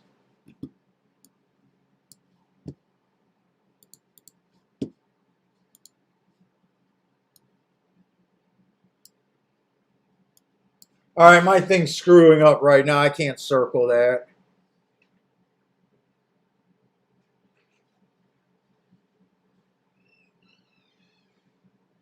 Let's see, the 5's going to be in the 3 hole. That race 4 races ago definitely catches my eye. Went too fast to win. Nice middle move. Speed figure went way down on a day that he went too fast to win. I love that race. Comes back, goes up to his regular speed figure, but that was on a 1 race sample. 2 races ago, his speed figure dipped.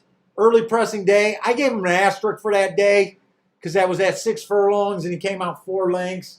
Whether you might not believe in that asterisk, but I like the asterisk that I gave him there. And then he finally caught a speed favoring track and ran away with it.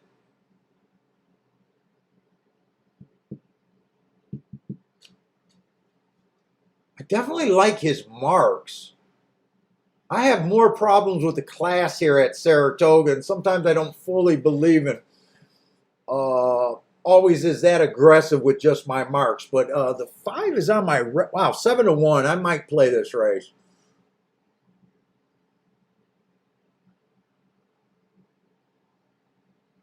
I might play this race. Let's see. The 6 horse. 4 races ago, inside the track was good. He was in the 4 hole. I like that asterisk there. Still ran a good race. 3 races back, went too fast to win and cashed it in pretty soon. But I still, whenever I give a heart, to me that's an excuse. Then he gets an early pressing day. Didn't show any speed. I gave him an excuse there. This horse is just an excuse freaking magnet.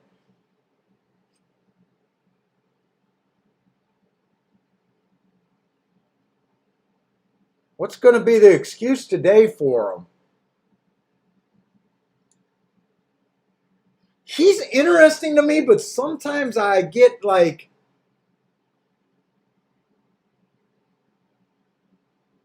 on the race that was perfect for him, why did he not show any speed? He was even, well, he broke slow.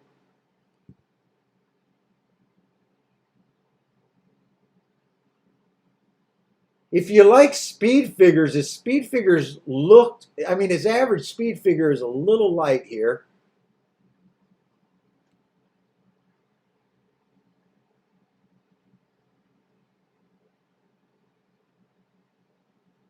Seven horse, 2 races ago. Inside was good. It was a speed favoring track, and then he comes back. I gave him an asterisk. He comes right back to win. It kind of feels like there's a lot of speed in this race, though.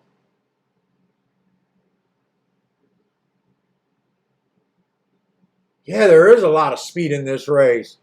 8's fast too, and he looks pretty need the lead.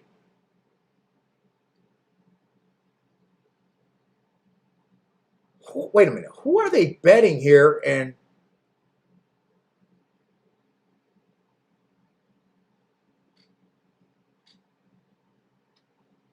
I'm a little interested in this race. Wait a minute.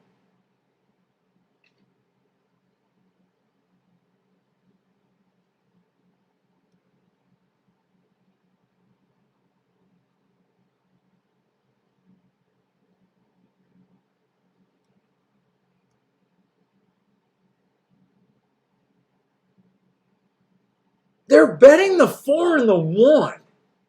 Or no, they're betting the 4 over the 1. Boy, I don't think there's much difference in those two.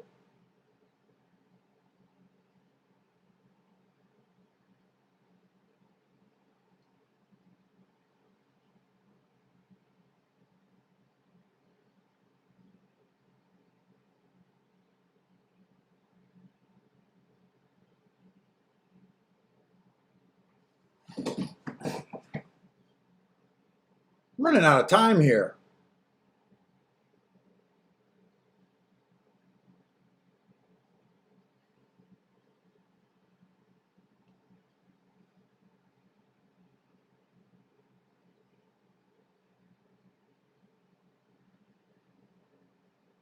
I think I'm going to 156 exacta box here and betting the 5-6.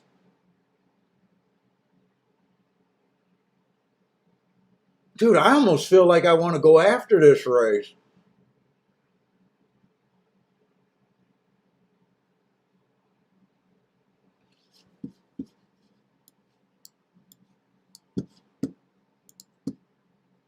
One, 5, 6 in exacta box. That's what I'm doing.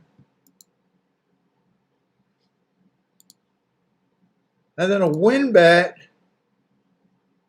to the 5 and the 6.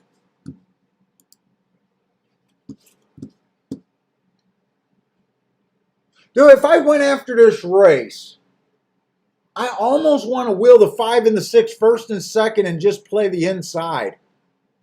1, 4, 5, 6 is almost what I want to do.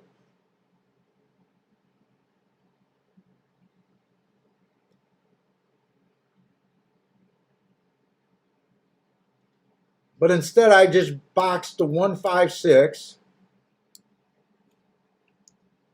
and 5 and the 6 to win.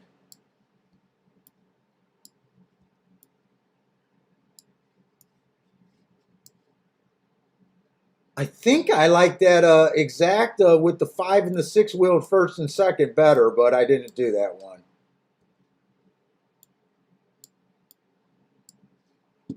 This is the first bet I made at Saratoga today too. Let's see, anyone got a play here?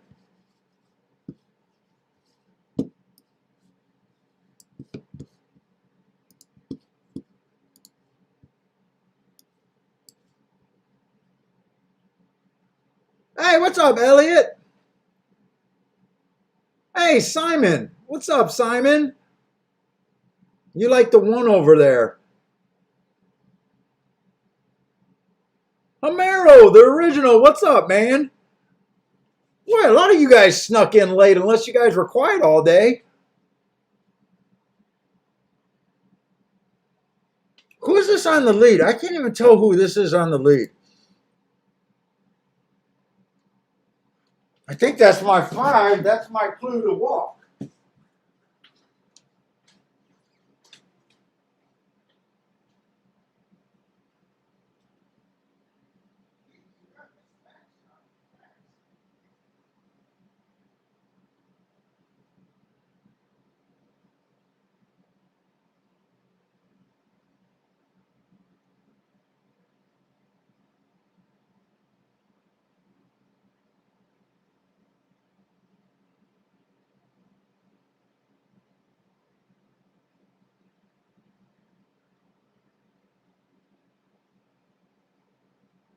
Come on, don't be dead here.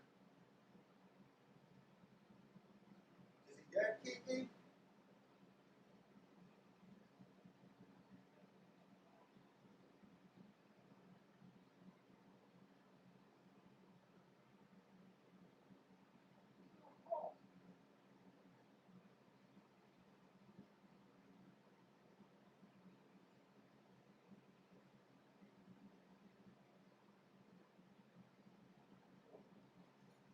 No, he was dead, Kiki. Speed did not hold. Well, I liked how that race was going at the top of the stretch. Wait a minute, was that the 6 and second? Wait a minute, was I closer? No, that was the 8-4. 4-8.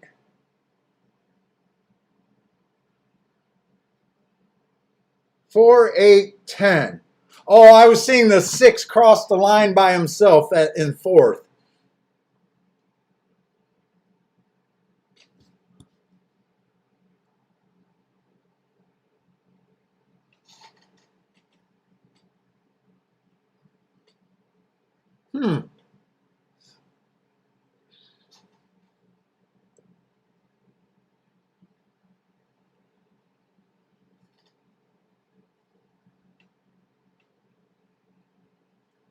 Well, I thought this 8 was going to go to the lead with the 5.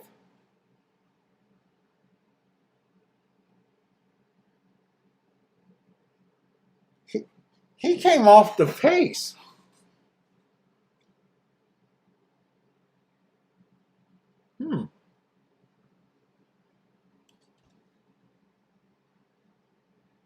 One did not run.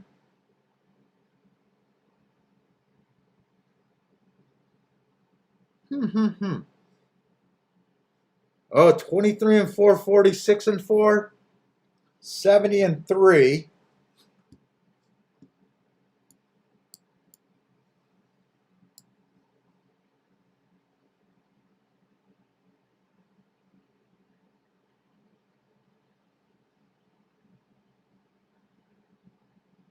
Should I have liked that 5 as much as I did?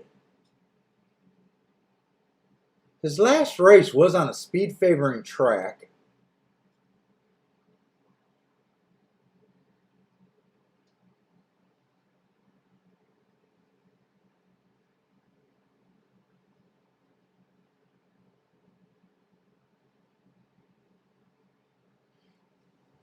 You know what? I do think I overliked the 5 a little bit.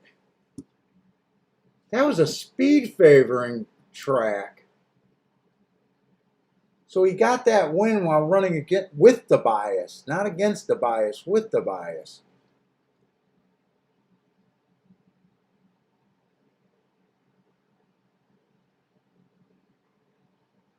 Hmm. I don't have a real problem with that result. I don't have a problem at all with that result, honestly. I, I think just going back and looking at the five, I think I was a little bit liking him a little bit too much, and maybe I shouldn't have.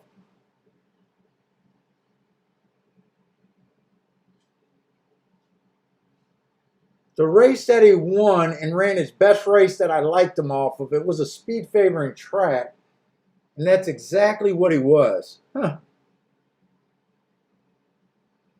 That didn't cost me from hitting a ticket. It's just I just feel like I overliked him. And maybe that wasn't as good as a play as I was thinking it was. I like the 6. That was a horse that I said kept getting into trouble, and what's going to be his new excuse?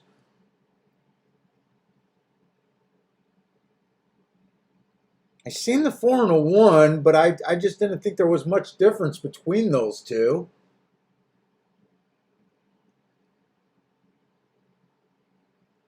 And the 8 horse had really good marks. Got really good marks. But he was a bit farther outside, and I'm thinking inside.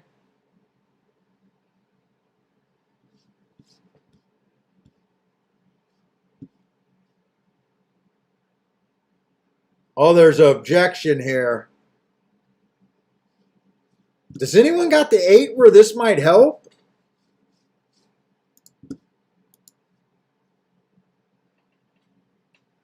I didn't really see the objection. I was trying to go back to see if I really liked that bet or not.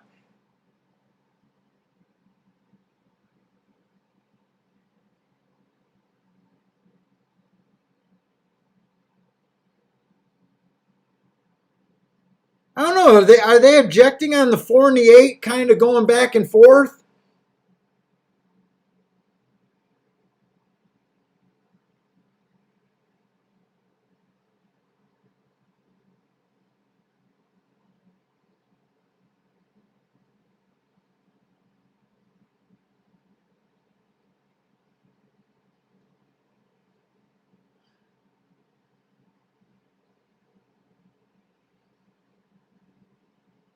I think they're objecting. I think they're objecting on the 4 and the 8.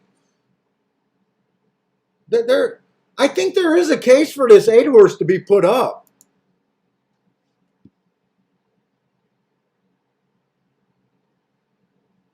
Jay, you got them both ways?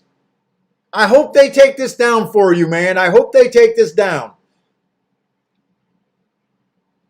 Oh, shit. Now Elliot's telling me that he'll be pissed. I'm sorry I got excited, Elliot. I'm sorry. Trust me, me rooting for someone is not going to help the Stewarts, but I didn't realize you were on the other way.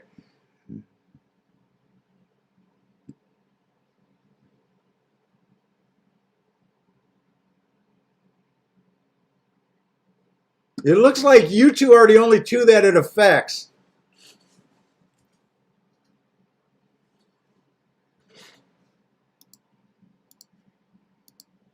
Did they really take him down?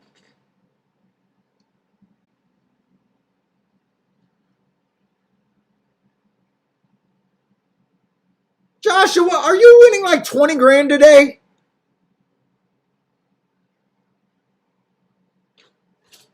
Joshua's been a monster today.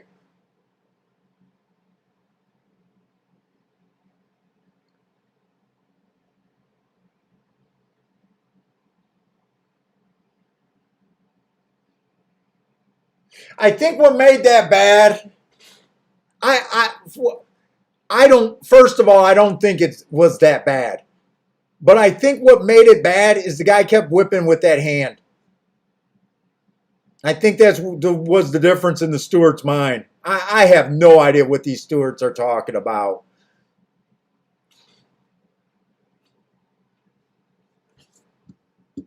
Jesus Christ, Joshua is killing it today.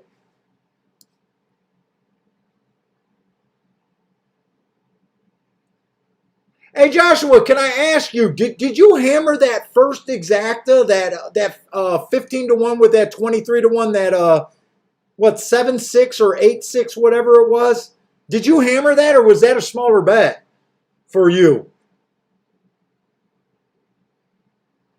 I'll tell you what, man, you don't have a problem to keep firing it when you hit a monster. That's the only thing that made me curious.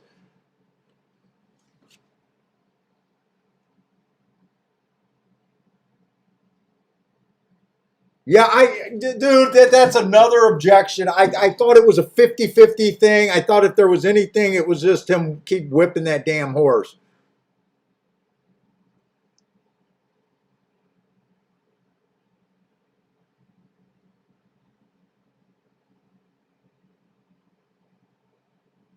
Dude, how much are you betting today?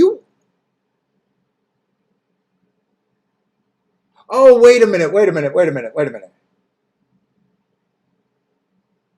I was thinking 40 times would put you up at 20,000. No, that wouldn't put you up at 20,000 right there.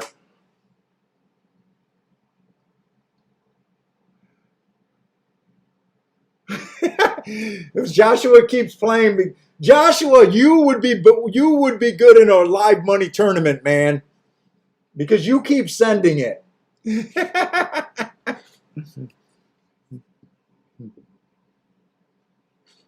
If I hit that first exacta for 40 bucks, or that double that I did hit for 40 bucks, let's see, that would have been over 12 grand. I would have probably stayed on the show.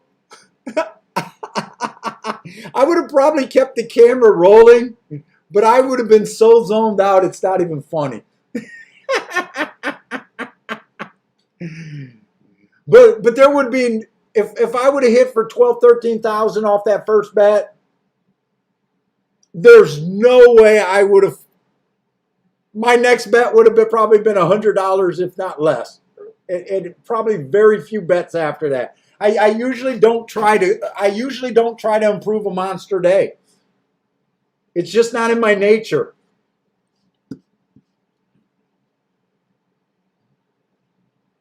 So me and Joshua, we got to figure out how to be partners in the Breeders' Cup series.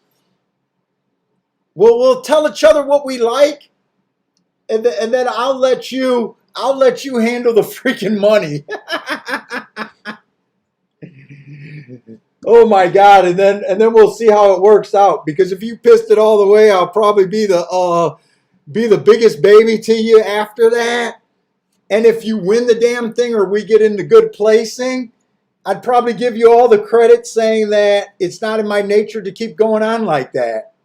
It might not be. Oh my God! I'm sorry, I didn't realize this race was going off.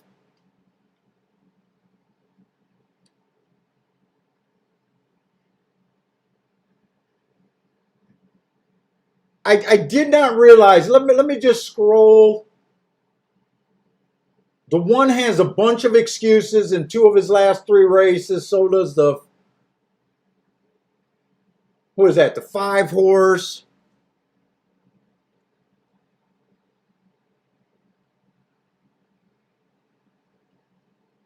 Nine got a really good, wow, nine's 18 to 1.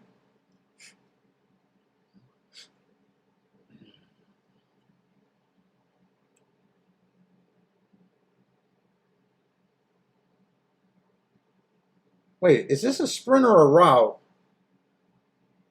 Well, you know what? That first turf sprint, they ran like a route. Maybe speed's not good, so maybe these hearts and triangles won't be real good here.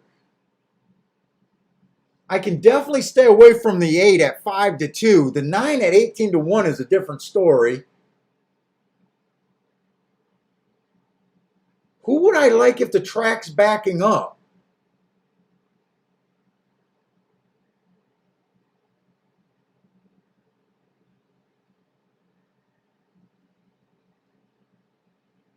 The one horse is kind of on the scenario if the track's backing up.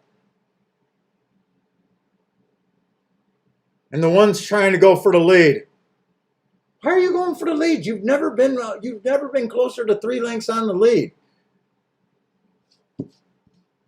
Huh.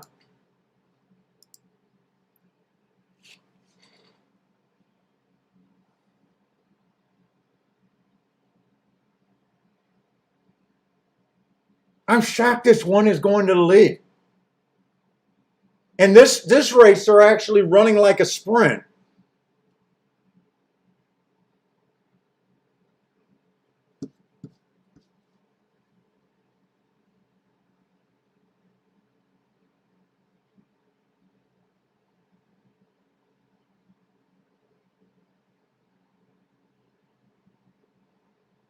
Trying to see if this 9 is loaded. I think the 9 is loaded.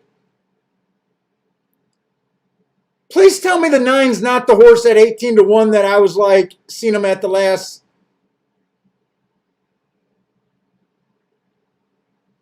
It's going to be 8. Is the 9 good? No, the 9's not going to hold on for seconds. It's going to be 8. No, this 8 might get beat. 8 did not get beat. 8 held that off. Who was that horse? Was that the 12? I don't even think I looked at a 12 horse.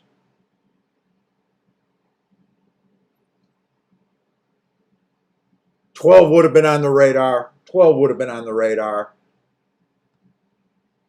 And I don't think I looked at 11 horse either. 12 has an excuse in 3 races. Dropping in class. With a stalking, closing, running style that I felt was kind of good for today. I have no idea why that 1 horse was on the lead. 8 was the horse that earned the triangles. 8 was on the radar, but we did not have enough time to really look at that race. I'm glad the 9 didn't get first or second. I'll tell you that right now. I'm glad the 9 did not get first or second. I don't even know if he held on for third.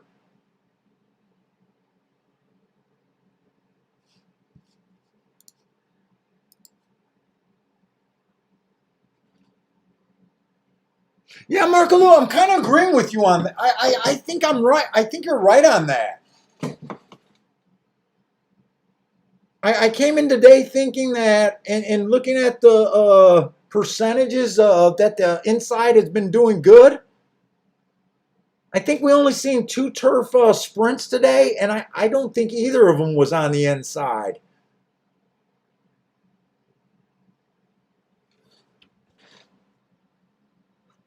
Now, the 1 did get a questionable ride there, but did the 9 hold on for third? No, I don't think the 9. That might have been the 10, maybe?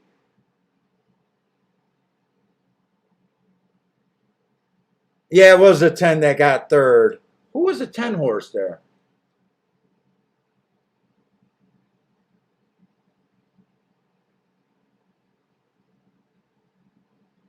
I don't remember looking at this horse either. I know I didn't look at the 11 and the 12. They were loading in the gate when I finally opened the form up.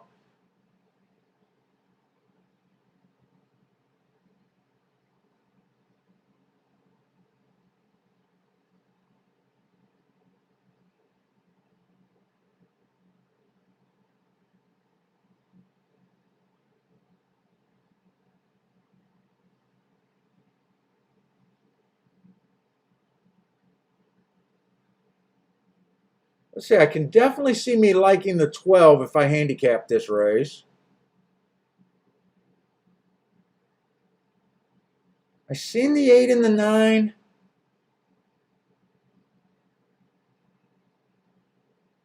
I thought the 1 would have ran there. I don't think I would have liked him. I don't think I would have liked him.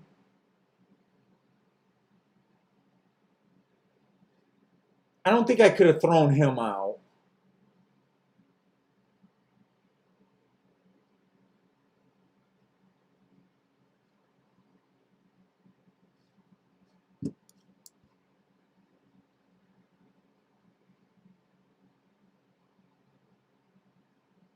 Yeah, I don't know.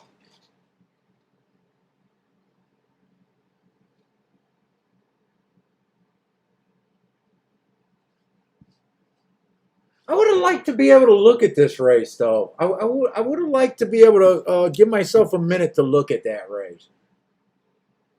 I think there's enough to say that that was possible to hit, but at the same time, I can't say for sure how close I would have been to it.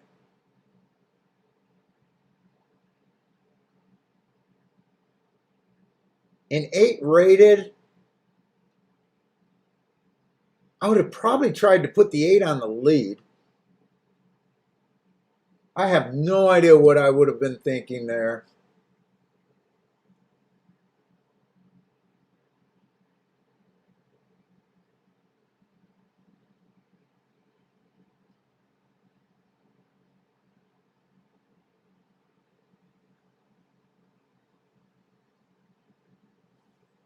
I have no idea, but Woodbine is done.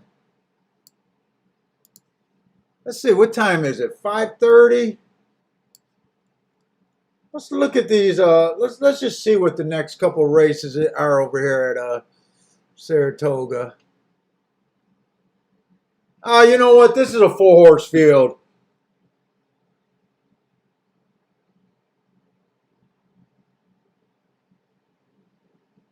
That's a 4-horse field.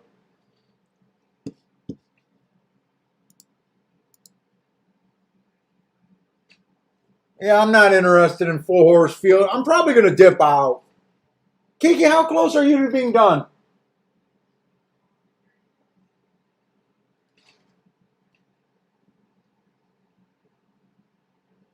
Maybe I'll just hang out until she tells me to get off.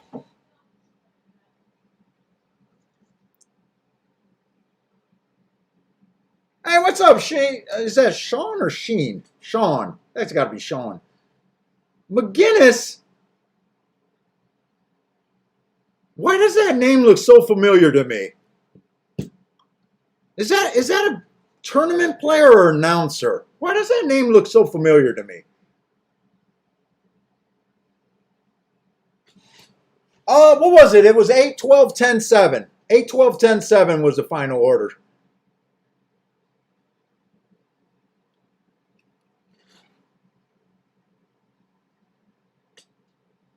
God, that name looks so familiar.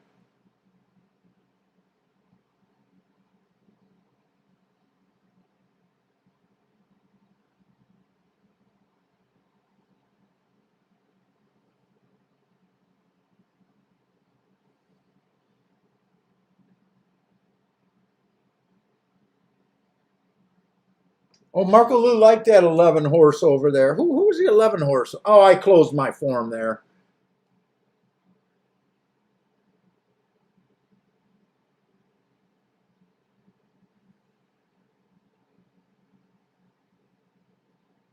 Let's try. I think I'm going to just glance ahead. I may or may not stay on for it, but I think I'm going to just talk about the last race over there at Toga.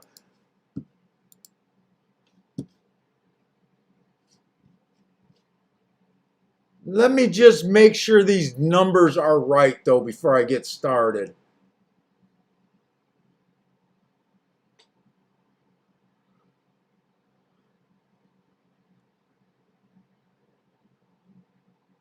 They look right now.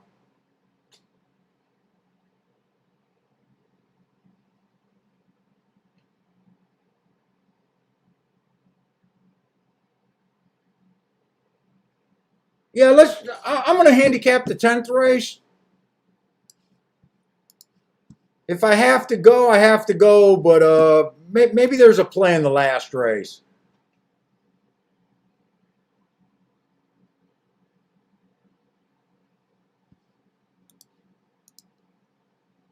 And the 8 horse did stalk in that last Woodbine race just off the pace. God, there was a wall of horses there. That was a stampede.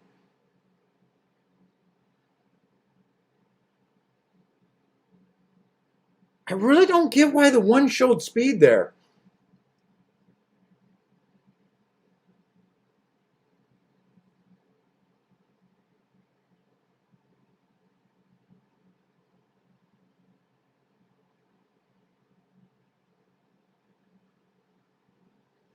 I really don't get why he showed speed. Let's see. Let's look at Saratoga's 10th race.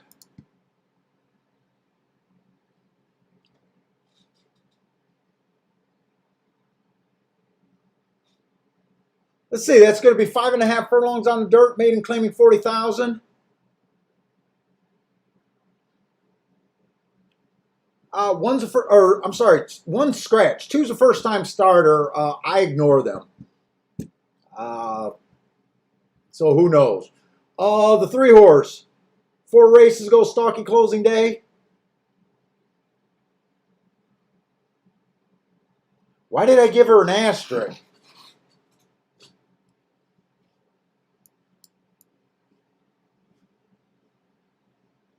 Stalking closing day, she was a closer that day.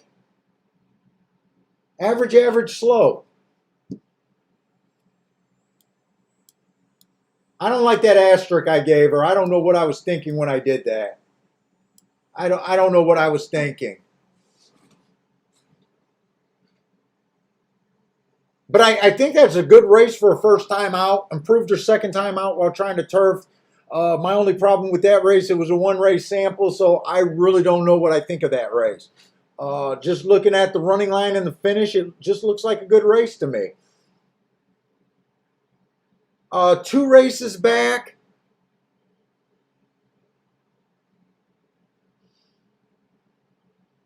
I don't like my marks I gave her or him, but he did close with a rush, and I am harder on closers because for the most part, you don't want to be a closer at most tracks.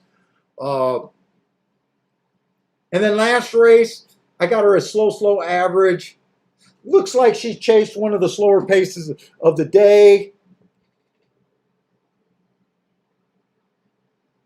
I'm not really sure what type of horse this is. She looks off the pace at a sprint. I'm just not sure what kind of horse this 3 is. Her top figure, that 83, is probably one of the high ones in this race, though. For you guys that like figures, I don't. Let's see, the 4-horse, first race out. Ran against an inside bias. I think that race is a throwout. Comes back, speed favoring track. She did improve, but it was a speed favoring track. I gave her an asterisk both races. I think she could improve, but I can't bet off of those 2 running lines. I just don't know what kind of talent's there. The 5-horse, 3 races ago, bad rail, stalking closing day. She was a stalker. She was outside, no problem there. Average, slow, just fell out of it. 2 races ago, it was early pressing day. Not fast enough. They got this horse running every distance, it seems like. And last race, stalking closing day. Match strides with the slowest winner that day. Got in position at the top of the stretch, just missed. I'm not in love with that. Let's see, 7-horse, 2 races ago.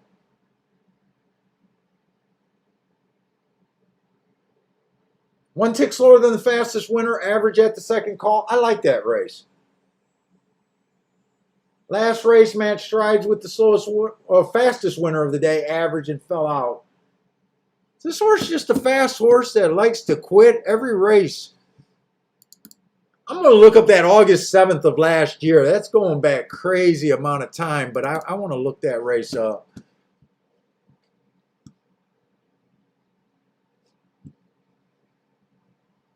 What was that at? Saratoga?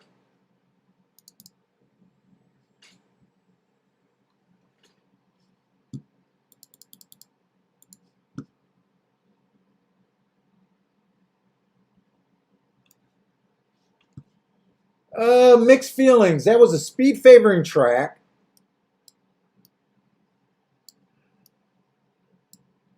She went for the lead.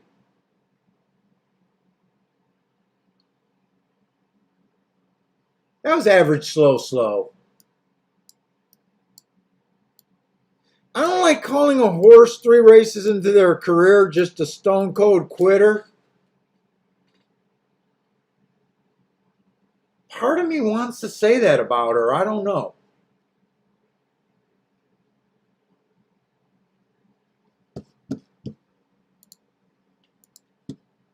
Let's see, the 8-horse, speed favoring track last race, or 2 races ago.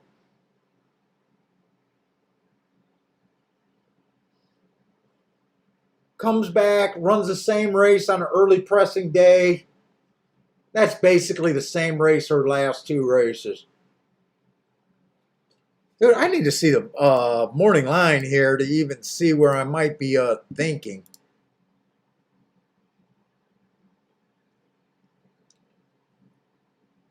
$15-1 morning line?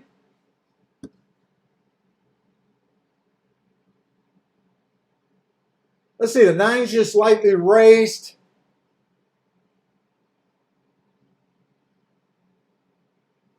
Her first race, or his first race, slow. But the horse did keep running. He made up lengths at the end of the race. Comes back next race. Bad rail, early pressing day. Had the rail that day. There's definitely some things to like about him. But I can't bet him off those 2 running lines.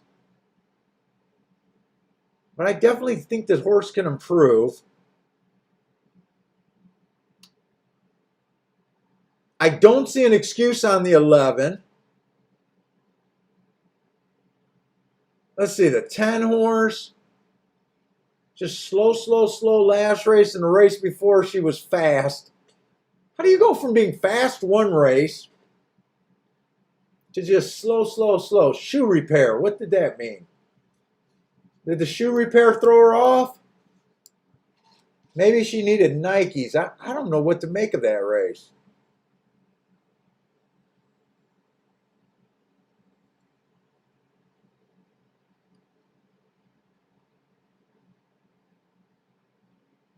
I like the 15's last race. Is the 15 even good? No, the 15 is going to be scratch. 15 they do have as a scratch.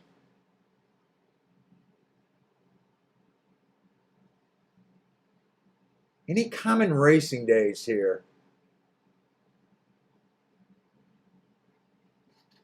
July 21st is coming up quite a few times.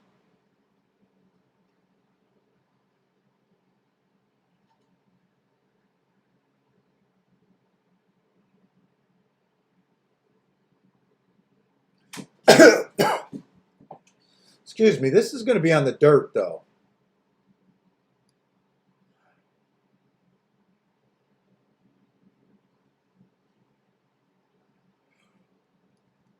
I'm having a hard time concentrating. Let me see something.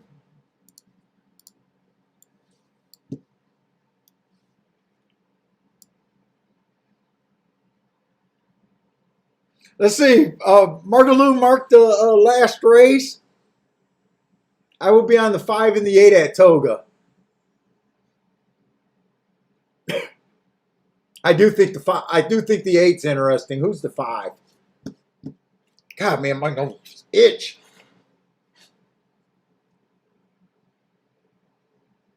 Wait a minute, am I in the right race? Yeah, I still say that. I do like the 8 there.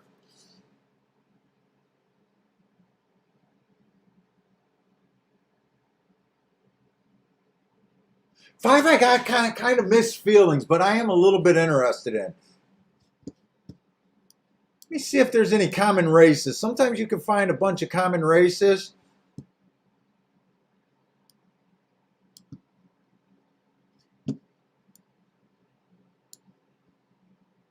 July 21 is being kind of a common race, but not enough of them are exiting that race.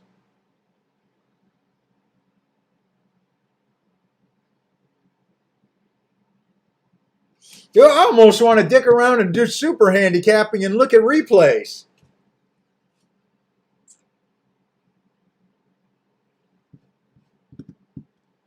Every horse is scratched after the 11. Yeah, I got that. Okay.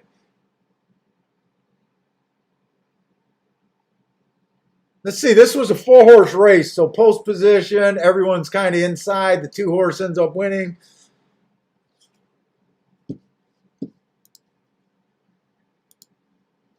Well, 2 was 3 to 5.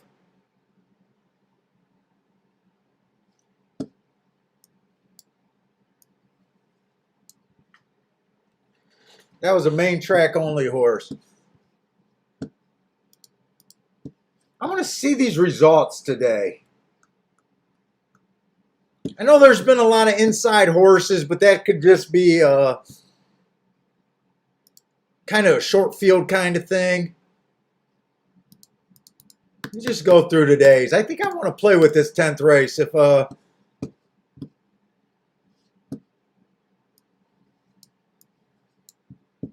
one won the first race.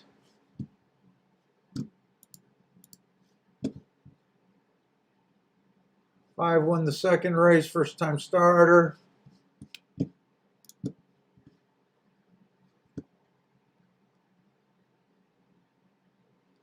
Third race, the 6-horse won. That was like a really short field.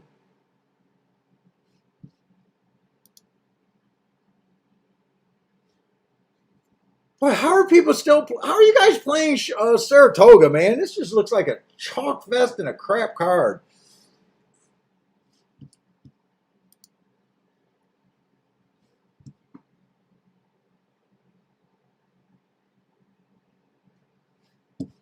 It was just a chalk. I'm glad I only took one stab at Saratoga. That's right, I remember that horse.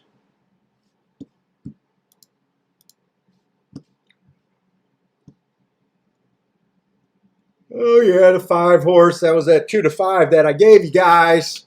Don't say I didn't give you anything. I gave you that 280 winner.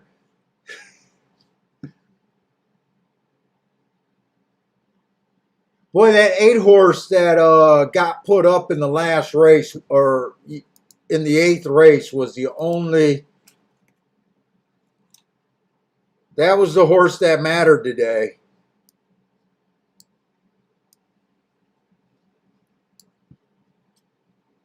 That was a race where I got 2 inside outside. It's almost shocking that horse with that marks I didn't consider at 12 to 1. Ugh, that's not good. And then the 2. So it's just been a chalk field kind of a day. Okay.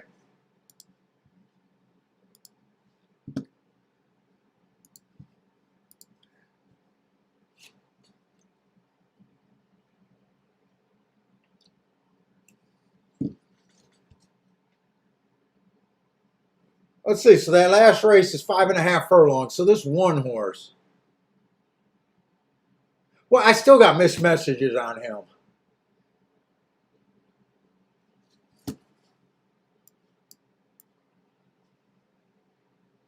Hey, you guys remember last Friday's show where we went out? I was alive to some doubles on that turf sprint.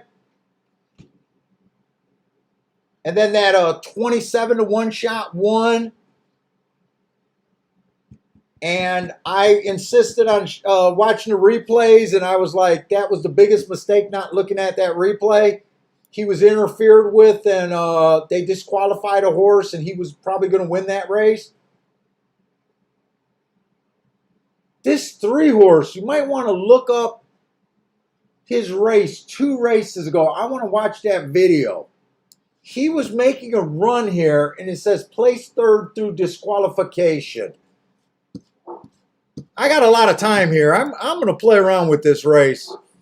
I'm going to stay on and watch this race. We got 20 minutes. Might as well.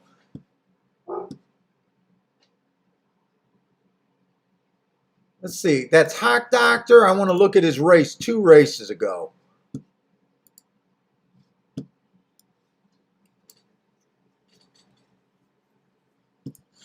Let's see. Hot Doctor.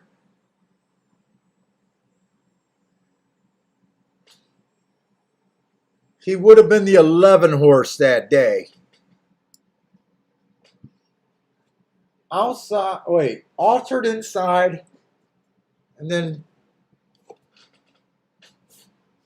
I got this blown all the way up and I still can't see it.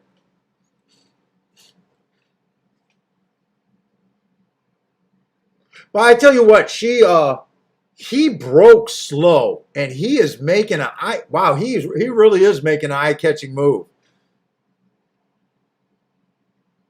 He was like second to last in a big strung out field. I don't think the trouble happened yet. Let's see, kind of angled to the inside.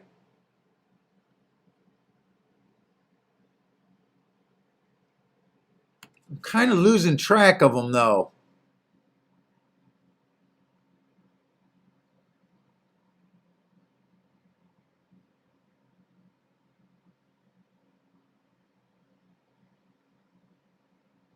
Dude, this horse is trying to win this race.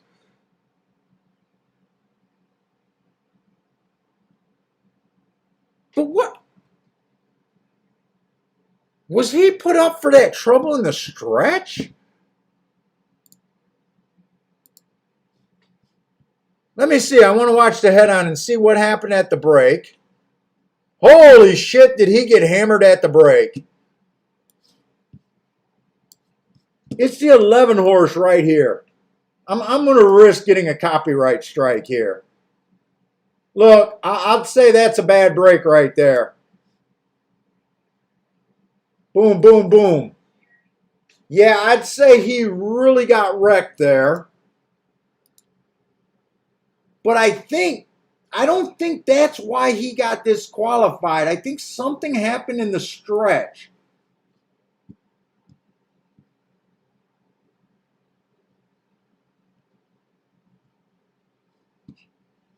I'm losing track of him. He actually gets up into this race. I think he's the guy in all pink here.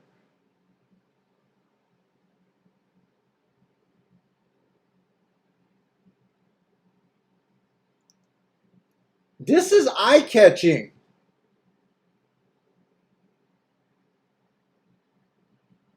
Is this where he got that? I think that's where he got. See that? He did get into two fairly severe trouble.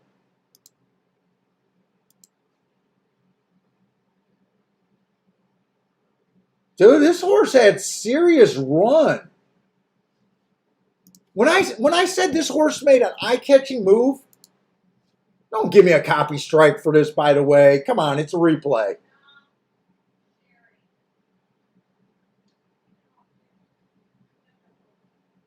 Okay, we've seen what happened on him on the head-on. This is where I said was a little bit eye-catching. He's second to last right here. This is him. At the very least, all you could say is this horse was willing to run.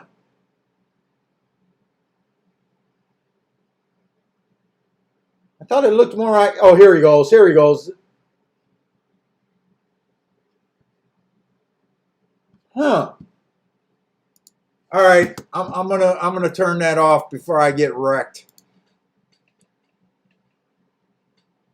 Oh, Jay needs the 7 to win at Toga for it's a $2,400 horse for him. Good luck, Jay. So I really think the marks that I got for this horse are not as good as what the replay said.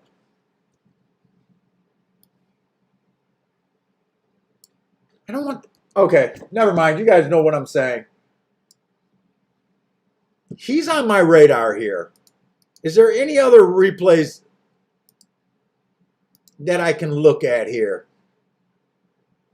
The problem is he's 4 to 1. It's not the sexiest odds. I guess a lot of people are watching replays.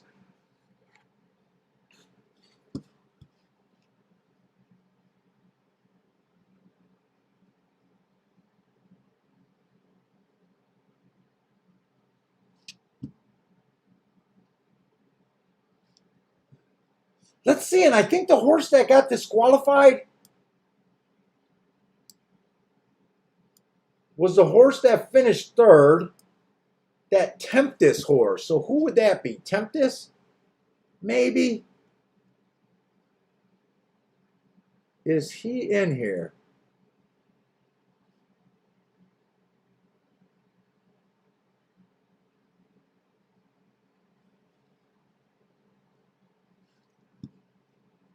Yeah, he got scratched. He would have been the 14 horse. That's the same race right there. He finished third, placed fourth. That's what we've seen in the stretch. All right, let's see who else might be interested. I look. No matter, I don't think the 11's a complete throwout, but there's no way I could bet him off of those running lines. I might want to look at the 10's replay.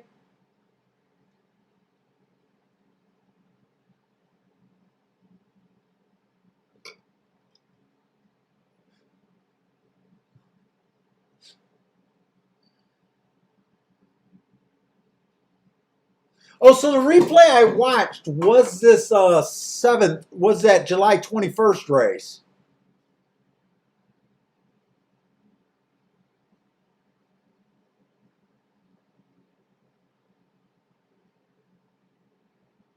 And I think all the horses that came off the back end. So I do think that helps Jay's 7 horse, but I think it also makes the 8 horse look kind of good. Because they ran pretty much the same race. I want to watch that replay again. Who was the 7 and the 8 there? Our War Boys.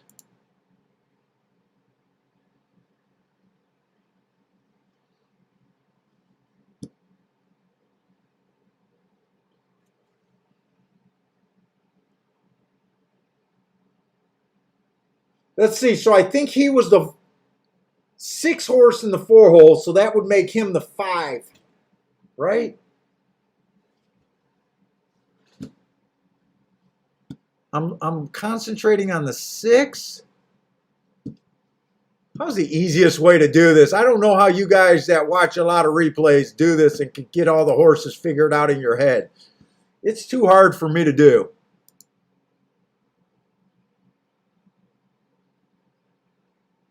Yeah.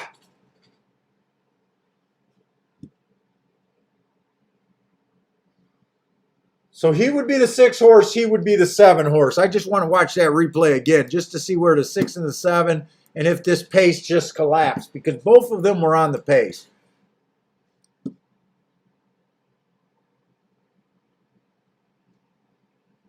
Because I think both of them make sense also. I think that might have been a good race there. Let's see. Yeah, 6 had to lead the whole way around. So that is the 6. He do it with the 1. And 7 was right there in his guts. So really the 7 and the 6 were dueling.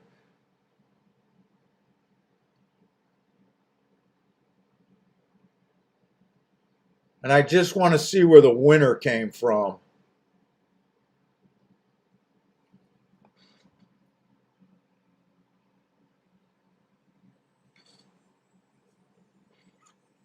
And they were dueling going the fastest pace of the day that day.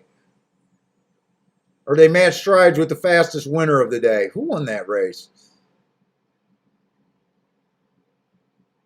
6 and 7 really dueled the whole way around.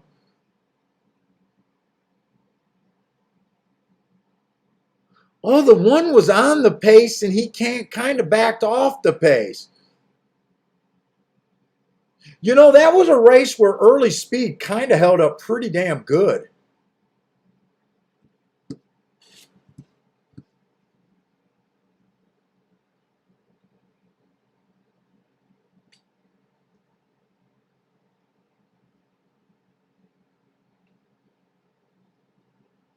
Oh, and I kept saying that the 3 was coming out of that same race. He wasn't coming out of that race.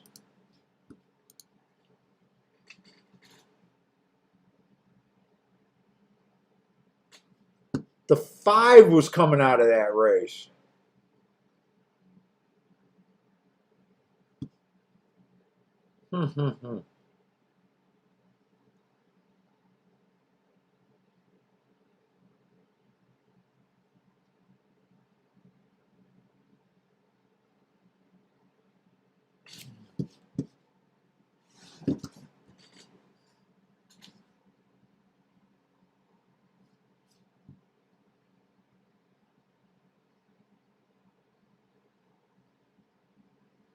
Yeah, so right now I'm kind of interested in the 3, 5, 7, 8.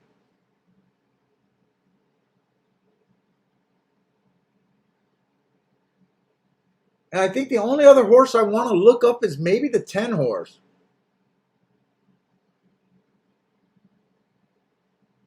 I really don't like his last race.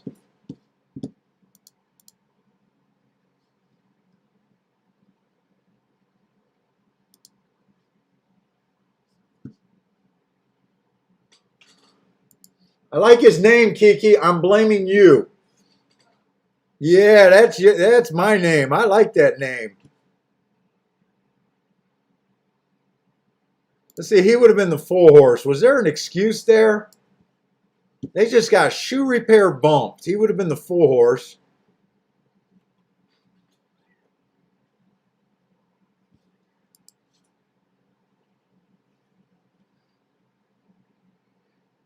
So he says the 8 horse wins.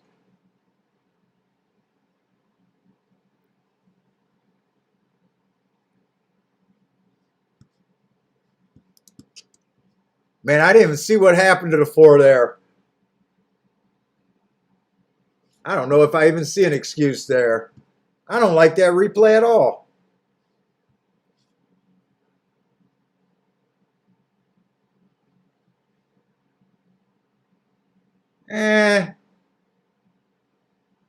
I don't know. The incident looked minor, but he probably wasn't as hustled as he could have been early. Let me look at the July 17th race.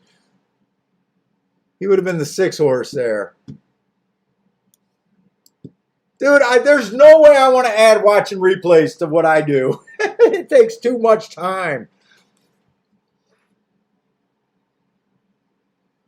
It takes too much damn time.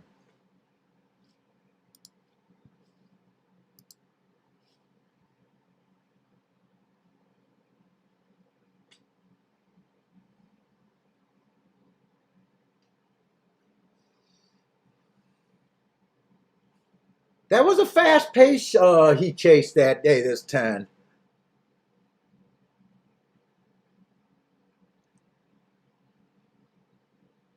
And I'll tell you another thing that sucks for me with my super blurry vision. It's a lot of time really hard for me to watch replays.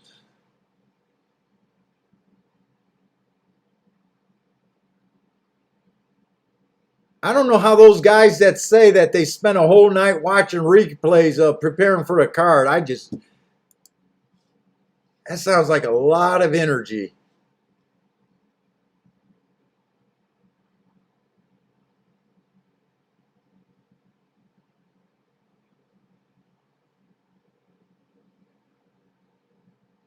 I don't really see nothing there. I think I'm going to be against this 10.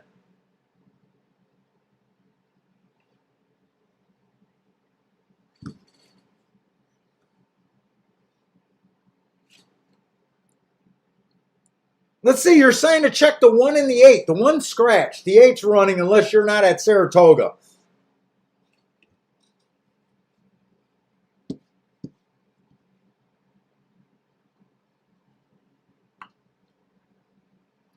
Let's see. The original Homero, he always gets his picks in really early. The 3, the 10, and the 8. Oh, I'm in good company. I don't know if I like the 10 as much as you do, but I can see them. I'm definitely interested in that 3 and that 8. I think I'm looking at the 3, the 5, and the 8. And even the 7 a bit. I think the 7 and the 8 is kind of the best, or the same horse. So 3, 5, 7, and 8 is what I'm looking at. Let me write that down so I can remember. 3, 5, 7, 8. Let me make sure I still got a lot of time to dick off. We got about 12 minutes to post.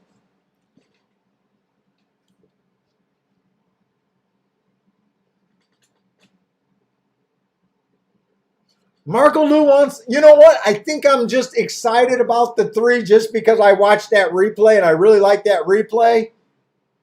At 7-2, I will say a lot of the luster is lost. A lot of the luster is lost on him. I just thought that was a ton of trouble to overcome.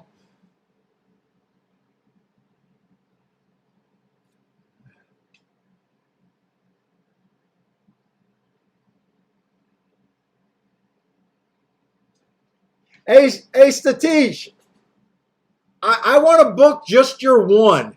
I just want to book your one bet. Nothing else.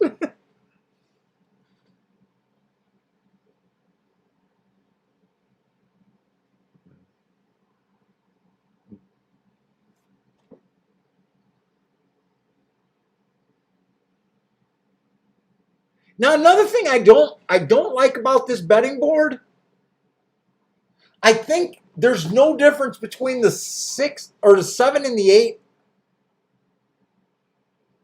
in the odds right now. I think the 7 should be a higher price. I was hoping to be able to get a higher price on the 7 here.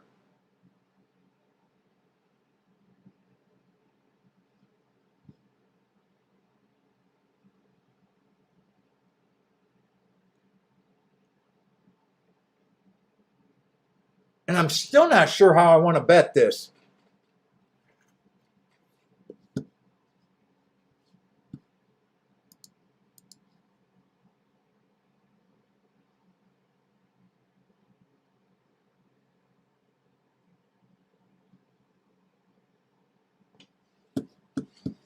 And I can't get to anyone else but the 10.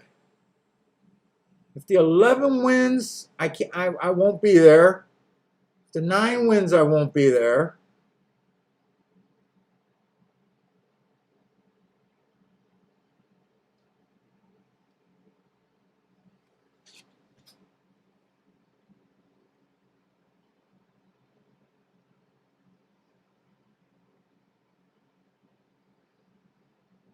Now, in a way, you got to explain why this 3-horse ran so poorly last race.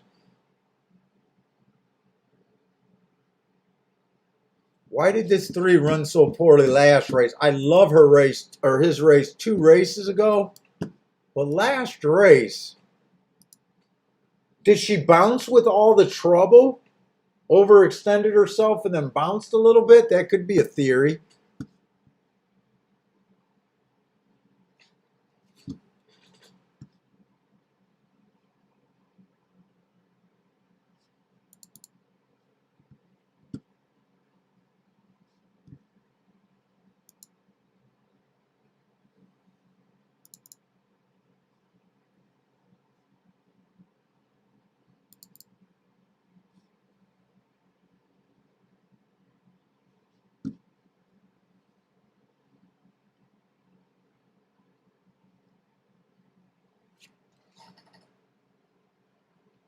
Let's see, that's one of the slower races of the day. They went wire to wire that day.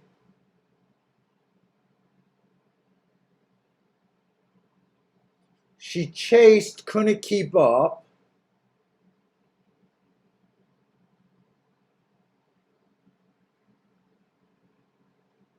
Yeah, I don't know what I like. I don't know.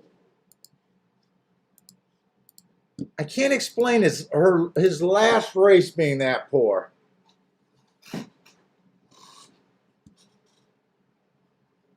So I can do something with the 3.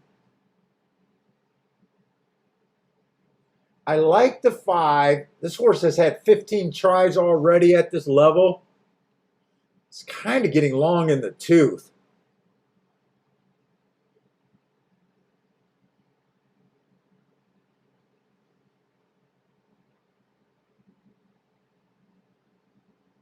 And then the 7's the horse that I'm wondering, is this horse just a quitter? The 7 is, do you believe that it's a 50 speed figure or do you believe it's an 80? If you believe it's a 50, the horse is a throwout. If you think the 80 is closer to this horse's talent, she's a must use.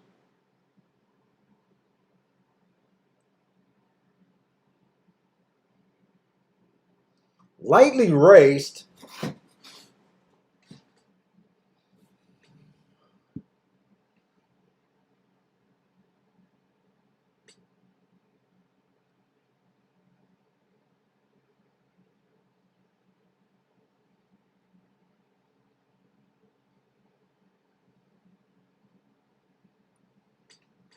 Hey, what's up, Parsons?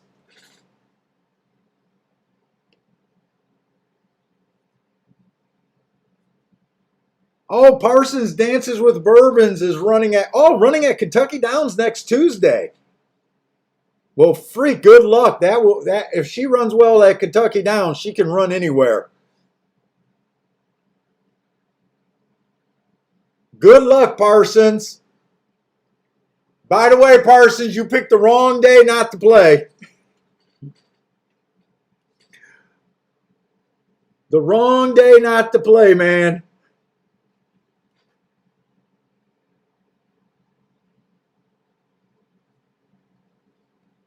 Yeah, going to Kentucky Downs, I would say, is a tremendous jump. She's lightly raced, though. And I think Parsons said her best race that she ran was on the turf, according to the speed figure.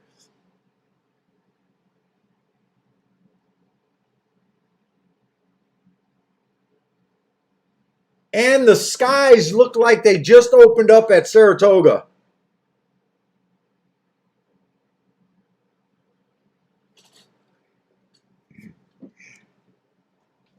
Parsons, we had a 15-1 and a 50-1 back-to-back. Had the double. The 50-1, I didn't realize he was 50-1 because I knew I was alive in the double and I was gushing over the 15-1 winner.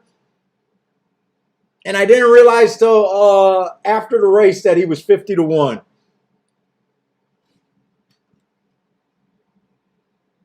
And then other than that, I think I made one play bet today. She is dropping to $30,000 claimer. 6.5 furlongs is questionable.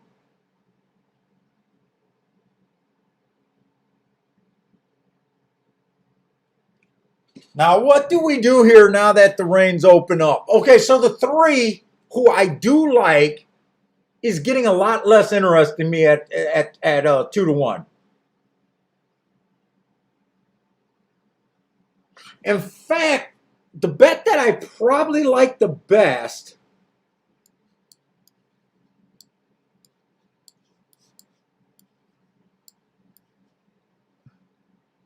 wait a minute, I think I got the wrong numbers.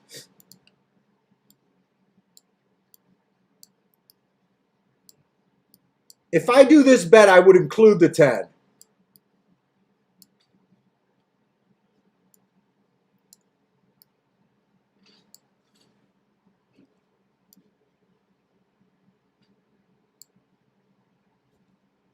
And I think I'd even turn that one around. Will the 7 and 8 first and second?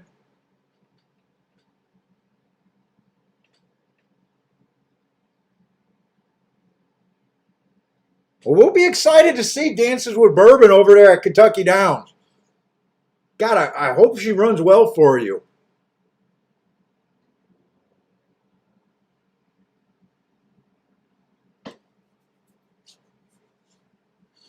Because if she runs well at Kentucky Downs, I think you got a real horse. I think there'll be good things. $30,000 claimer at Kentucky Downs probably would play like a Parsons. Does that play like a $50,000, $60,000 claimer everywhere else? Those are tough fields.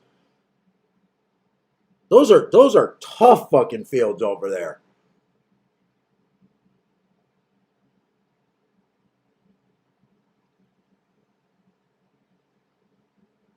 I think she's only ran 4 races, maybe 5 races at the most, so she's young enough to improve.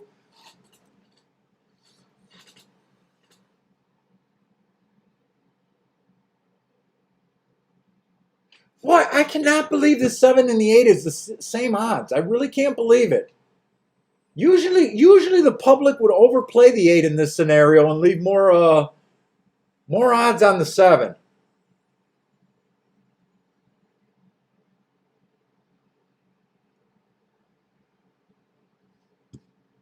I feel more sure about the 8 horse. The 7 is the horse that I keep questioning if she's the 50 or the 80. I'm not sure.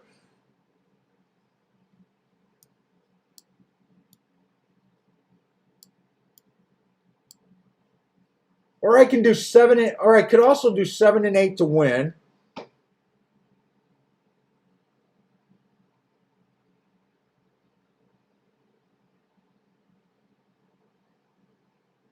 You know, I think I'm gonna change that bet a little bit. I think I'm gonna Dutch the 7 and the 8 to win. The eight on top of those old horses with the 5. First and second. I think I feel a little bit more comfortable like that. It might be a big mistake from my first thought. And I'm going after this in my playback category. There's no reason for me to do anything else today.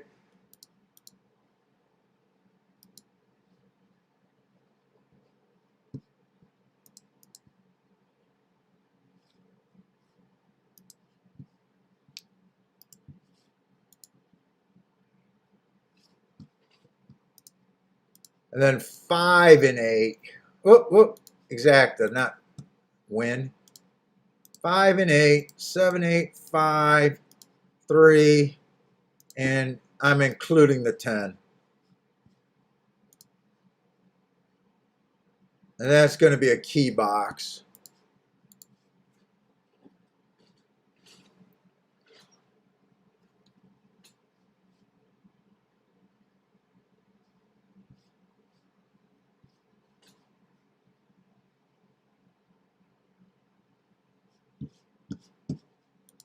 Yeah, and everything could change about this track, but honestly, I didn't have a real good read on this track anyways.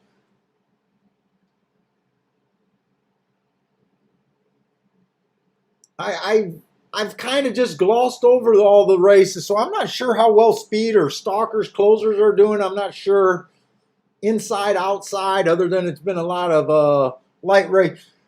I do like when a track gets wet, and I don't know if I think the track qualifies as pretty wet, right? Well, it looks kind of, doesn't look as wet as I thought it would be. I thought there'd be puddles everywhere. I thought when we seen them coming out, there was puddles everywhere. Am I imagining that there was a big old storm? Oh yeah, Rex, we're at Saratoga. Last play, my last play of the day here. Oh, Rex, you had a meeting with TVG? Wow.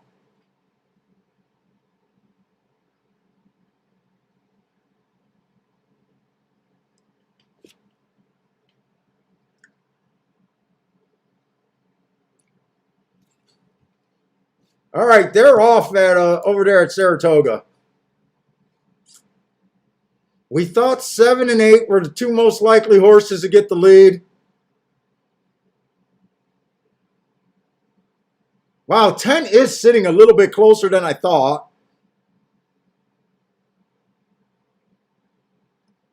God, that might have been a mistake to get off the 7 on that exacta for as the key. I chickened out and went with the 5. But I'm not even sure. 7 might have just been dead there anyways. 7 looks like she's hooked. Come on, 8.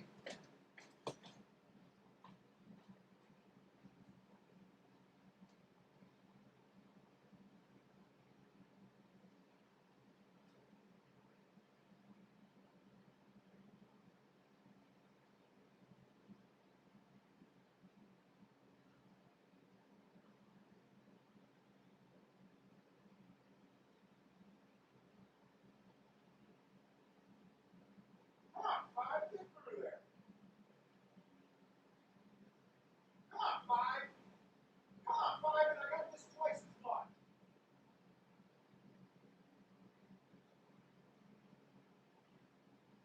All right, 7, 8, 3. All right, we go out on a decent note. I wish the 5 would have got second because I would have hit that exacta twice.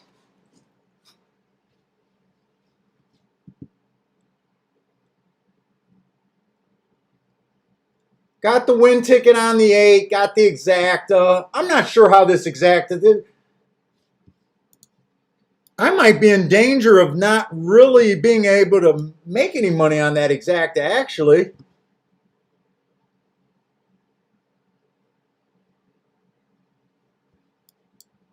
That's a $16 punch. I'm going to only have it one way.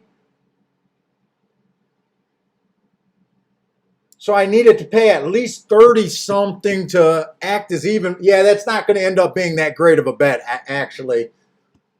8 was the only horse I was convinced on. I would have done better if I didn't wheel it first and second, or I just used the 8, but I wanted the comfort of the second horse, and I'm going to pay for it.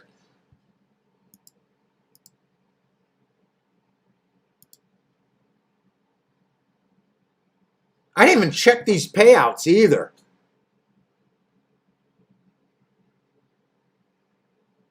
Yeah, it says I'm getting 24 back. Oh, I should have checked the payouts is what I should have did. So for every $16 I get 24 back. Yeah, not a great bet. Not a great bet at all. But it is going to be a little bit of profit. And I do got the 8 to win. 8 took action late.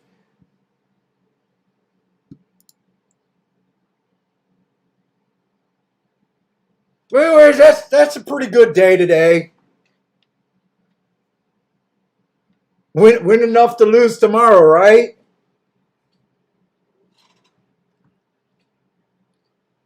But anyways, so I will be here tomorrow. Right now, I just got Gulfstream done. We'll see if I get around to doing the extra track. 50-50 on that. I am going on vacation next week. I'm not sure if I definitely can't do a show next Friday. I may or may not take the stuff I need to stream from the vacation place. I'm going back and forth on that. So probably not, I don't know, but definitely not a show next Friday. Maybe not even next Thursday.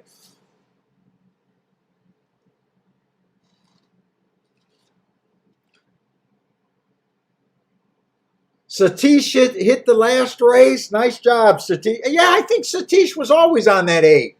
He kept saying the 1 and the 8, but there was no 1 in the race. Oh, Marco Lou had the 8 as his only play there. Oh, okay, nice hit, Marco Lou. Dude, I think I could have played this race better. I think I could have played this race better. And maybe as excited as I was about the 3, if I would have did that wheeling first and second, that key exacta box like I did, you know, I was going to use the 8-7. Then I decided to use the 8-5. In hindsight, I probably should have did the 8-3. I only got off the 3 at 2-1. And I would have hit that for twice. You know, I would have hit that on both tickets. 8 winning and then 3 backing up. That would have made that ticket a little bit better. It was either that or just single the 8, since 8 was the only one I was sure that I was going to do something with. But fuck it. We can't all do perfect ticket construction every day. And I can only do perfect ticket construction maybe once a year. Yep, on vacation again. I don't know if I want to call this a vacation. It's going up north. My wife loves it. I guess I like my wife. But anyways, guys, thanks a lot for hanging out with me. Love handicapping with you guys like always. Glad some of you guys had really, really freaking good days. Fucking Joshua, I don't even want to look at his account. But anyways, fun day getting off to a nice early start with those long shots. But hope to see you guys tomorrow. Good luck if you guys are playing races later tonight. And stay safe out there and hope to see you all tomorrow. And remember, next week, probably not a show, but we'll see.